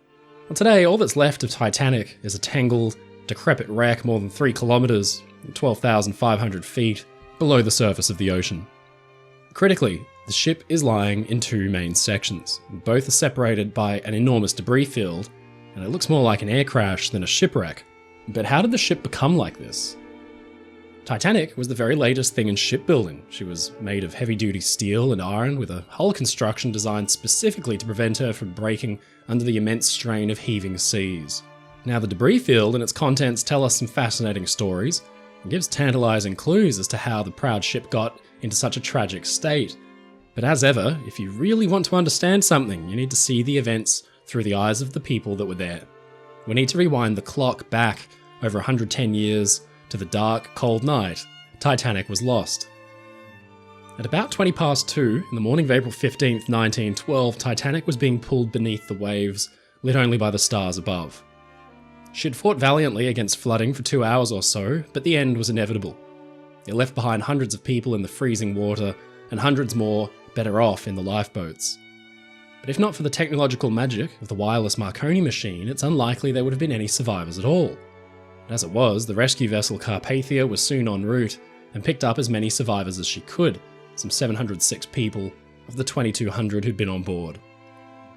In the weeks and months to come, they'd be questioned by friends, family, and authorities about what it had been like, but their most important testimony would be heard by 2 courts of inquiry. Across 2 separate investigations, the first in the US and the second in Britain, crew and passengers alike were called before the committees to give some insight into what exactly had happened. Questions covered everything from the early parts of the voyage to the fateful encounter with the iceberg and beyond, but some of the most interesting testimony surrounds the ship's final moments. A little over 80 people were called upon to give testimony, and 17 spoke directly to the ship's final minutes. They were passengers and crew alike. Many of them had been in the boats, but some had also been struggling in the water nearby. Nearly all of them had a perfect, unobstructed view of events. Fortunately for the inquiry, 4 senior officers had survived and gave their testimonies. Now, through the course of the first inquiry in the US, somebody must have mentioned they thought they saw the ship break apart as she sank. Second Officer Charles Lightoller was the most senior surviving officer from the ship, and Senator Smith, who presided over the hearings, asked him about this. He said, "Was the vessel broken in 2 in any manner, or intact?" "Absolutely intact," Lightoller had answered. Later, the question was put to the third officer, Herbert Pittman, who claimed to have seen the ship too. Smith asked, "Did she seem to be broken in 2?" And Pittman responded simply, "Oh no." The other surviving officers, Boxhall and Lowe, claimed they didn't get to see the ship sink at all. Lightoller's testimony was particularly convincing because he had been closest to the ship as she sank, washed away at the last possible minute. In the end, those 2 officers and 2 other passengers said they saw the ship sink in one piece. The matter was accepted as fact, and it remained the predominant theory for decades to come. Movies were made which showed the ship sink in one piece, paintings and all sorts, but then, in 1982, something interesting happened. At a historical society meeting that year, survivor Ruth Becker was telling her story to a packed room. Ruth was a young girl at the time of the sinking, just 12 years old, and she was travelling second class. Bundled into a lifeboat, she said she had watched Titanic sink quite clearly, and she told the conference something interesting. Parting her hands 2 ways, making motions representing the funnels falling, she told the audience she had seen the ship break apart. But as she finished, the microphone was taken by the host of the event, a historical society member, who reassured the audience that Ruth was wrong. That she'd actually just seen the funnels falling had been incorrect. After all, the official testimony of Titanic senior officers had been that the ship sank intact, and it would of course be easy for a young girl to misinterpret what she was seeing. So they thought. 3 years later, that young girl was proven right. Titanic was discovered 4 kilometers down and split into 2 sections. Reviewing the inquiry testimony and evidence is fascinating. I said that 2 of the ship's senior officers had said she sank intact and 2 passengers backed them up, but 13 other survivors had told the inquiries they saw it break in 2. One was able-bodied seaman John Poindexter, who said he was only 150 yards away from the sinking and that he thought he saw the ship break apart at, as he described, the foremost funnel. He was quizzed as to why he thought so, and he said, because she was short. The after part righted itself after the foremost part had disappeared. Thomas Ranger, a greaser who worked in the engineering department, made it even plainer. He said the forward end of the ship went underneath and seemed to break off, and the after part came back on a level keel. Reading this testimony, it all begins to line up. Frederick Scott, another greaser, said, "We'd just got at the stern of her when she started breaking up. She broke off at the after funnel, and when she broke off, her stern end came up in the air and came down on a level keel and disappeared." Sailor Frank Osman painted an even more dramatic picture. He said, "After she got to a certain angle, she exploded, broke in halves, and it seemed to me as if all the engines and everything that was in the after part slid out into the forward part, and then the after part came up right again, and as soon as it came up right, down it went again." 9 others said very much the same thing. And what's even more remarkable about this is that not many of them are passengers. Many are members of the ship's crew. Now that flies right in the face of the established narrative that Titanic had gone down in one piece. But why was the testimony ignored? Well, for one thing, many of the witnesses couldn't actually agree on where the break had happened. Poindexter had said that it was at the first funnel, while Scott said it was behind the fourth. This kind of discord did not go unnoticed by the Commissioner and the Attorney General at the British inquiry, who pointed out that the evidence was contrary. In fact, those overseeing the British inquiry don't seem very interested at all in entertaining the idea that Titanic broke up. The reason these eyewitnesses might have been overlooked and their testimony largely ignored, if not rejected, is lost to history. A cynic might say that the officers who said she sank intact were protecting company interests, and that the British inquiry was designed to salvage what little of the British shipbuilding world's reputation they could. The ship sinking was one thing, but breaking apart as it did so was something else entirely. There's another simple answer, that the idea the ship might break apart was simply inconceivable. They were still grappling with the idea that she could sink at all. In fact, many thought the iceberg had ripped a gash hundreds of feet long, and that had sent the ship to the bottom. By contrast, Edward Wilding, one of her designers, had estimated the hole left by the iceberg to be only 12 square feet large. Like the idea of a breakup, the pride of British shipbuilding being taken down by something so trivial as a 12 square foot hole might have been too much to handle.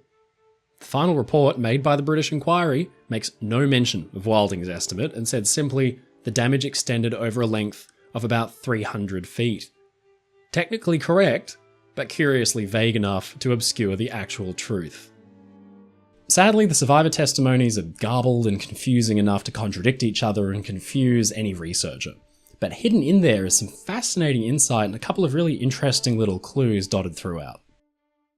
Baker Charles Jochen gave some particularly tantalizing testimony. He was inside the ship during the sinking and heard some interesting noises. He said, "I went to the deck pantry, and while I was in there I thought I would take a drink of water. While I was getting the drink of water I heard a kind of crash as if something had buckled, as if part of the ship had buckled, and then I heard a rush overhead. You could have heard it, but you did not really know what it was. It wasn't an explosion or anything like that. It was like as if the iron was parting." Shortly after that, he went outside and climbed up to the stern, famously riding the ship down, he said, like an elevator. What Jochen was hearing might have been the Titanic's structure in some serious distress, with beams and girders bending and buckling under immense pressures. Now we'll put a pin in this evidence and come back to it later on, because fortunately, today we can turn our attention to something which paints even more of an evocative picture: the wreck itself. Titanic's wreck is famously in a fairly tragic state. The bow is famously intact, although its back has been broken and its sides are blown out. The stern section is a different story, shredded almost like it's been blown up with explosives. Unfortunately, because stringent copyright ownership surrounds footage of the wreck, I can't show you actual images, but I can show you my own representations of what lies down there. Titanic is lying in 2 sections that both point northeast, and both sections are about 600 meters or 2,000 feet apart. In between, and especially around the shattered stern section, is a monumental debris field containing countless pieces of the ship, everything from delicate, intact crockery, glasses and wine bottles, to enormous pieces of steel torn up like they were paper. When Robert Ballard and his team, working for the Woods Hole Oceanographic Institute, found the site in the 80s, they mapped it out by hand, but over the years, closer inspection has revealed some hidden, fascinating truths. But one thing was obvious from the outset in 1985. A huge amount of Titanic was seemingly missing. Now this is a comparison that I drew of the ship's profile as it was in 1912 when she was new, and then the wreck after she sank. The bow section is probably the largest and comprises this much of the ship. The stern section, 600 metres away, is fairly large too, albeit in a pathetic state, and it comprises about this much of the ship, but missing in between is about 100 feet, or 30 metres, of the ship's middle. From about the third funnel and back, an entire section of Titanic is just gone. Or at least, it seems to be. To Ballard and his team, it must have seemed like Titanic had just disintegrated in the middle, and that 100 feet of ship had been crushed into oblivion. But closer examinations of the debris field in future dives showed otherwise. Slowly, through careful study of photos by experts, telltale signs began to reveal themselves. A massive chunk became known as the forward tower because it would have stood about 4 or 5 stories tall beneath the ship's third funnel. A second huge chunk of the ship's middle was found too, known as the aft tower. It encompasses about 3 stories of the ship's superstructure behind the third funnel. Within the debris field, other pieces could be made out, but they weren't intact like the 2 so-called towers. Big chunks of the deck house below the 4th funnel here, as well as sections from the lower hull near the engines.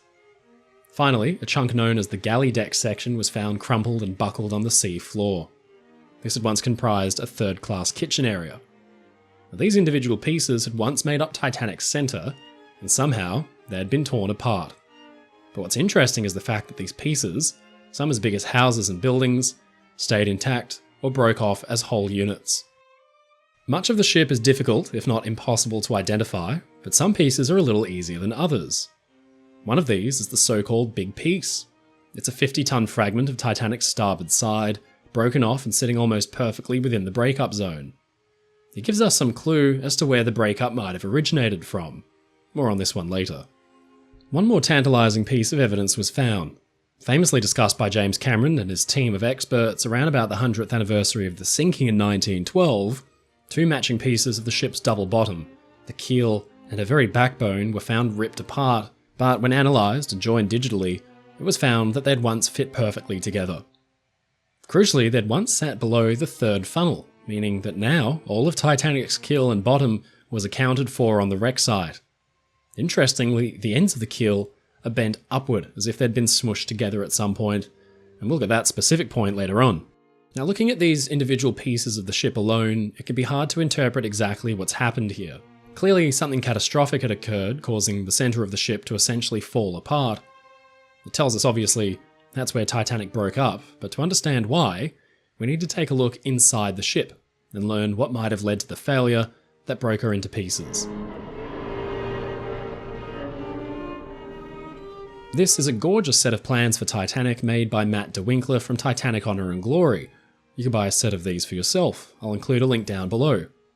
They're simply stunning, made after years of research and studying the ship with assistance provided by the Titanic Honour and Glory team and a litany of experts on the ship. It shows us how Titanic likely looked inside, deck by deck, with even the furniture's location marked out. Now this is extremely useful in understanding what exactly was destroyed during the breakup and how it might have happened. Starting here, on the boat deck, Titanic's uppermost deck, we can see that the forward and aft towers account for a good chunk of this part of the wreck, and that the break happened somewhere around here. In this area, there are a few internal spaces because this is mostly an exposed promenade, but here you can see there's a unique feature of the ship, the reciprocating engine casing. This empty shaft ran all the way down to Titanic's engine room and helped ventilate the massive space, allowing hot air to rise up and out of the vessel. The third funnel's deck house sits slightly forward of this, and it comprises the officer's mess and a selection of fan units. Now, moving one deck down to A deck, we can see more interior spaces of the ship. Now, crucially, you can see that around here, there's a lot of empty space. The third funnel's casing, which vented smoke out of boiler rooms 1 and 2, the reciprocating engine room casing right behind it, the well for the first-class aft grand staircase behind that, and then another empty shaft, the turbine engine casing. This shaft supplied ventilation to the turbine engine room, which was directly behind the main engines. Famously, Titanic's fourth funnel was kind of a dummy in that it didn't vent smoke from any of the boilers, but it did serve to allow hot air to rise and escape from the turbine room. In this section of the ship, we know that the first-class smoking room, the first-class grand staircase entrance, and a good chunk of the lounge were essentially ripped from the ship during the break. From B deck down to C deck, things become a little more monotonous. Cabins upon cabins, some might say, but here we see the first-class restaurant and Café Parisien, all lost during the sinking. Now on C deck, around the breakup zone, we can see cabins and saloons for the maids and valets on board the ship.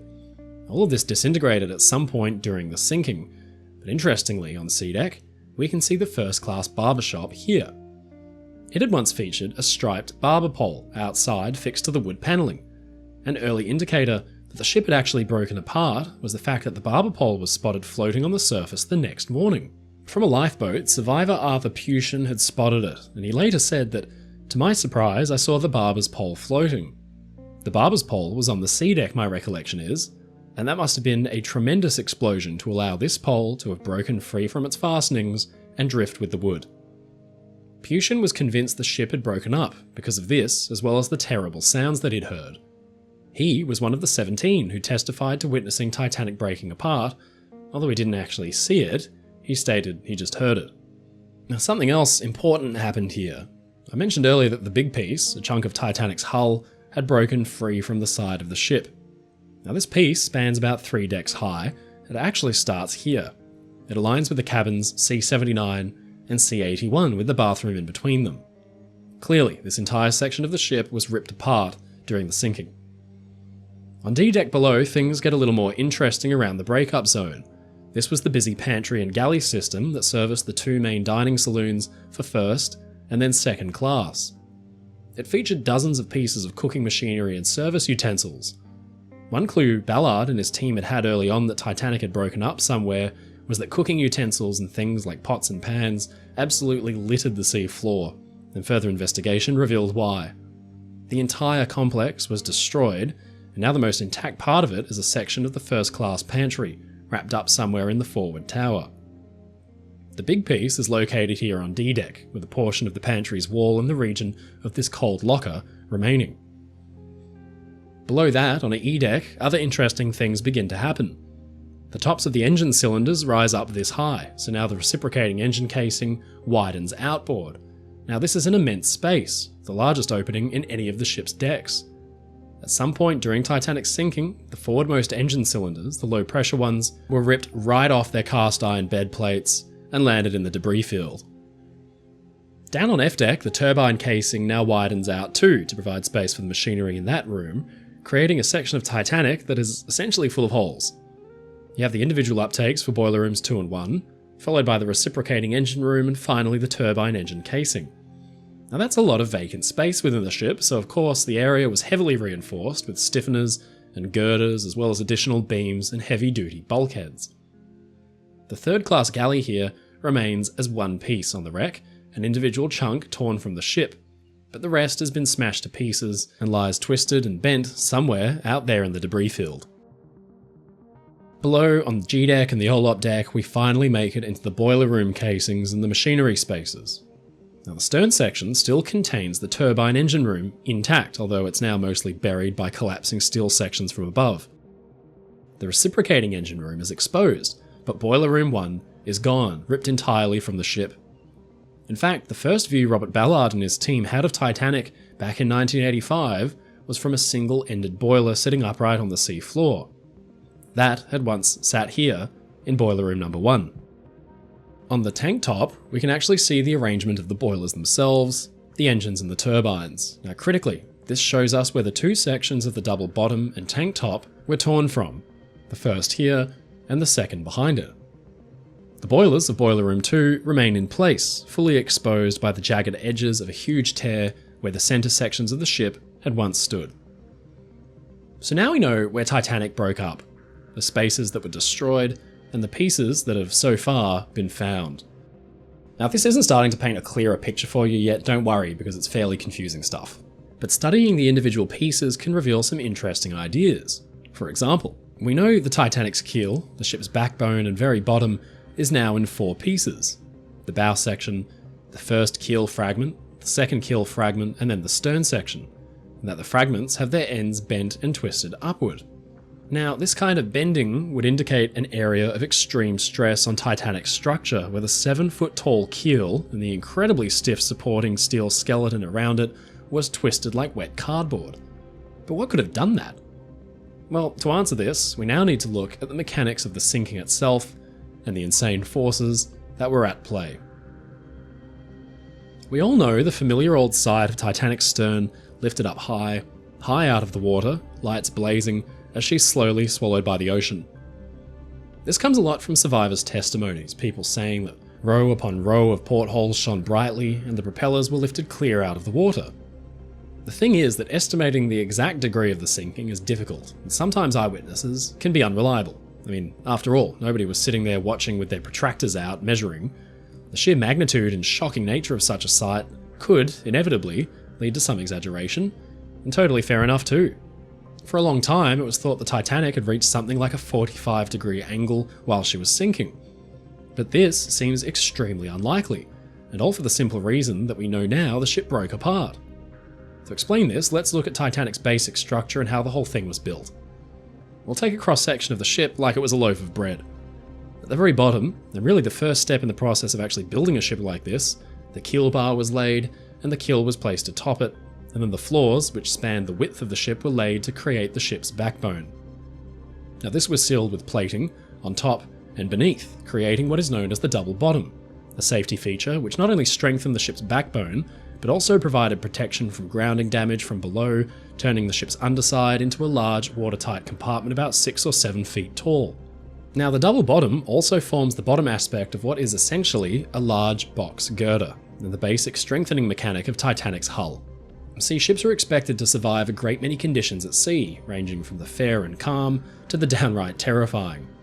Waves can soar stories tall, and riding over them can put unbelievable stresses on the ship. Hogging and sagging is what happens to a ship as it crests a wave. They're so big and long that they basically bend in the middle as they ride the wave top. It's a scary thought, but it's basic engineering. If you make the ship too stiff, it would simply snap. The secret to engineering a ship like Titanic was to make it strong, but flexible. So to do this, the hull got its strength from essentially following the design principles of a simple box girder. A box girder, like the name suggests, essentially uses 4 main sections. In this case, that was the Titanic's double bottom, both sides of the ship's hull, and then the strength deck on Titanic, that was B deck. Now this made up the entirety of the ship's hull, and then additional decks were simply attached on top. This was the superstructure. It served no structural purpose for Titanic, and didn't serve to support or reinforce the hull in any way. They were simply attached on top of the main load-bearing structure below. The sides of the ship drew their strength from the massive steel frames, the ship's ribs, which were spaced at intervals ranging from 24 and 27 inches, that's 68 centimeters at the extreme ends of the ship, to 36 inches or 91 centimeters in the middle. Spacing the frames out like this meant Titanic was allowed a certain degree of flexibility in the middle, so she could hog and sag the correct degree to survive riding over heavy seas. The benefits of box girders are that they're resistant to torsion or twisting, and when supplemented by additional columns, they have excellent load-bearing properties. This makes them a popular choice for bridge construction to this day, but scale a box girder up to the size of a ship like Titanic, and you're left with a strong, flexible structure that's perfectly suited to riding through the biggest seas. But a long structure, even as strong as a box girder, has its limits. Titanic was 882 feet, or 269 meters in length, an immense span which tested engineers of the day. The ship's hull was designed to survive normal, day-to-day seagoing conditions. It was not designed to exceed that. Breaking down the physics to the most simple elements, on the night of the sinking, as Titanic's stern began to rise up out into the air as her water-filled bow began to drop like a stone, the ship became a giant 882-foot-long lever. Now, levers have been used for centuries as a basic, simple machine to shift heavy loads. Situated on a fulcrum, the lever can pivot, put a load at one end, and with a little effort at the other, you can lift the loaded end up. Simple stuff. But naturally, through the whole process, the lever itself is under huge strain, not only from the load, but then also from the effort. At the centre of the strain is the fulcrum, the lever's pivot point.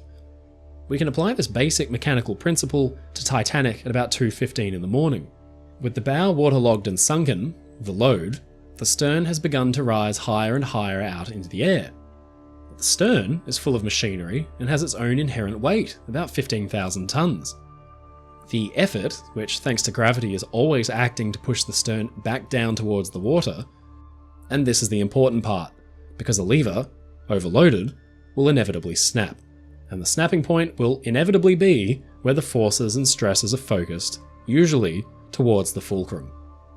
That night, as Titanic swung higher into the air, her midship section began to act as the fulcrum. Unfortunately, thanks to a series of interesting events, we know its position exactly. The fulcrum of Titanic's sinking motion centered around this hole in the ship's side. It's called the condenser discharge outlet. It's a port for seawater that had been drawn through the ship's condenser units to cool hot steam back into water to feed through the boilers again in a continual loop. It usually sat a few feet above the waterline, and through the night of the sinking, it stayed put. We know it didn't drop by any large amount because later on, as Lifeboat 13 was being lowered, they were almost flooded by it as it pumped water out as usual. Now, the fact that it stayed in place a few feet above the waterline tells us that the fulcrum of the sinking was somewhere around here, and of course, it's right in the breakup zone. Now, we're beginning to get an understanding of where the forces might be building as Titanic rises higher in the air. Soon she'll reach her designed limits. But for now, let's take a look at what these stresses actually are. Titanic's box girder-like hull is now under extreme pressures. Down below, at the bottom of the structure, the action of the lever, Titanic's hull itself is beginning to compress the lower sections of the hull together as she hogs in the middle. Remember, at sea, Titanic was expected to hog and sag. Hogging in waves would put the hull under the same kind of compressive forces lower down, but at no point would the full weight of a 15 or 20,000 ton stern section be expected to be independently supported by the rest of the hull. As the lower section compresses, the upper sections, the strength decks, and below are being forced apart because they are under tension. The deck's being pulled taut as the stern fights its fight against gravity, and remember the stern's weight, the effort of the lever, is constantly trying to force it down. Titanic hogs badly, and its hull is inevitably going to break. So we know Titanic must have broken at a fairly shallow angle. It's thought the stresses reach their maximum at about 20 or 25 degrees. With the hull under extreme pressure, the lower part under compression and the top part in tension, we all know the outcome. There was a break. And now we can begin to take all these pieces of information and evidence, the survivor testimonies, the wreck's remains, and all the mechanics at play, and begin to draw up conclusions over how and where the break occurred. But first, let's look at some final pieces of evidence, not actually directly related to Titanic, but from other ships, because as it happens, Titanic is not the first or last ship to ever violently break apart. But it turns out that lots of ships have encountered scenarios that far exceeded their design limits, and a lot of these resemble the damage that was actually inflicted upon Titanic. In 1948, the Royal Mail steamship Magdalena was on her maiden voyage from Britain to the east coast of South America when she ran aground. Now, she was briefly refloated and towed when, as the bow took on flooding and was down by 45 feet or 14 meters, she snapped in half. Now, it happened as the ship passed over a sandbank. This clearly acted as something of a fulcrum to Magdalena's lever, as it were. It was a clean, neat break, straight down from top to bottom, as if the ship had been sliced with a red-hot knife. Now the superstructure forward of the funnel, now lacking its support from below, began to cave inward and essentially fall out of the open tear. We'll come back to that later.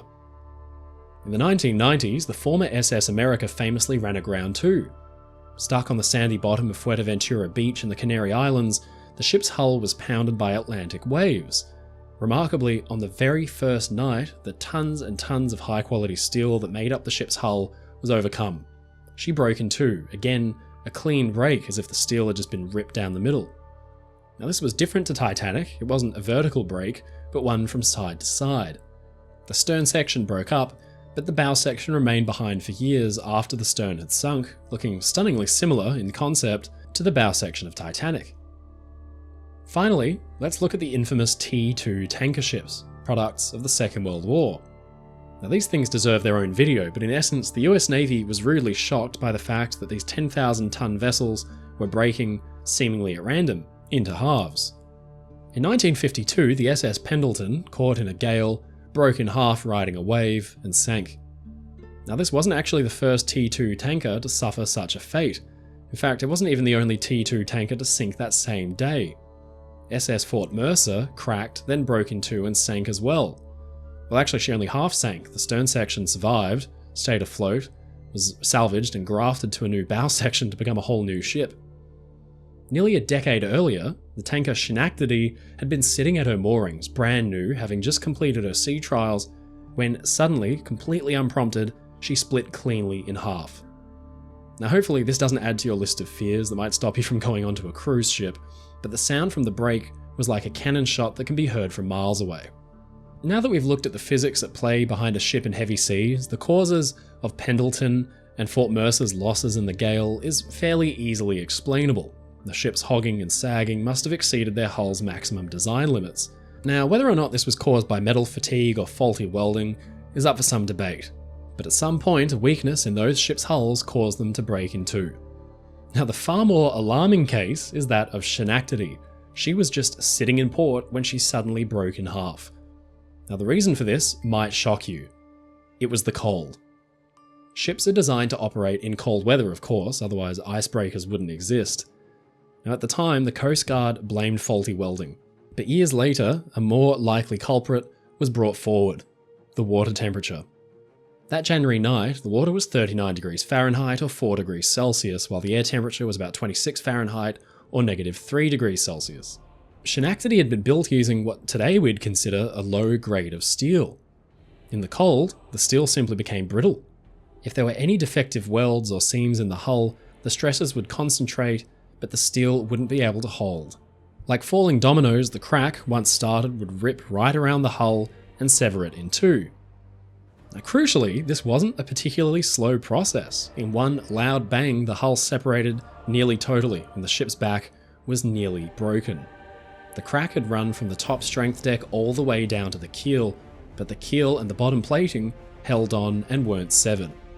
Now this may seem shocking to you, and it should. The reason the Coast Guard blamed the faulty weld alone is because advanced metallurgy and the effects of temperature on steel weren't fully understood back then. 4 years later, Schenectady's sister ship, Ponegantset, suffered an identical fate. In cold water, she broke nearly in two, with the keel holding on for dear life, albeit jackknifed upward. Now these are some pretty extraordinary cases, but they demonstrate how a ship behaves when the hull is put under extreme stress in a variety of conditions. None of these ships, though, underwent the sheer amount of stress Titanic's hull did that night. With at least a third of Titanic raised unsupported, out in the air at a shallow angle, it seems inevitable that she'd break. But hold on, I hear you ask. What about the ships that didn't break in half as they sank? The closest analogues to Titanic that we have are Lusitania and Britannic. Britannic was Titanic's sister ship, very similar at first glance in layout and construction. When Lusitania and Britannic sank, they both had their stern sections rise high out of the water too, and at the same kind of shallow angles that caused Titanic to break apart. Why didn't they break in half as well? Well, there are a couple of slight differences. Titanic, at the end, was sinking on a fairly even keel, while Britannic and Lusitania had been listing badly to the side, which might have concentrated the immense forces elsewhere in the hull, preventing a clean break, although definitely stressing them to their absolute maximums. For all their similarities though, Lusitania and Britannic were built fairly differently to Titanic. Lusitania was a completely different design, using longitudinal bulkheads in her boiler rooms that ran the length of the ship. These could have given some kind of reinforcement against hogging during the sinking, and Britannic had also been reinforced after Titanic's sinking with additional bulkheads too. But the crucial factor, in my opinion though, is the temperature. Remember Schenectady? She'd spontaneously broken nearly in two in water that was 39 Fahrenheit or 4 degrees Celsius. But Titanic was sinking in water that was even colder, about 28 Fahrenheit or -2 Celsius. Now the quality of Titanic's steel has been brought up many times in discussion around the collision with the iceberg. It's been blamed for allowing the ship to sink at all. Now in my opinion that's totally unfair because honestly any riveted ship in that situation would have had its hull opened up too. Titanic was built with the highest grade of steel shipbuilders could use back in 1912, but 1912 quality steel is very different to 2023 quality steel. Back then, it was made in furnaces with open hearths, which naturally allowed for impurities to be introduced to the steel, typically sulfur and phosphorus. And naturally, this would reduce the steel's ability to withstand fracturing in cold water. To put it simply, sulfur in steel is bad news. It's an impurity that compromises the strength of the material. But manganese, on the other hand, is a transition metal that improves steel's resistance to wearing and fracturing. Steel, recovered from the wreck of Titanic, has been analysed and shows that there's a fairly low level of manganese in comparison to the sulfur present. Now, suffice it to say, Schenectady and her sisters probably had steel with similar or less amounts of manganese or higher levels of sulfur and impurities present in the steel as well. In 1942, when Schenectady broke apart, this wasn't properly understood. And 30 years earlier, in Titanic's day, the knowledge was even more basic. Engineers had a basic understanding that elements like sulfur and phosphorus increased the likelihood of cracking in steel, but it wasn't until World War II, when ships like Schenectady were breaking up, that proper chemical analysis was undertaken. A modern-day report completed by the US Department of Commerce makes for incredible reading. I'll actually include a link down below. After performing tests on Titanic's steel, the analysts came to these conclusions. The measured fracture toughness of the steel from the hull of Titanic is unacceptably low for use as a structural material at ice water temperatures. This is likely not due to any one single material characteristic, but a combination of several. The report goes on to list the levels of sulfur present, the ratio of manganese to carbon, and some other chemical reasons. Interestingly, they found that large manganese and sulfur particles may have actually acted as crack initiators within the steel in cold water, but it wasn't just the cold that did it. The report goes on to say this: because of a lack of understanding of notch sensitivity in iron-based alloys, there was no attempt to remove stress concentrations from the architecture of the ship. These are commonly found at hatch corners, strake junctions, and the like. These were found to be sources of brittle cracks in Liberty ships during and after World War II. The steel used to construct the RMS Titanic's hull, though adequate in strength, possessed a very low fracture toughness at ice water temperatures. It's possible that brittle steel contributed to the damage at the bow during the impact of the iceberg, but much more likely that the brittle steel was a factor in the breakup of the ship at the surface. Now this might seem damning. How could the ship's engineers get away with using such shoddy stuff? Well, it's been the source of conjecture for poorly researched articles for decades, but the simple truth is, for the time, this was the best we had. Without advanced chemical knowledge of metalworking, Titanic's engineers just couldn't have known. Chances are you've driven over a railway bridge or gone into a building being held up by this exact same type of steel. For its day, it was the pinnacle of technology. By the time Titanic came along, steel had only become popular for use in ships' hulls less than 30 years earlier. The US report ends with these notes. Steps could have been taken to heat treat the steel to improve its fracture properties, but this knowledge was simply not available in 1911. Given the knowledge base available to engineers at the time of the ship's construction, it is the author's opinion that no apparent metallurgical mistakes were made in the construction of RMS Titanic.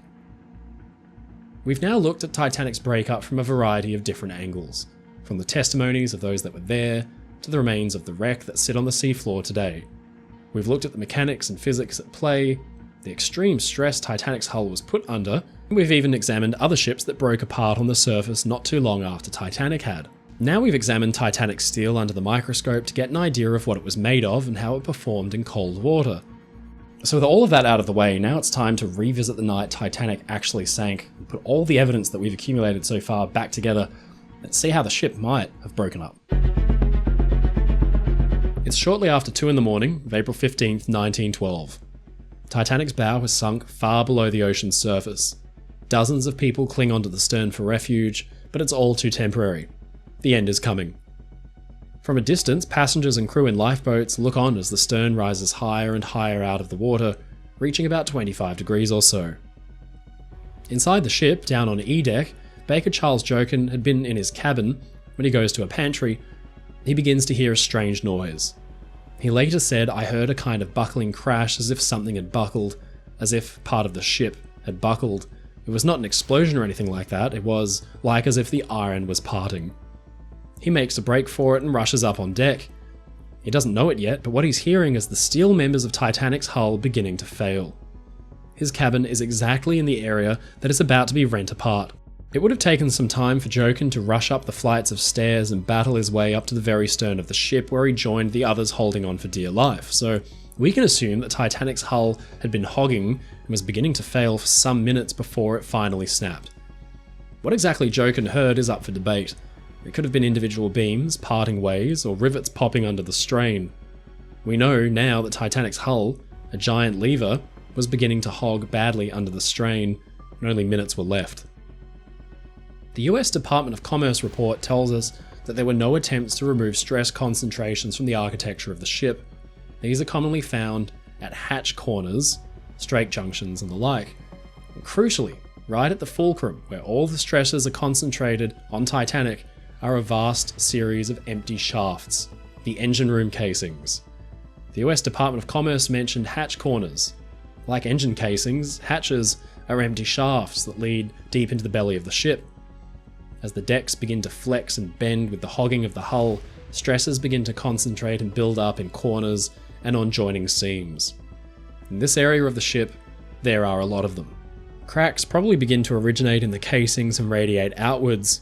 Because the steel on the outside is subjected to freezing cold water and air temperatures, the shell plating itself may have begun to fail as well. Titanic's lights go out as the ship's hull breaks, possibly because steam lines that serve the electric dynamos are severed as the ship tears apart. We know from parts of the wreck that several things have had to have happened. The double bottom and keel are jackknifed and bent upward. Now this exact thing happened to the Schenectady 30 years later. The double bottom and the keel, the lowest section of Titanic's hull, are under extreme compression. The hull fails here, and the two sections of double bottom begin to get smushed together, bending up and breaking the forward engine cylinder's bed plates in the process, loosening them. Meanwhile, the cracks radiating out of the casings above begin to focus on one section in particular, beneath the third funnel. It's under extreme tension, being rent apart. The seams and joints here provide neat, right angles for the fractures to follow. They join as one and snap. Like Schenectady and the other ships we looked at, Titanic's breakup is sudden, violent, and clean. With a roar, she suddenly parts cleanly just forward of the third funnel. Magdalena, America, and the other ships break neatly in two as well, as if they were made of glass, and Titanic is no different. As Titanic breaks, the double bottom is bent, but it's not totally broken. It clings on for dear life, just like Schenectady's had, and the bow section, no longer supported by the stern, begins to drop to the sea floor. The stern has fallen down level, which a lot of survivors actually see and report on. The double bottom is still attached. There's a moment of strange equilibrium, as the stern falls back to an even level, but then more destruction occurs. Frank Osman had watched it all happen. He later said that the ship broke in halves, and it seemed to me as if all the engines and everything that was in the after part slid out into the forward part. When the RMS Magdalena had broken half decades later, the superstructure, which was once supported by the deck houses and hull below, sagged down and began to collapse. Photos taken from the inside show the lounge roof collapsing and the entire structure was at risk of falling off the ship. Well, these remarkable photographs of Magdalena's breakup are probably the closest thing we'll ever see to what Titanic looked like immediately after she broke up. With nothing tangible now supporting these massive, heavy structures, they begin to fail. The forward tower, a huge chunk of the ship beneath the third funnel, breaks free from the stern and falls into the water, bringing pieces of the galley and the engine room casing with it. The bow now plunges down, and all the strain is placed on the keel and double bottom. Schenectady and Ponegantset's keels had held, but they were never put through this same kind of strain. The stern begins to tip up and plunge down, completely open to the ocean, and with no way to stop the flooding, the double bottom finally separates, and Titanic is in two major pieces. The exposed forward engine cylinders and their supports, each the height of a 3-story building, have already been severed by the jackknifing double bottom. They break free and tumble out as well. Connected to the stern is still a large section of the so-called aft tower, and whole pieces of the smoking room and deck houses that sat below the fourth funnel. But as the stern begins its wild dive for the sea floor, the exposed, jagged openings of the breakup zone are put through incredible hydrodynamic stresses. As before, cracks in the steel form up in seams and riveting joins, and the aft tower is ripped straight from the ship as one piece, followed by the deckhouses below the fourth funnel. But that's not all. Almost all the shell plating is torn from Titanic's starboard side because now it's nowhere near as hydrodynamically shaped as the bow section, which planes away just fine and lands mostly intact on the sea floor. Way down on the sea floor, heavy iron objects with little hydrodynamic shaping land with a thunk like rocks sinking in a pond. The boilers and the engine cylinders are the heaviest and least elegantly shaped. They land with a huge thud in clumps almost exactly below where the ship had broken up on the surface.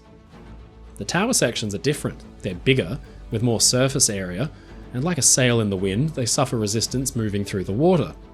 They flutter out in different directions to land on the sea floor hundreds of feet away. The double bottom sections, the lightest of these individual break-up chunks, flap down like the wings of a gull, separate finally as the keel gives up, and land far apart and off to the side. With all resting on the sea floor, that's it. Titanic is gone.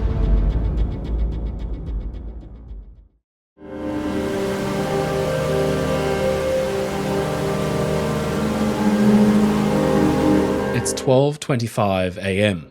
The Cunard liner, RMS Carpathia, is mostly blacked out, her saloons darkened, passengers soundly asleep. On the bridge, the few officers on watch brace themselves against the biting cold. Overhead, uncountable millions of stars twinkle and shine. The ocean is still and flat, shining like a mirror. Harold Cottam, 21, is the ship's lone Marconi wireless operator. He's just about to get ready for bed. It's been a long day monitoring the radio traffic mid-Atlantic, but out of habit, before going to sleep, he picks up his headset for one last listen. He's surprised to hear that the brand new luxury liner, Titanic, which for the past few hours on end has been sending out passenger messages, has fallen silent. So he sits down at his desk to call up the bigger ship's wireless operator. "Good morning, old man," he taps out on his key. "Do you know that there are dispatches for you at Cape Cod?" The response he receives is chilling. "CQD, CQD, SOS, SOS, CQD, SOS. Come at once. We've struck a berg." Cottam cannot believe what he is hearing. "Should I tell my captain?" he asks, incredulous. "Yes, quick," comes the reply. Carpathia has just found itself caught up in one of the most infamous disasters at sea. Cottam doesn't know it yet, but that brief exchange with Titanic has sparked a race against time that will see the little Cunard ocean liner push itself to the absolute limit. And soon, they will have their very own brush with the ice.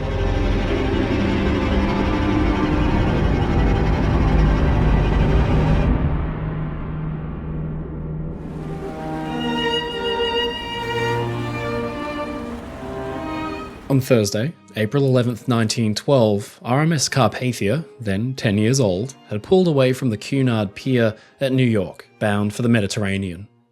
At the time of her launch in 1902 at Swan Hunter shipyard in Wallsend, England, Carpathia had been one of the larger ships in the Cunard fleet, displacing 8,700 tons. But a decade later, she was vastly outclassed by the line's other great vessels like Lusitania and Mauretania. She still had an important role to play, though. Alongside her similarly sized running mates, she was a modest, comfortable, and practical ship for Cunard, intended to carry vast amounts of cargo across the Atlantic, as well as a small complement of passengers across two classes. On the bridge in April 1912 was veteran skipper Arthur Rostron, who'd started his career at sea nearly 30 years earlier. He joined Cunard as a junior officer on the Umbria, and over the next few years served across the Cunard fleet, being promoted all the time. His first passenger ship command was Pannonia, but then, in January 1912, he was given command of the larger and more refined Carpathia. The ship was rugged and reliable, with a reputation for good seakeeping and little rolling, thanks to her proportionally wide beam. Rostron found himself in command of a happy, reliable and popular combination cargo passenger liner whose career until then had been thankfully uneventful and typical. But for Rostron and the Carpathia, things were about to change. Carpathia had spent 3 quiet days at sea, steaming along on her steady service speed of 14 knots. Aboard her were some notable passengers, including the American painters Emma and Colin Campbell Cooper. Her 300-strong crew was led by 6 officers, which included, in their midst, a promising young man named James Bissett. He was Carpathia's second officer that voyage, and he would one day go on to become Cunard's Commodore, commanding the likes of Queen Mary and Queen Elizabeth in the Second World War and beyond. But in April 1912, he was merely an aspiring young officer on the bridge of Carpathia as she traversed the Atlantic on a Great Circle course from Sandy Hook to Gibraltar. A Great Circle course is the shortest possible route between 2 points across the curve of the Earth. Carpathia, whose passengers were not in any huge rush, offset her modest speed by sailing a Great Circle course, managing about 336 miles on the 3rd day at sea. By April 14th, the liner had made it about 1,000 miles out of New York and was 3 days into her 10-day crossing. Then, at 9 a.m, something interesting happened. Carpathia received an ice warning. At this early stage of the wireless apparatus's life, the Marconi device largely existed for the benefit of passenger messengers and radio operators who were mostly tech enthusiasts, not unlike today's computer experts, were employees of the Marconi company directly. They were not expected to be on station at all times, and on smaller liners there was usually just one Marconi operator aboard. Ships outside of visual range weren't a danger, and because of this their communique was more of a curiosity than considered a critical piece of information. But one notable exception to this rule were ice warnings, which Marconi operators passed between one another. It wasn't necessarily in their job description, but the fear of icebergs and pack ice at sea, especially in early and mid-spring, as glaciers began to melt and carve off, was enough to encourage the swapping of mutually beneficial information. Carpathia's first ice warning on the morning of the 14th of April came from her Cunard fleetmate, Coronia, westward bound from Liverpool to New York. It warned of a large spread of ice, and it was received by Harold Cottam aboard Carpathia, the only wireless operator for the ship. He passed the warning onto the bridge. Captain Rostron had considered the warning. Ice at this time of year was to be expected. "It seems to be a big field," he said. "Keep a sharp lookout. Carry on."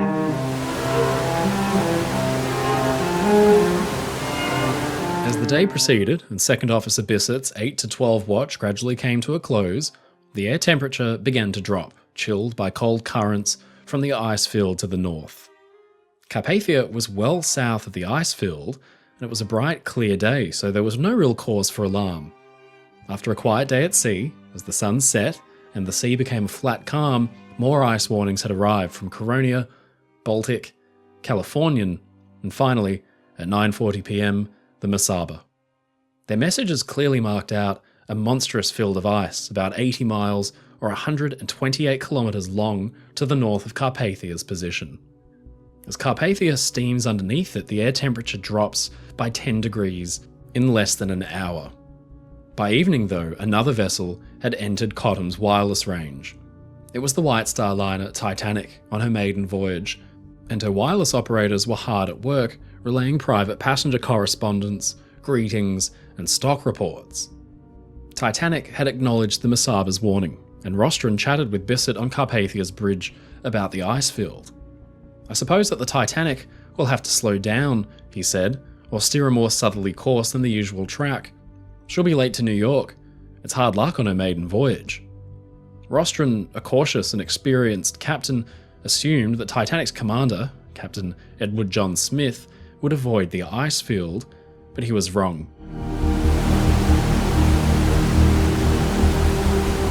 On Titanic's bridge, Smith has been lulled into a false sense of security by the spectacular, bizarre sea state and the atmospheric conditions. The night air is chilling, but the sea is a flat calm, like a sheet of glass. There's no moon, which makes it difficult to discern on the horizon where sea ends and sky begins.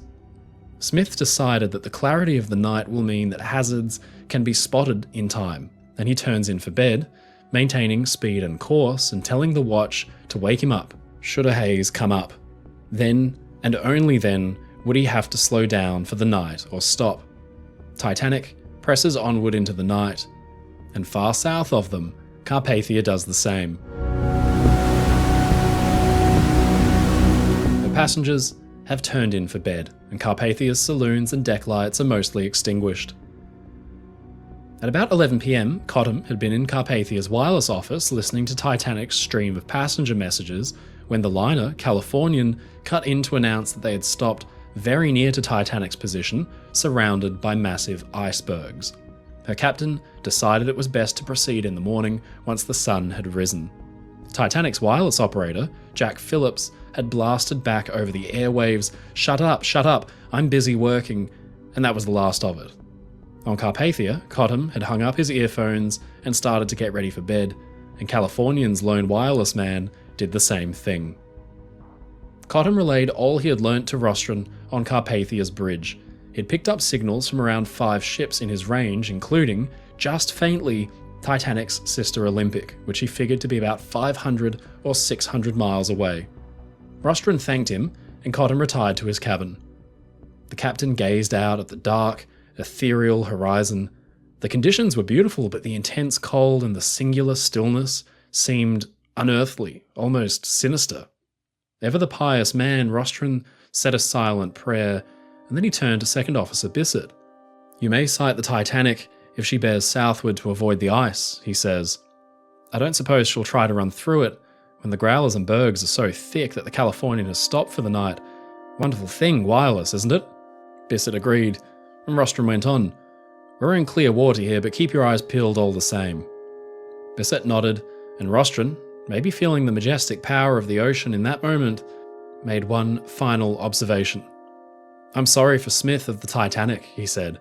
"After all the newspapers boasting she's proved a slow coach on her maiden voyage, and now this ice field will make him lose more time if he steers to the southward around it, as I suppose he will. She must be a wonderful ship, but all their newspaper bragging seems a kind of blasphemy, claiming that she's unsinkable and all that kind of thing." There was a moment of silent agreement, the wind whistling around their heads. Then Rostron simply said, "The night's clear, and I'll turn in." The skipper gave his orders and went to his berth below. Bissett was now senior officer on the bridge. 4 bells were struck, 10 PM, the usual cry of all's well from the lookout. The watch slipped by, and Bissett, the men on the bridge, and in the crow's nest were doing all their best to keep out the horrendous cold. At midnight, 8 bells were struck, all was well, and Bissett was back to his cabin, glad at last to be out of the freezing chill.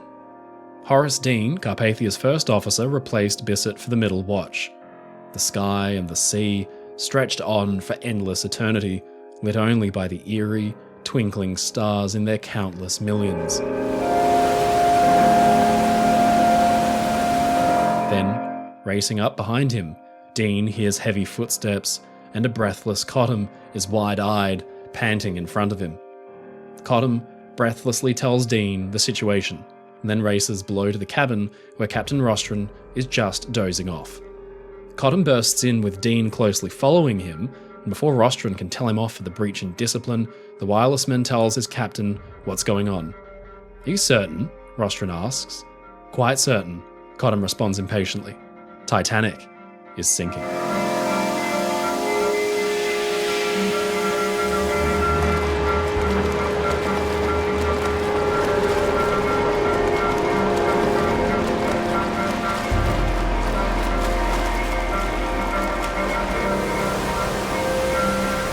It's now 12:30, and Rostron steps onto the bridge. He has immediately grasped the severity of the situation, and he begins to roar his orders. "Stop her," he says. "Send for the chief engineer. Send for the chief officer and call all the officers. Call all hands on deck and get ready to swing out the boats." Bissett's cabin is just abaft the bridge, and this last order rouses him from his dozing. He rushes out on deck. This is the situation.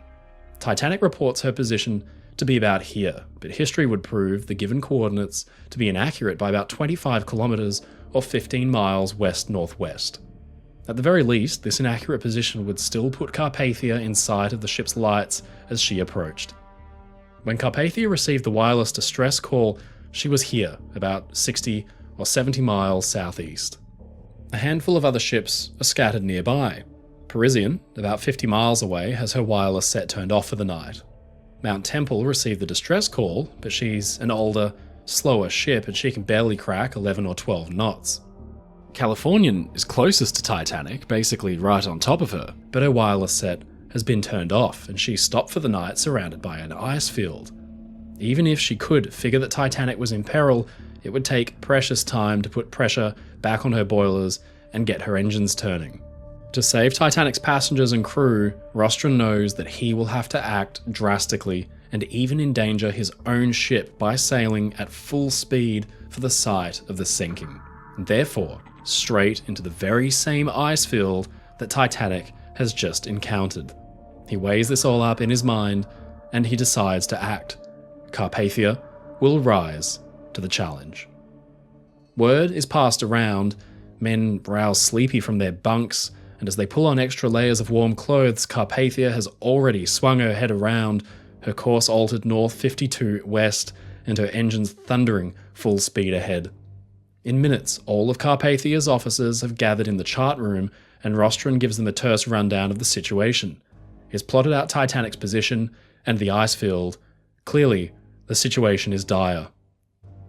The Titanic has struck a berg, Rostron says, and she's in distress 58 miles from here on the bearing north 52 west. We'll make our utmost speed in going to her rescue. Call out an extra watch in the engine room and raise every ounce of steam possible. We may reach her in 4 hours. All seamen on deck for sharp lookout and to swing out the boats. We may have to pick up 2,000 or more people. All stewards on duty to prepare blankets, hot coffee, tea, and soup. The doctors to stand by in the dining rooms. All gangway doors to be opened, boatswain's chairs slung out at each gangway, pilot ladders over the side, forward derricks to be rigged and steam put on the winches, and oil to be got ready to quiet the sea if needed. Rockets are to be got ready. Everything must be done as quietly as possible so as not to alarm our own passengers. If the officers had been sleepy before this, they were now standing with intense alertness. Given their assigned tasks, they rushed to their stations, rousing the doctors and stewards quietly, but urgently. Across the ship, Carpathia, which had minutes earlier been blacked out and asleep, begins to awaken as lights turn on and people get to work. Within minutes, Carpathia's plodding expansion steam engines are roaring, the engineers working their magic. To maximise their steam pressure and get every bit of speed out of their machines that they can, Rostron calls on his chief engineer. He makes an unprecedented order. Anything that might drain the steam pressure is to be shut off. The heating and the hot water system all cut. He tells the chief to pile every ounce of steam onto the boilers that he can. The group of sailors, led by the boatswain's mate, are oblivious to the drama and they're en route to do some routine maintenance, but Rostron barks out at them to prepare the ship's lifeboats. The sailors are aghast, but Rostron realises their alarm. "It's all right," he says, "we're going to another vessel in distress." Rostron turns to his charts and he can feel his ship vibrating underfoot. Even at full clip, he expects to enter the ice field at 3 a.m, maybe reaching Titanic's position after 4 hours. But those 4 hours will not be easy. The veteran commander knows that on a moonless night like this, the icebergs will be difficult, nearly impossible, to spot. But there's nothing for it. He's conforming to that ages-old tradition of the sea that no distress call should go unheeded. He is a pious man, and he puts his faith in his God that Carpathia wouldn't endure the same fate as Titanic. Carpathia's wild dash through the black night has begun.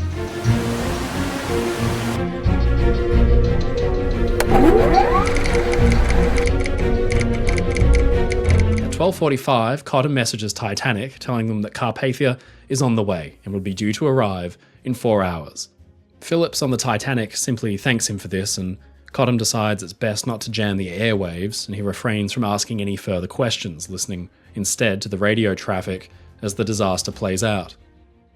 Around Carpathia, passengers are naturally awakened by the frantic activity, the clunking overhead as lifeboats are removed from their chocks and swung out, and the extra vibration as her engines surge. It creates some sense of alarm for a few, but then the word slowly gets around that Titanic is in danger and Carpathia is racing to her rescue. On the bridge, Captain Rostron knows that his vessel might need to take on Titanic's entire complement of 2,200 passengers and crew. He sends for his surgeon, Dr. Francis McGee. The night is freezing, the water is black, and the pair know that they may have to deal with hundreds of near-frozen, exhausted, and injured survivors. McGee is to transform Carpathia's dining saloons into first aid stations and triage areas. Stimulants and restoratives, the entire first aid supply, are to be dispensed out and made ready. 2 other doctors who speak Hungarian and Italian are each assigned a station and told to make ready for second and third class passengers. Even getting hundreds of people aboard the Cunard ship would be no easy task. She has no accommodation ladder to swing down to water level, so instead survivors will need to clamber up Jacob's ladders, netting, or, if they're unable to climb, be hauled up with pulleys and ropes. Fortunately, Carpathia's gangway doors are enormous, a type of double door which both swing outwards. Carpathia's purser is told to assemble a team to each cover a different gangway and see to the safe loading of survivors from the water. The crew have already swung the huge doors open and begun to rig block and lines with canvas bags to haul people up, as well as cargo nets to act as a kind of rope ladder. The purser and his team will need to triage the survivors, ascertain their class, and then direct them to a different saloon on the ship where they can be seen to by the surgeons. As frantic preparations are made on Carpathia, by 1:25 AM, the situation on board Titanic has escalated. Phillips messages that women and children are being put away in the lifeboats, but far below his wireless office, water is already lapping at Titanic's nameplate. The ship does not have much time to live.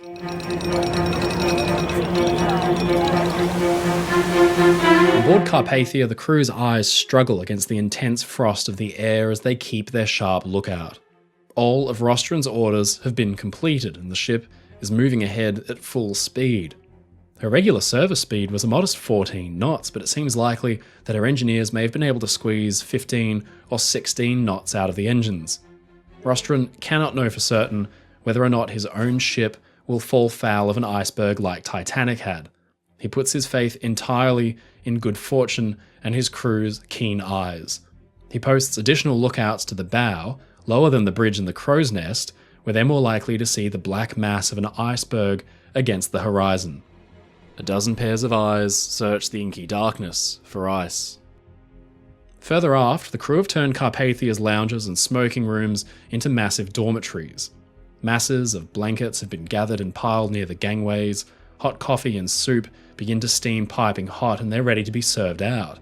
It might not seem like much, but a hot meal after hours in the freezing darkness could do a great deal in reviving a survivor. Despite the quiet with which the orders were carried out, curious passengers begin to emerge from their staterooms where they're confronted by informed stewards who can tell them what is happening and keep them out of the way. First-class passenger Lewis Ogden approaches a quartermaster that he's already met and asks what's up. "We're going north like hell," the man says, and he's right. Carpathia is roaring through the water faster than she's ever gone before, but will it be quick enough? At 1:45, Phillips on Titanic sends a chilling message. "Come as quick as possible," he says, engine room filling up to the boilers. Until now, Rostron had expected Titanic to be badly damaged, but he assumed that she would remain afloat, that all of her passengers and crew and her mail and light cargo would need to probably be transferred efficiently to the Carpathia and any other ships which arrived on station. But now he's confronted with a horrifying possibility that there may not be a ship left afloat by the time Carpathia arrives. There's nothing for it but to charge ahead into the night and pray for the best. By 1:45 AM, Cottam notices that Titanic's signal strength has become increasingly weaker. The messages become garbled and faint, and then 20 minutes later, at 2:05 AM, the wireless communique has stopped entirely, and Titanic is silent.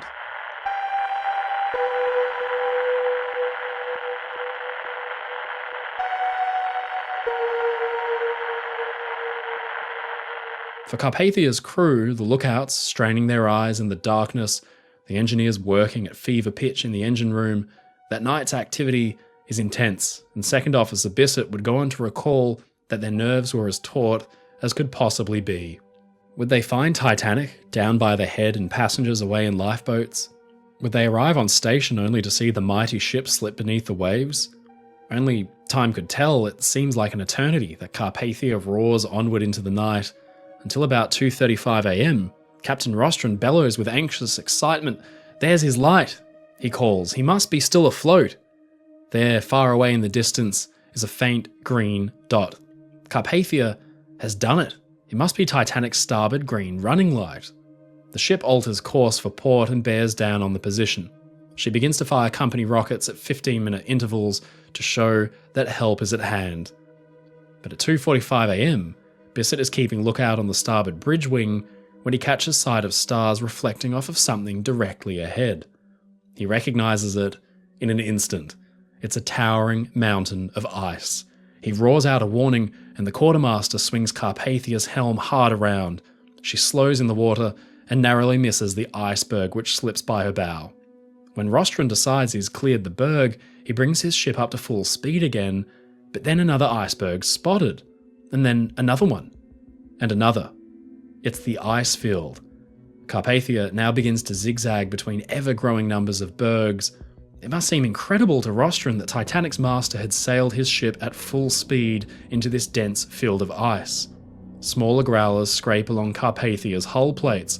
"Hey fellows," calls out one lookout, "look at that polar bear scratching himself with a chunk of ice." There's nervous laughter. At 3:30 a.m, there's nothing else for it. The ship's speed is reduced from half to slow ahead as the going gets tougher. Now, on the horizon, green flares have been spotted at random intervals, but there's no sight of Titanic's masthead or her navigation lights. Carpathia is right on top of Titanic's given position. She should be visible. And then, at 4 a.m, a solid green flare is spotted low on the horizon, and as the sky slowly begins to lighten with the early morning, Carpathia inches towards it. The truth is revealed. The green lights are flares lit by survivors in tiny wooden lifeboats. Carpathia has arrived at the scene, but Titanic is nowhere in sight because she is over 2 miles beneath their feet.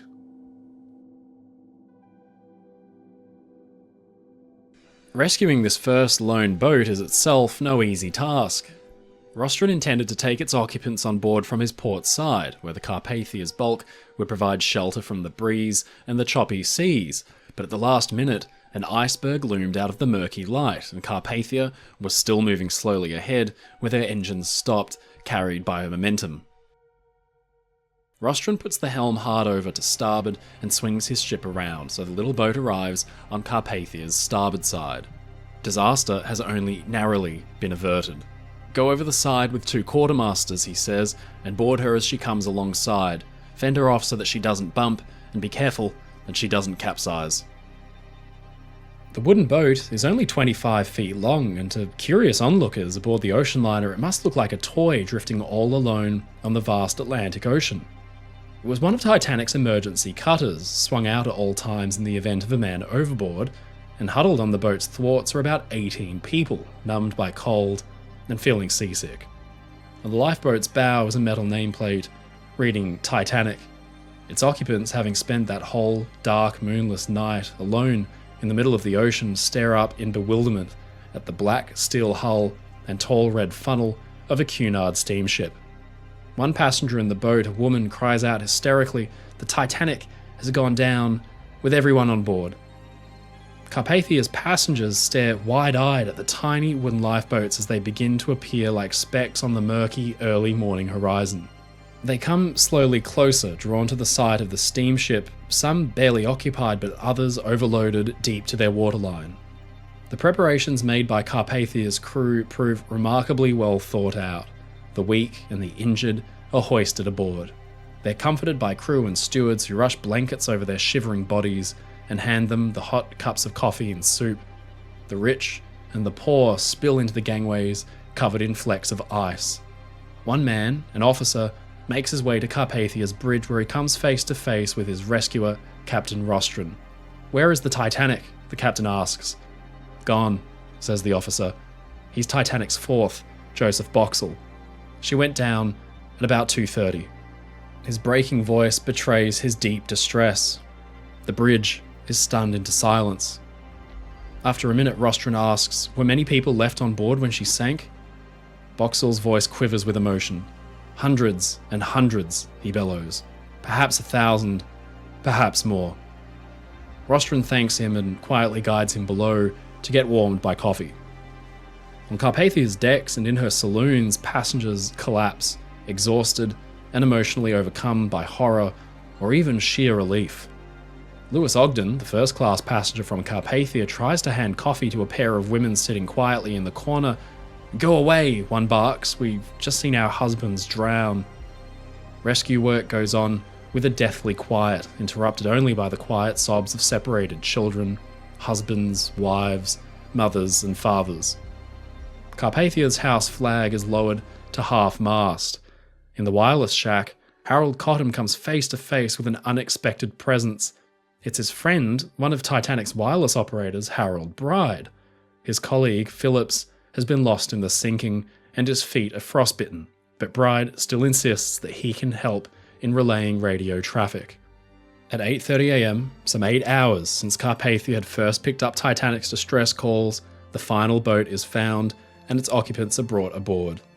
Survivors had been watching keenly for their missing friends or loved ones, but now the finality hits home that this is the last lifeboat, and if their friends or loved ones are not aboard, then they're not likely to have made it. Rostron had at first expected to find Titanic still afloat. He was ready to bring 2,200 people aboard his ship, but instead he's found a bedraggled group of wooden lifeboats, and not 2,200 souls, but 705 cold and weary people who haunt Carpathia's decks. He now has a decision to make. Does he remain to trawl for bodies in the water, or should he make for the nearest landfall, Halifax? He could rendezvous with Olympic. She'd be much better suited to caring for the masses of humanity now crowding his ship, but then the realization hits that the sight of Titanic's near-identical sister ship would be more than the shattered survivors could bear. To remain on site and collect hundreds of bodies from the water would have the same effect. There could be no other choice than to turn back around for Titanic's destination port.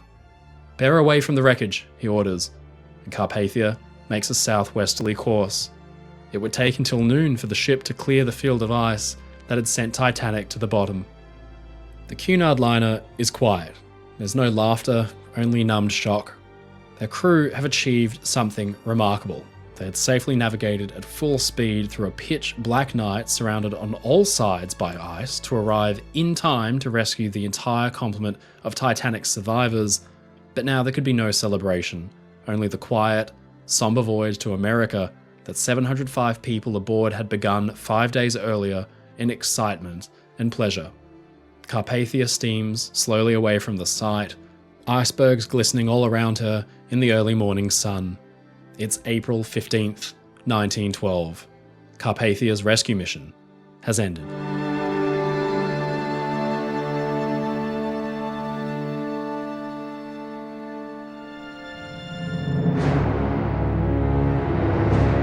For the survivors, it had been an horrific night. In the early hours of the morning, Titanic had taken her last dying breath, the myth of the unsinkable ship shattering like glass. In the same spot where there had once been a mighty ocean liner, there was now little left but a smattering of lifeboats floating in a debris field and a haunting, smoky haze left floating on the water's surface. The inky black ocean erupted with splashing and clamouring. The screams of those fighting for their lives echoed in all directions. Titanic's second officer Charles Lightoller recalled that it was an utter nightmare of both sight and sound. Over the following hour, the noise grew more and more faint. Each voice silenced meant another life taken by the cold. The eerie quiet that washed over the lifeboats was only occasionally broken by the cries of a new widow or a child realizing they had lost a parent. The night stretched on like this, with no apparent end in sight, but as dawn broke at last, lights were spotted on the horizon. Carpathia had arrived, having made full steam through the night to reach Titanic's last known position. One by one, the lifeboats and the survivors they held were hauled aboard and the delirious passengers were offered food, medicine, blankets, and warm clothes. They were given a place to sleep and, most importantly, they had the promise of tomorrow. Onto Carpathia stepped Mr. J. Bruce Ismay, the chairman of the White Star Line. He had assumed control of the company after his father's death, and he'd been committed to continuing his lasting legacy. Titanic and her sister ships were Ismay's dream, a passion project he'd overseen for 3 years. As a custom, he would always travel on his ship's first crossings, but then there had come the horror of the sinking. He'd assisted loading lifeboats and getting passengers away before he himself stepped into a boat when the area of the deck he was working in had become unusually empty as passengers tried to escape elsewhere. He had turned his back as the ship took her dying plunge, but one could almost imagine the sounds as Titanic tore herself apart, and Ismay's passengers died by their hundreds would have been just as traumatizing. Ismay, when he arrived on Carpathia, was like a ghost, pale white, shaking, almost unable to speak. Andrews, his close collaborator from the Harland and Wolff shipyard, had been lost. So too Smith, Titanic's commander. Ismay had actually been planning on retiring in December that year. Before joining Titanic, he had written that he was looking forward to good weather, shooting, and a happy retirement, but he also noted, rather ominously, that June 1913 is a far cry, and much may happen between now and then. He could not have known how prophetic these words were. Now confronted in the early morning light by the sight of hundreds of cold, grief-stricken passengers and crew, Ismay was led quietly away and sat alone, looking into nothing. First-class passenger Jack Thayer later recalled that he was staring straight ahead, shaking all over like a leaf. Even when I spoke to him, he paid absolutely no attention. I've never seen a man so completely wrecked. Rostron, Carpathia's concerned commander, described him as mentally very ill at the time. At 8 AM, with the rescue still ongoing, Ismay was sedated by Carpathia's doctor, but he'd written a message to be passed on via wireless to New York. It simply said, "Deeply regret advise you Titanic sank this morning after collision with an iceberg, resulting in serious loss of life." The message was possibly too curt. Rostron and his ship's purser advised Ismay to add further particulars later as a postscript. It wasn't sent right away. In fact, it only reached the New York White Star office 2 days later, because it was instead buried under a pile of passenger correspondence as survivors desperately sought to tell their loved ones that they were okay. In New York, there had at first been unease as reports came through that something was wrong with the liner. These days we're accustomed to finding out news within minutes as it breaks, with a constantly refreshing feed available right at our fingertips, but of course, in 1912, news moved much slower, and there was far more opportunity for headlines to become sensationalized or completely garbled. Such was the case as the news began to spread of Titanic's sinking. The first headlines were optimistic, claiming that the Titanic had suffered a collision at sea, but that all passengers were reportedly safe, transferred onto other ships for the remainder of their journey into New York. The public could breathe a sigh of relief. There had been no danger to life, and the greatest concern would be making arrangements for a possible late arrival. These reports led to the understanding that passengers had been transferred off of the damaged Titanic onto the ships Virginian and Parisian, and they were due to arrive in Halifax. A special train was then actually dispatched to pick up survivors who'd be docking in Halifax, but once word spread of a New York arrival, the train turned back around. This was only the beginning of the rampant confusion in the aftermath of the disaster. White Star officials themselves even remained shockingly ignorant of the truth. Philip Franklin, the vice president of the White Star Line and the general manager of the International Mercantile Marine, released a statement after being bombarded with visits and phone calls from concerned families in New York. Assuring the anxious public that there was no cause for concern, he said, "While we are not in direct communication with the Titanic, we're perfectly satisfied that the ship is unsinkable. That no more wireless messages are coming from the ship may be due to atmospheric conditions or something like that. The ship is reported to have gone down several feet by the head. This may be due to water filling the forward compartment, and the ship may go down many feet by the head and still keep afloat for an indefinite period." For many, this statement must have come as a massive relief. If something like that would come right from the shipping company's management, it was easy to believe that there was no real danger. But throughout the following morning, reports began to look more and more bleak. A front-page feature in the New York Times read, "New liner Titanic hits an iceberg, sinking by the bow at midnight. Women put off in lifeboats. Last wireless at 12:27 AM, blurred." Now initially, this much more fatalistic headline was seen as sensationalism, but back in the day of Marconi wireless, news travelled differently because wireless telegraphs weren't transmitting on specific channels for only certain people to hear. Any Marconi wireless message could be picked up at any Marconi wireless station. This meant that the New York Times had actually picked up Titanic's distress calls themselves, translated them, and then got the headline ready to print within hours. They had heard the tragic news from Titanic herself, and it became increasingly clear that the early reports of the situation had been severely understating reality, likely because they themselves had misinterpreted the wireless messages. Once the news was confirmed, and other papers picked up on the story, there could be no more denying it. The world came to a standstill with the printing of one unforgettable headline: Titanic sinks with great loss of life. The scope of the situation began to drive home, and by midnight, White Star Vice President Franklin was interviewed again, but this time he openly wept. "I thought her unsinkable," he said, "and I based my opinion on the best expert advice. I do not understand it." The question quickly turned to the identities of those lost. Survivor lists were posted, and families flocked to the front steps of the White Star offices in New York and London, desperate to know the whereabouts of their loved ones.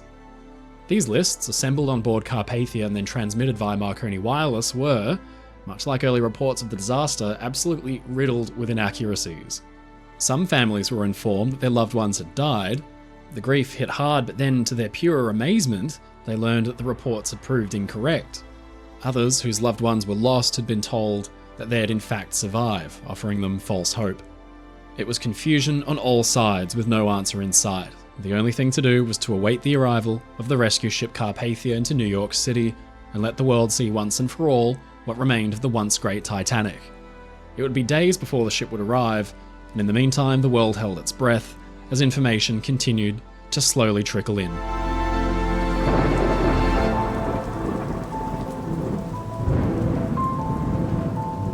Carpathia had experienced fine weather in her days at sea out of New York, but then, as if to mock her efforts, the Atlantic put on a show of thick fog and heavy rain squalls to delay her return as long as possible. The ship forged ahead with an atmosphere on board that could only be described as funereal. In first class, some of the more illustrious Titanic passengers sat talking over breakfast. It became clear that the survivors would need to pull their own weight and to recognise Rostron and his crew for their incredible gallantry. The leader of this initiative was Margaret Brown, Maggie to her friends, incorrectly recorded in the history books since as Molly Brown. Margaret suggested forming a survivors committee to reward Rostron and see to the welfare of the second and third class passengers on board. The committee would eventually amass over $10,000 total to compensate Carpathia's crew and to reward Rostron with a special gift once they arrived in New York. But arguably, the more important work done by the committee was that to do with survivor relief. It was given its own dedicated subcommittee, speaking with second and third class survivors and taking lists of their basic needs. They also offered counselling for 5 hours a day. Passengers came in their scores to ease the mental burden they carried, but they also raised practical concerns. How could they proceed on to their intended destinations throughout America with no money, many having lost all of their possessions when Titanic sank? Brown and the committee promised to take the matter to Bruce Ismay, and he promised to provide arrangements for connections from New York to wherever they needed to go via train or private car. Others were motivated by all this work. Originally they were stunned by the horrific experience, but then many got to work helping cut and sew new clothes out of blankets. While survivors rested, exhausted and weary, in Carpathia's wireless room the 2 telegraph operators worked around the clock to send correspondence as best they could. But Carpathia had set to sea with just one operator, Harold Cottam. Remarkably, he was the one who'd worked all night to coordinate Titanic's rescue, and then, the morning of the recovery, he was face to face with an unexpected guest, his friend and Titanic's junior wireless operator, Harold Bride. At just 22 years of age, the maiden voyage of Titanic was to be Bride's 7th round-trip voyage, as part of the Marconi International Marine Company, where he'd just been hired less than a year earlier. Bride had shown a fascination with Marconi's wireless telegraph device starting from a very young age, and at one point he was said to have knocked together his own transmitter and antenna. He had almost died as Titanic went down, stuck beneath an overturned lifeboat and immersed in the freezing water, but upon rescue, Bride reported dutifully to help work in Carpathia's Marconi room. The sheer volume of outgoing telegraphs meant for worried families at home had overwhelmed Cottam, so despite severely frostbitten legs and feet, McBride set about working his way through the seemingly never-ending pile of messages, and the two friends got to work. Titanic survivors tried to get what little rest they could, some wrapped up in clothes fashioned from steamer rugs, numbing the pain with drams of brandy. The weather, meanwhile, had taken a nasty turn. The sea kicked up to a terrible chop and heavy rain pounded the ship, alarming the already traumatised survivors. Titanic passenger Emanita Shelley remembered feeling as though the sea devils were evidently mad at the idea of any of us escaping their clutches.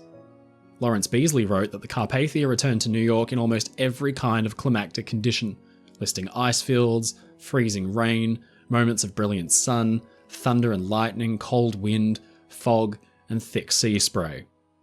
All on board were desperate to get home, but even once they had landed, comfort would still be a long way off. The world that every person on board had left behind when they set off on their journey was not the world they were about to return to. After 3 days at sea, Carpathia slowly steamed into the channel entrance at Lower Bay that would take her into New York. From the sky, countless raindrops fell as if nature itself was shedding a tear for Titanic's survivors. They crowded the railings, stunned into silence by the ghostly sight of the Statue of Liberty as it slipped past them. 172 third-class passengers aboard Carpathia had set out excitedly from their home just 1 week ago on Titanic to see this very sight. The welcome of a new life, the promise of a happier existence, but now more than 700 of their friends, family and shipmates weren't there to see it with them. Nobody knew quite what to expect once the ship had docked, but for now, like their loved ones at home, there was little more to do but wait and wonder what was coming for them once they arrived in America. One passenger on board reported overhearing a conversation between two immigrants. "I've nothing in the world and I've no place to go since my husband is lost," one woman said. "But I'm not afraid. I've always heard that the Americans were the kindest people in the world." Other survivors, in their own varied states of shock and grief, seemed to be processing their experiences in more unexpected ways. Bertha Mulvihill, an Irish third-class passenger, wrote a letter to her sister while on board Carpathia, in what would appear to be a severe state of shock. "Dear Maud," she began, "experience is great. I'm fine and dandy, never better. What time did you hear of the dreadful disaster?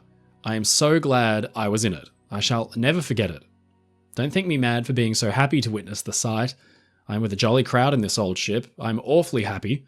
Like the night I was born, never felt happier in my life. I have nothing to worry." Sounding more like a cheerful vacationer than the survivor of the world's greatest shipping disaster, Mulvihill's letter was just one example of how trauma, exhaustion, shock, and pure relief had begun to take some kind of toll on Titanic's few survivors. Small steamboats had taken to the water, chartered by journalists eager to be the first ones to catch the scoop firsthand from the survivors of the Titanic disaster. Once the ship was in sight, the blinding lights of flashbulbs lit up her hull, and just like that, the media circus was in full swing. Flares were used for extra lighting by photographers, turning night briefly into day. Journalists called out to passengers on board, desperate to interview anyone who might give them the time of day before the survivors had even disembarked. The most story-hungry among them even attempted to board the ship, either through bribery or brute force. Carpathia's Captain Rostron picked up his megaphone and shouted that anybody who tried it would be shot down. One journalist actually succeeded in his plans, but was immediately apprehended and held by Captain Rostron on the bridge until the ship docked. But despite all these security measures, there would apparently be no escaping predatory journalism. A passenger travelling on board Carpathia was a man by the name of Carlos Hurd. He was a reporter for the St. Louis Dispatch, and as a journalist, he was keen to recognise the opportunity wherever and whenever it appeared. Now, once word had spread that Carpathia was to be acting as a rescue ship for Titanic, Hurd realised he'd just been handed the story of a lifetime. It wouldn't come easy though. Captain Rostron and the ship's crew were fully aware of Hurd's occupation, and were similarly aware of the need for privacy among the traumatised and exhausted survivors. The captain and crew all went to great lengths to ensure that Hurd and his wife Catherine would not be able to use the survivors' tragic situation for their own gain. Their stationery was removed from their cabin, and stewards were ordered to routinely check for any signs that the couple had been compiling notes.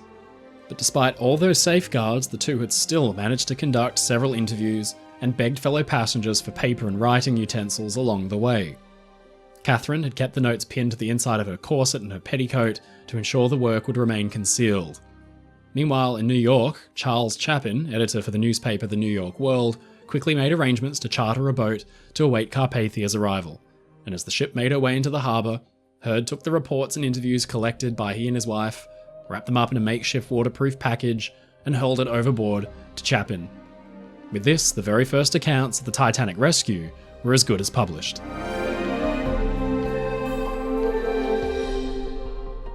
Despite scores of story-hungry journalists, photographers with their incessant flashing cameras, and anxious onlookers all waiting to learn the full story, Carpathia still had one final somber task to attend to before her journey was properly over. The crowd of over 10,000 people looked on in confusion as Carpathia slowly passed right by her own berth at Cunard Pier 54, where she was meant to dock, and instead proceeded to White Star Line's Pier 59. It was here that the 13 of Titanic's lifeboats that had been recovered were unceremoniously offloaded, a grim and eerie reminder of the tragedy that had just taken place. It was a chilling sight. Titanic had set off from Southampton just a week prior, in all her splendour and glory, and now, instead of the beautiful liner sitting at the dock, there were only these tiny wooden boats and the survivors that had managed to escape in them. With this grim task now behind her, Carpathia made her way back to Pier 54 and finally, after enduring the most grueling ordeal of their lives, it was almost time for the Titanic survivors to once again set foot on dry land. By this time, the crowds of onlookers had swelled in size to 30,000 people. Some were friends, family and loved ones of those on board, but others merely wanted to bear witness to history unfolding despite the chill and the heavy rain. A strong police presence had been ordered for crowd control, and 35 ambulances were posted around the pier from each and every hospital in New York City. At 9:30 p.m, Carpathia had finally docked at the Cunard Pier, and the first order of business was for Carpathia's ticketed passengers to make their way off the ship. This was a protective measure put in place by Captain Rostron, who predicted that the press would swarm at the sight of any shell-shocked survivors. For Carpathia's passengers who had set out for the Mediterranean a week earlier, it was probably one of the most surreal experiences of their lives. First-class passengers, Dr. Henry Frauenthal and his wife Clara, were reportedly the first of Titanic survivors to disembark, and as they stepped onto the gangway, a hush fell over the crowd. They were quickly escorted through and into a waiting car, where they were whisked away from the prying eyes of the press. Following the Frauenthals, the other first-class passengers began to file off the ship, in varying stages of exhaustion and dishevelment, most in their pyjamas or makeshift clothing. Many passengers needed to be carried down the gangway due to the extent of their injuries. They were loaded into ambulances and driven off to various hospitals throughout the city for treatment. Second and third class passengers followed, many of whom collapsed into the arms of waiting family members or policemen as the shock finally wore off. Lastly, the few surviving members of Titanic's crew trundled off. Of the 900 men and women who'd signed on to work on board Titanic during the maiden voyage, only 214 had survived.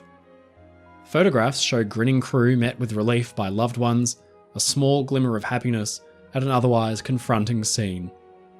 The Central News reported, some of the scenes at the pier were indescribably affecting. Husbands meeting their rescued wives clung to them and kissed them tenderly. Many women were in a hysterical condition.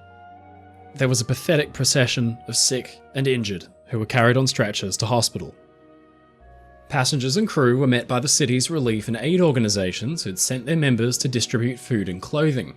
The Women's Aid Committee, the Travelers' Aid Society, the Council of Jewish Women, the Salvation Army, the Hebrew Immigrant Aid Society, and the Red Cross all did their part, providing accommodation for the listless or medical attention for the sick and the injured. The Red Cross began to deal with the sudden influx of donations from across the United States and overseas. Tens of thousands of dollars which poured in and had to be distributed among Titanic's passengers and crew. One crewman in particular became the man of the hour as far as the press was concerned. Harold Bride had been a key witness to the disaster, assisting in the transmission of those crucial wireless distress calls, but he was not among the number of crew who disembarked Titanic that night. Remarkably, the 24-year-old had elected to stay on board Carpathia, which still continued to transmit messages in huge volumes.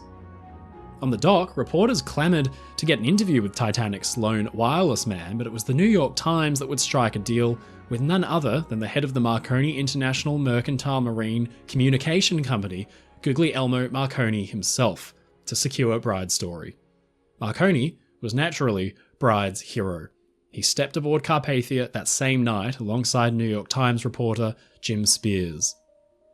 As the two men entered the wireless room, Bride was so focused on his work that he didn't even look up from the machine. Seeing the opportunity to surprise the young man tapping away at the telegraph, Marconi took a moment to listen into the messages Bride had been sending out, and then, after a pause, he commented, "That's hardly worth sending out now, boy." The words snapped Bride out of his trance, and when he turned to look around, he was face to face with his childhood hero. Marconi extended a warm handshake, thanked Bride for his work, and then offered his condolences on the loss of his colleague, Titanic's chief radio operator Jack Phillips. He then introduced Bride to Spears, the reporter accompanying him, and informed Bride that if he wanted to tell his story, the Times was prepared to pay him the equivalent of $16,000 in today's money. Bride would be a fool to say no to the offer and refuse his hero, so he eagerly agreed, and the next day his story was published in a 5-column front-page piece in the New York Times. His work finally done, Bride was carried bodily off the ship, his feet bandaged tightly. Meanwhile, J. Bruce Ismay had no idea what kind of nightmare he was just about to endure. As news had slowly filtered through of Titanic's loss, Franklin, the New York-based vice president of the White Star Line, had sent a few messages through to Ismay after he'd been revived from his catatonic state. Franklin knew that he and Ismay were in deep trouble because the story was about to get out of control. As Carpathia approached New York, Franklin messaged concise Marconigram of actual accident needed for enlightenment public and ourselves. This is most important. But Ismay's response was buried by a message blackout instituted by Carpathia's Captain Rostron, which ensured that only Marconigrams telling family members their loved ones were safe were being transmitted with any urgency. Franklin's attempts to get ahead of the story had failed, and what messages from Ismay had been transmitted detailed his request for the White Star liner Cedric to be made ready to repatriate Ismay and Titanic's crew as soon as possible. These messages were picked up by the US Navy, and they were handed on to a senator, William Alden Smith, who had other plans for the White Star Line chairman. He waited with a small party of detectives at the New York pier as Carpathia docked. Ismay had issued instructions upon arrival in New York that no international mercantile marine ships were to sail without a sufficient number of lifeboats for every person on board. The rest of the industry quickly followed suit, but as Ismay made preparations to disembark Carpathia, there was a polite knock on his stateroom door, and in stepped Philip Franklin with fresh clothes and some bad news. In barged Senators William Alden Smith and Francis Newlands. Ismay was told he would not be departing home aboard Cedric. Instead, he would need to appear at a hastily convened Senate inquiry beginning the very next morning. Escorted by detectives, Ismay at last left Carpathia, and with Franklin gave his first statement, which began, "In the presence and under the shadow of a catastrophe so overwhelming, my feelings are too deep for expression in words." Ismay was subjected to intense scrutiny by both the media and the American inquiry, and it would not go in his favour. His old nemesis, William Randolph Hearst, ran the nation's largest newspaper chain. He leapt at the opportunity to orchestrate Ismay's downfall. American papers ran sensational headlines, and White Star's chairman was nicknamed J. Brute Ismay for daring to save himself. The damage was done, and his reputation could never recover. As Ismay, Bride, and the other Titanic crew members sat in the Waldorf Astoria answering Senator Smith's questions back out on the open ocean, grim work was being done. The cable-laying ship Mackay Bennett was one of 4 vessels tasked with recovering Titanic's dead. The vessel set out from Halifax and began to search for any signs of the victims, and precious few were found, a little over 330 of the 1,496 people lost. Their personal items were catalogued in detail, but many were buried at sea. The rich and the poor were brought on board and examined. These were Titanic's silent witnesses, those who could never give their testimony. Hundreds still were never found. Captain Smith, Thomas Andrews, and many, many more. In Belfast, the town that had created Titanic, the outpouring of sorrow from the men who'd actually driven home her iron rivets by hand was deeply moving.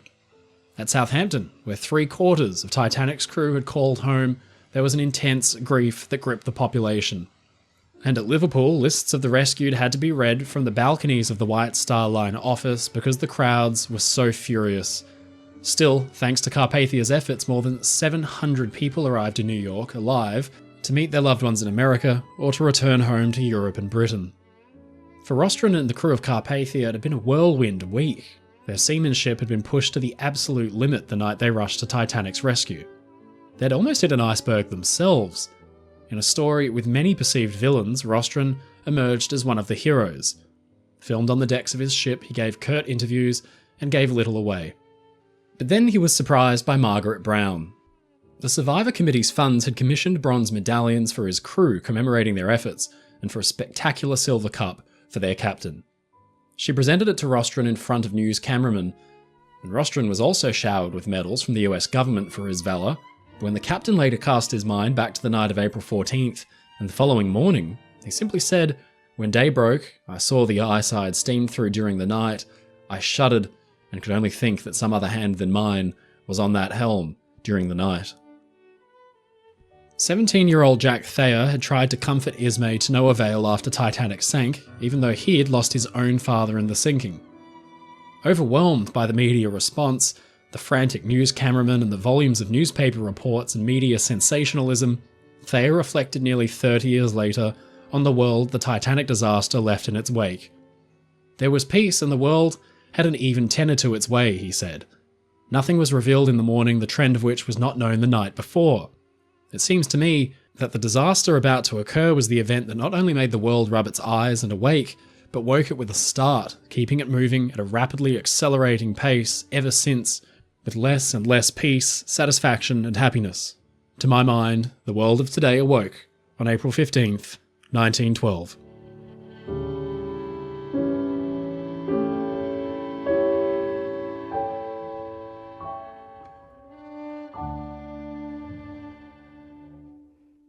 Now resting nearly 4 kilometres, over 2.3 miles deep in the abyss, Titanic's wreck is slowly succumbing to the elements. In 2024, news that a section of railing had fallen off had surprised the public, although it really shouldn't. In the decades to come, Titanic will begin to fall apart, but just how will the process occur? What will Titanic look like in 20, 50, or 100 years' time?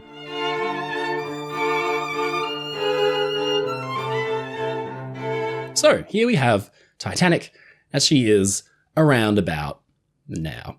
We're just going to talk about the bow section today. That's the forward half of Titanic, because this is the bit that's probably the best preserved. Titanic was, as I mentioned, discovered back in 1985.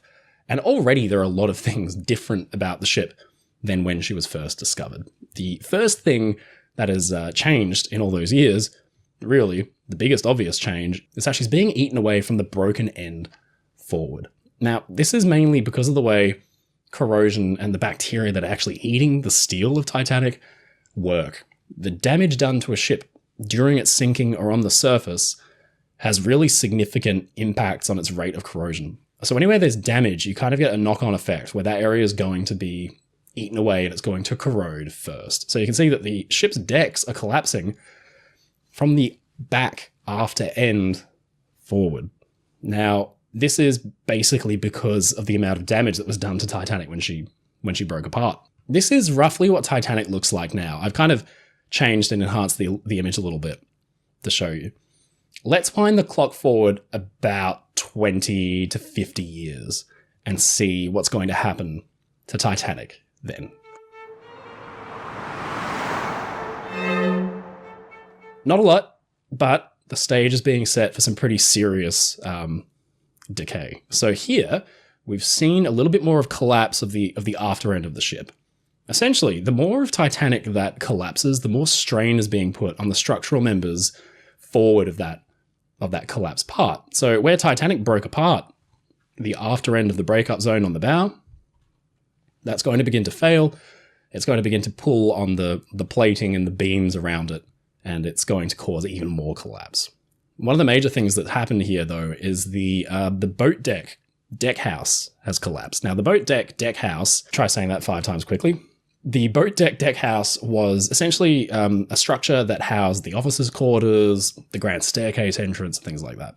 Back in 1985, 1986, when they were exploring the wreck for the first time, it was in pretty good condition, and quite famously, you could look in and see Captain Smith's bathtub and the Marconi room is there, and it's really nicely preserved, and the gymnasium is there. But then the gymnasium roof collapsed, and the deck around it, the boat deck, has begun to be eaten away, and the officers' quarters area where Captain Smith's bathtub is has since collapsed. Now the bathtub's been almost buried. Now, this is kind of tying in with what we were just talking about, damage done to Titanic during the sinking. It's presumed that Titanic's mast, when she was sinking, snapped back because of the water stream that was acting over it, the hydrodynamics. And then it just kind of like bounced and smashed off the bridge, totally destroyed the bridge, which itself, the navigation bridge, was only made out of like timber planking, basically, and caused some really serious damage. Now, it stands to reason that that is the section that's collapsed since. So in our render of Titanic, and this kind of like fake little, edit that I've created, the officers' quarters has really collapsed. And what's going on here, this is, again, the next 20, 30, 40 years or so, is that Titanic is being eaten away more and more. You're getting more and more collapse from the breakup zone forward. The promenade deck's being eaten away further, so some of that really, really thin plating that makes up the sides of the promenade deck above the hull is being eaten away. That will eventually collapse. So let's talk about what the superstructure is actually made up of here. There's a pretty clear distinction here between the ship's hull and the ship's superstructure. We've talked about a lot in this channel about the difference between the two of these things. The hull is the structural core of the ship. The hull is like a giant box girder. In the cross-section, you can basically see how it's made up. You have the keel and the double bottom, which forms the bottom of the girder. The hull frames, the sides of the ship with the plating, which form the sides of the girder. And then B-deck, the strength deck at the very top, which completes the structural member of the ship, the box girder. Everything above B-deck, it's not structural. It's not holding the ship together. It's just put on top. There's additional decks for passengers. There's more space. It doesn't have to be structural, so it's made of much thinner stuff. Titanic's hull is plated in plating that in some areas is about an inch or more thick. The superstructure is much thinner than that, so it's being eaten away really quickly, which is why already we can see Titanic's A-deck promenade, which previously had these window screens all the way along. Those are being slowly eaten away, so we'll probably see those windows all gone in the next 50 plus years, and the boat deck above will begin to collapse. The damage has already been done, it's just slowly working away. So presumably by this point, the roof over the officers' quarters and the Marconi room will have also collapsed. There's been a lot of damage caused to this area because of submersibles using it as a landing point, and so this will have some pretty serious ramifications for that area, so that will probably collapse and we'll lose the Marconi room and the other spaces in there. When Titanic's bow hit the seafloor, it did it with extreme force.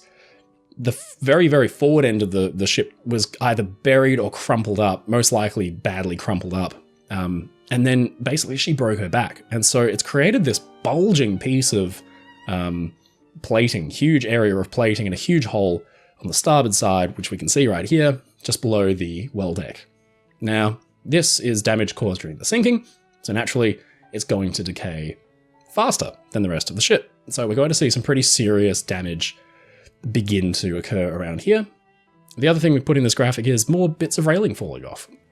It's a shame that piece of railing broke off the last couple of years at the bow section, but more will probably go because we can already see they're kind of twisting, they're kind of splaying outwards. A few of them look a little bit worse for wear. So probably more railing will go in the next 20 years or so. So within our lifetime, this is roughly what Titanic will look like. Now let's fast forward another 50 or so years, because this is when things really start to happen.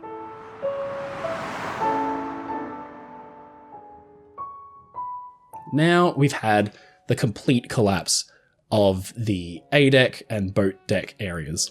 So these parts of the ship, again, very lightly constructed, they're being eaten away quicker than anything else.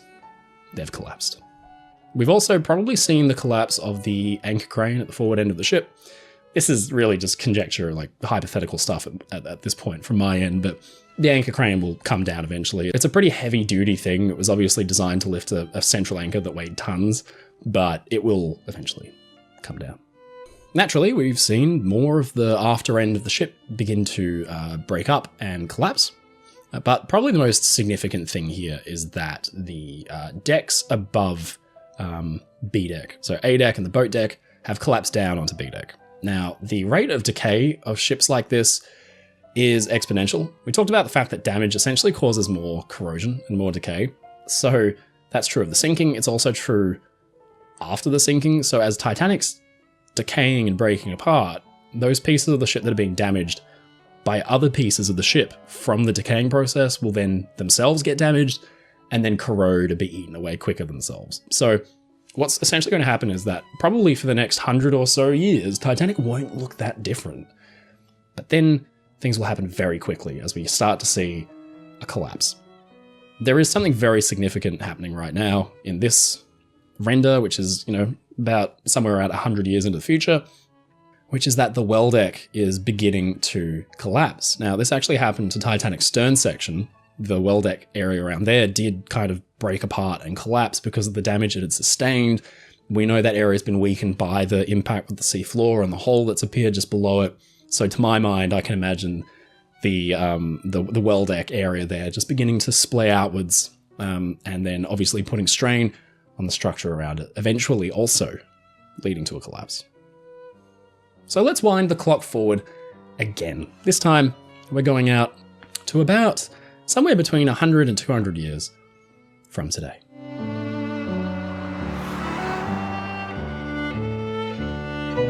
And this is what I imagine is going to start happening to Titanic. This is it's a fairly sad picture, but this is what the ship will look like. Probably not in my lifetime or your lifetime, but relatively soon. So what's happening here? Well, the most obvious thing that we can talk about is that the hole in the well deck has consolidated and spread and led to a complete collapse of the decks within, and they've either fallen outwards or more likely just kind of pancaked down on top of each other as the deck beams, which essentially attach to the side of the ship, give way and fail. As the decks begin to sag and pancake down on top of one another, more pressure and strain is put on the frames, the sides of the ship. And so you essentially would end up with the decks beginning to sag, breaking away, the plating being eaten away, and then the beams themselves just falling off.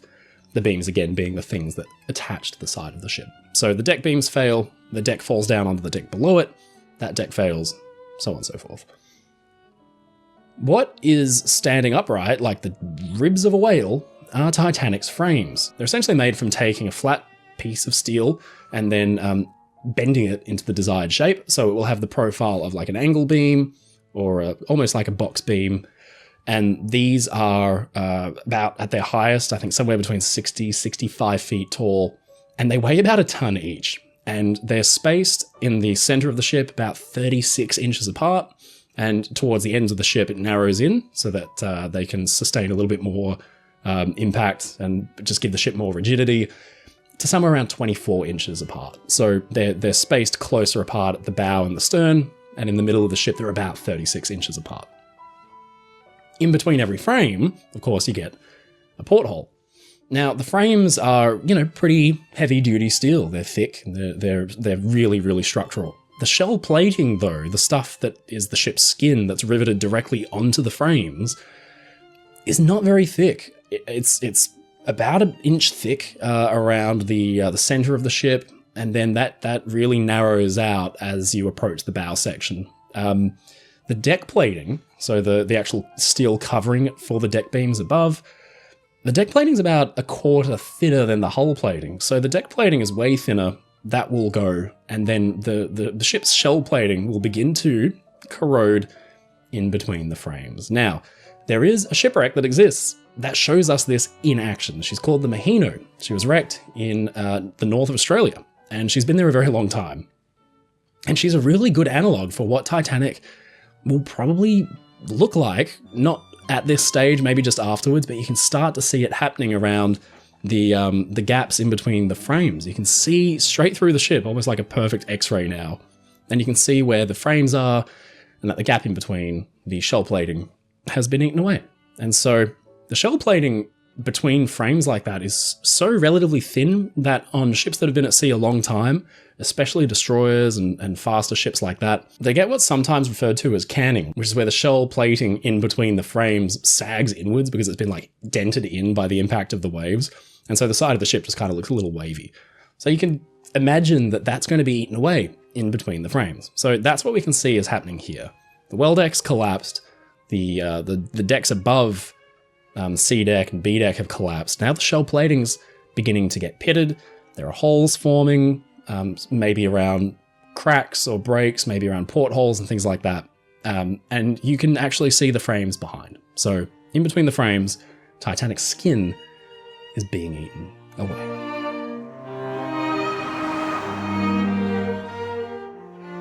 Fast forward another 50 or 100 years, and by this point, Titanic has really heavily decayed. So now a few things have happened.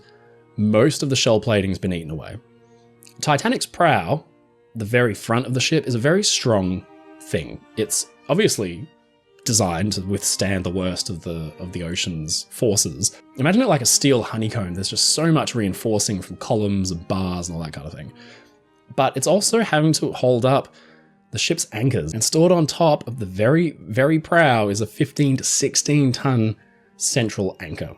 So to my mind, that would probably cause some kind of collapse of the prow, or the anchor would just basically break through the deck plates below and smash down into the chain locker, which was below it. But either way, we'll see some kind of collapse caused probably by the anchor because it's so heavy. But you can see now the ship's beginning to just resemble the carcass of a whale with the frame sticking up out of the sand.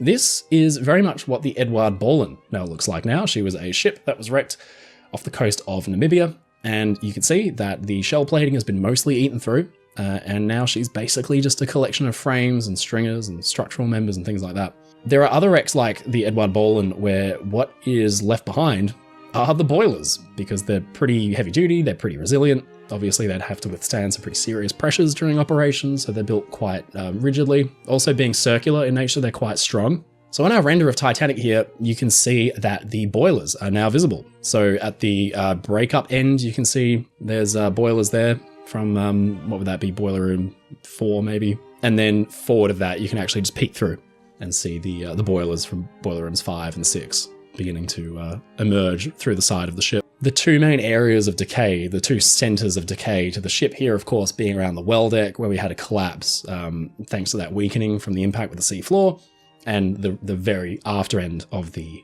wreck, thanks to the actual breakup of the ship itself. The reason that Titanic's being eaten away slower than wrecks like the Edward Boleyn and such is because she's at extreme depth, and she's basically really well sheltered from things that wrecks on the surface would have to deal with. But even so, by this point, all the shell plating is basically gone. The frames are just jutting up out of the mud, but everything below that is in surprisingly good condition, because where the frames terminate at the bottom of the ship is where the double bottom is and the keel. Talk about honeycomb of steel. That stuff is really hardcore. So this is the backbone of the ship. It's heavily, heavily, heavily reinforced. Very thick steel, very heavy. That'll be around for a long time. What I'm getting at, though, is that Titanic, at some point in the next 500 or 1,000 years, will basically just be the double bottom and the keel, probably with a few boilers on top, and the frames just kind of jutting out of the sand. And of course, eventually the frames themselves, which in some areas are riveted together, will also begin to fail. So flash forward another 100 or 200 years, this is ultimately what Titanic is destined to look like. She's going to essentially just be, as I described, like a whale carcass with the ribs sticking up into the air, and the boilers resting on the sea floor like that. But ultimately, the boilers themselves will be eaten away as well. All that steel will go, the frames will collapse or be worn down to the very bottom of the keel or the double bottom, and this is what Titanic will probably look like at some point in the next millennium. But it's not all doom and gloom, because a couple of things from Titanic will be around a very, very long time indeed. And those are, of course, the ship's bronze propellers. Bronze is remarkably resistant to corrosion in ways that steel is not. It can't just be eaten away like steel. It will eventually. It will take a very long time. So we're talking about like 30,000 years plus for Titanic's propellers to be eaten away. So eventually, unless they're salvaged or brought up, the propellers will just be the only things left, like a pair of giant bronze sculptures on the seafloor surrounded by essentially just a rusty streak on the silt. It's pretty gnarly stuff. There are wrecks that look like this today. This isn't just based on conjecture. This is essentially the fate of all shipwrecks, that they will, eventually one day look like this. This is just kind of the natural way of things. Nature will break down Titanic to her very core elements and materials. So that, my friends, is what's probably going to happen to the Titanic over the next 100 or 1,000 years. It's sad, because this is something that's important to all of us in a lot of different ways, but it's also natural and it's okay. We will have to grin and bear it because there's really no other alternative. Raising the Titanic or attempting to raise the Titanic would be utterly disastrous. It's really far too late for that kind of thing. She's not strong enough to withstand that. She'd probably come apart. But even so, the amount of effort required to preserve something that big as soon as it gets to the surface, if you allow any of that steel to dry out, it will just crumble. Steel has to remain wet if it's been in these kind of conditions for that long, or else it dries out and it falls apart. So we can't bring her up. She's going to have to stay there. And eventually, I hate to say it, she's going to look like this. Yeah, it's a shame that Titanic has most likely been damaged by people who are trying to document the wreck. But I think that unless we continue to send teams down to film and explore the ship, there are still lessons she can teach us. There are still lessons about the sinking itself that we can learn. So there's still a lot of things down there that we can draw from. So it's best that we continue monitoring and exploring the wreck, and we will see it decay. I mean, if we visit it every 10 years or so, we'll begin to see decks collapsing and things falling off. And that's okay. That's nature, and it sucks. But, fortunately, a few organizations have documented the ship from stem to stern, given us a really good understanding. And ironically, Titanic's successful sister ship, Olympic, which had this crazy, insane, beautiful career for all those decades, now doesn't exist. You can't go and see it. But Titanic, which didn't even make it through her maiden voyage, still exists for now. She's just down there. And don't worry, because she's still going to be down there a very long time yet.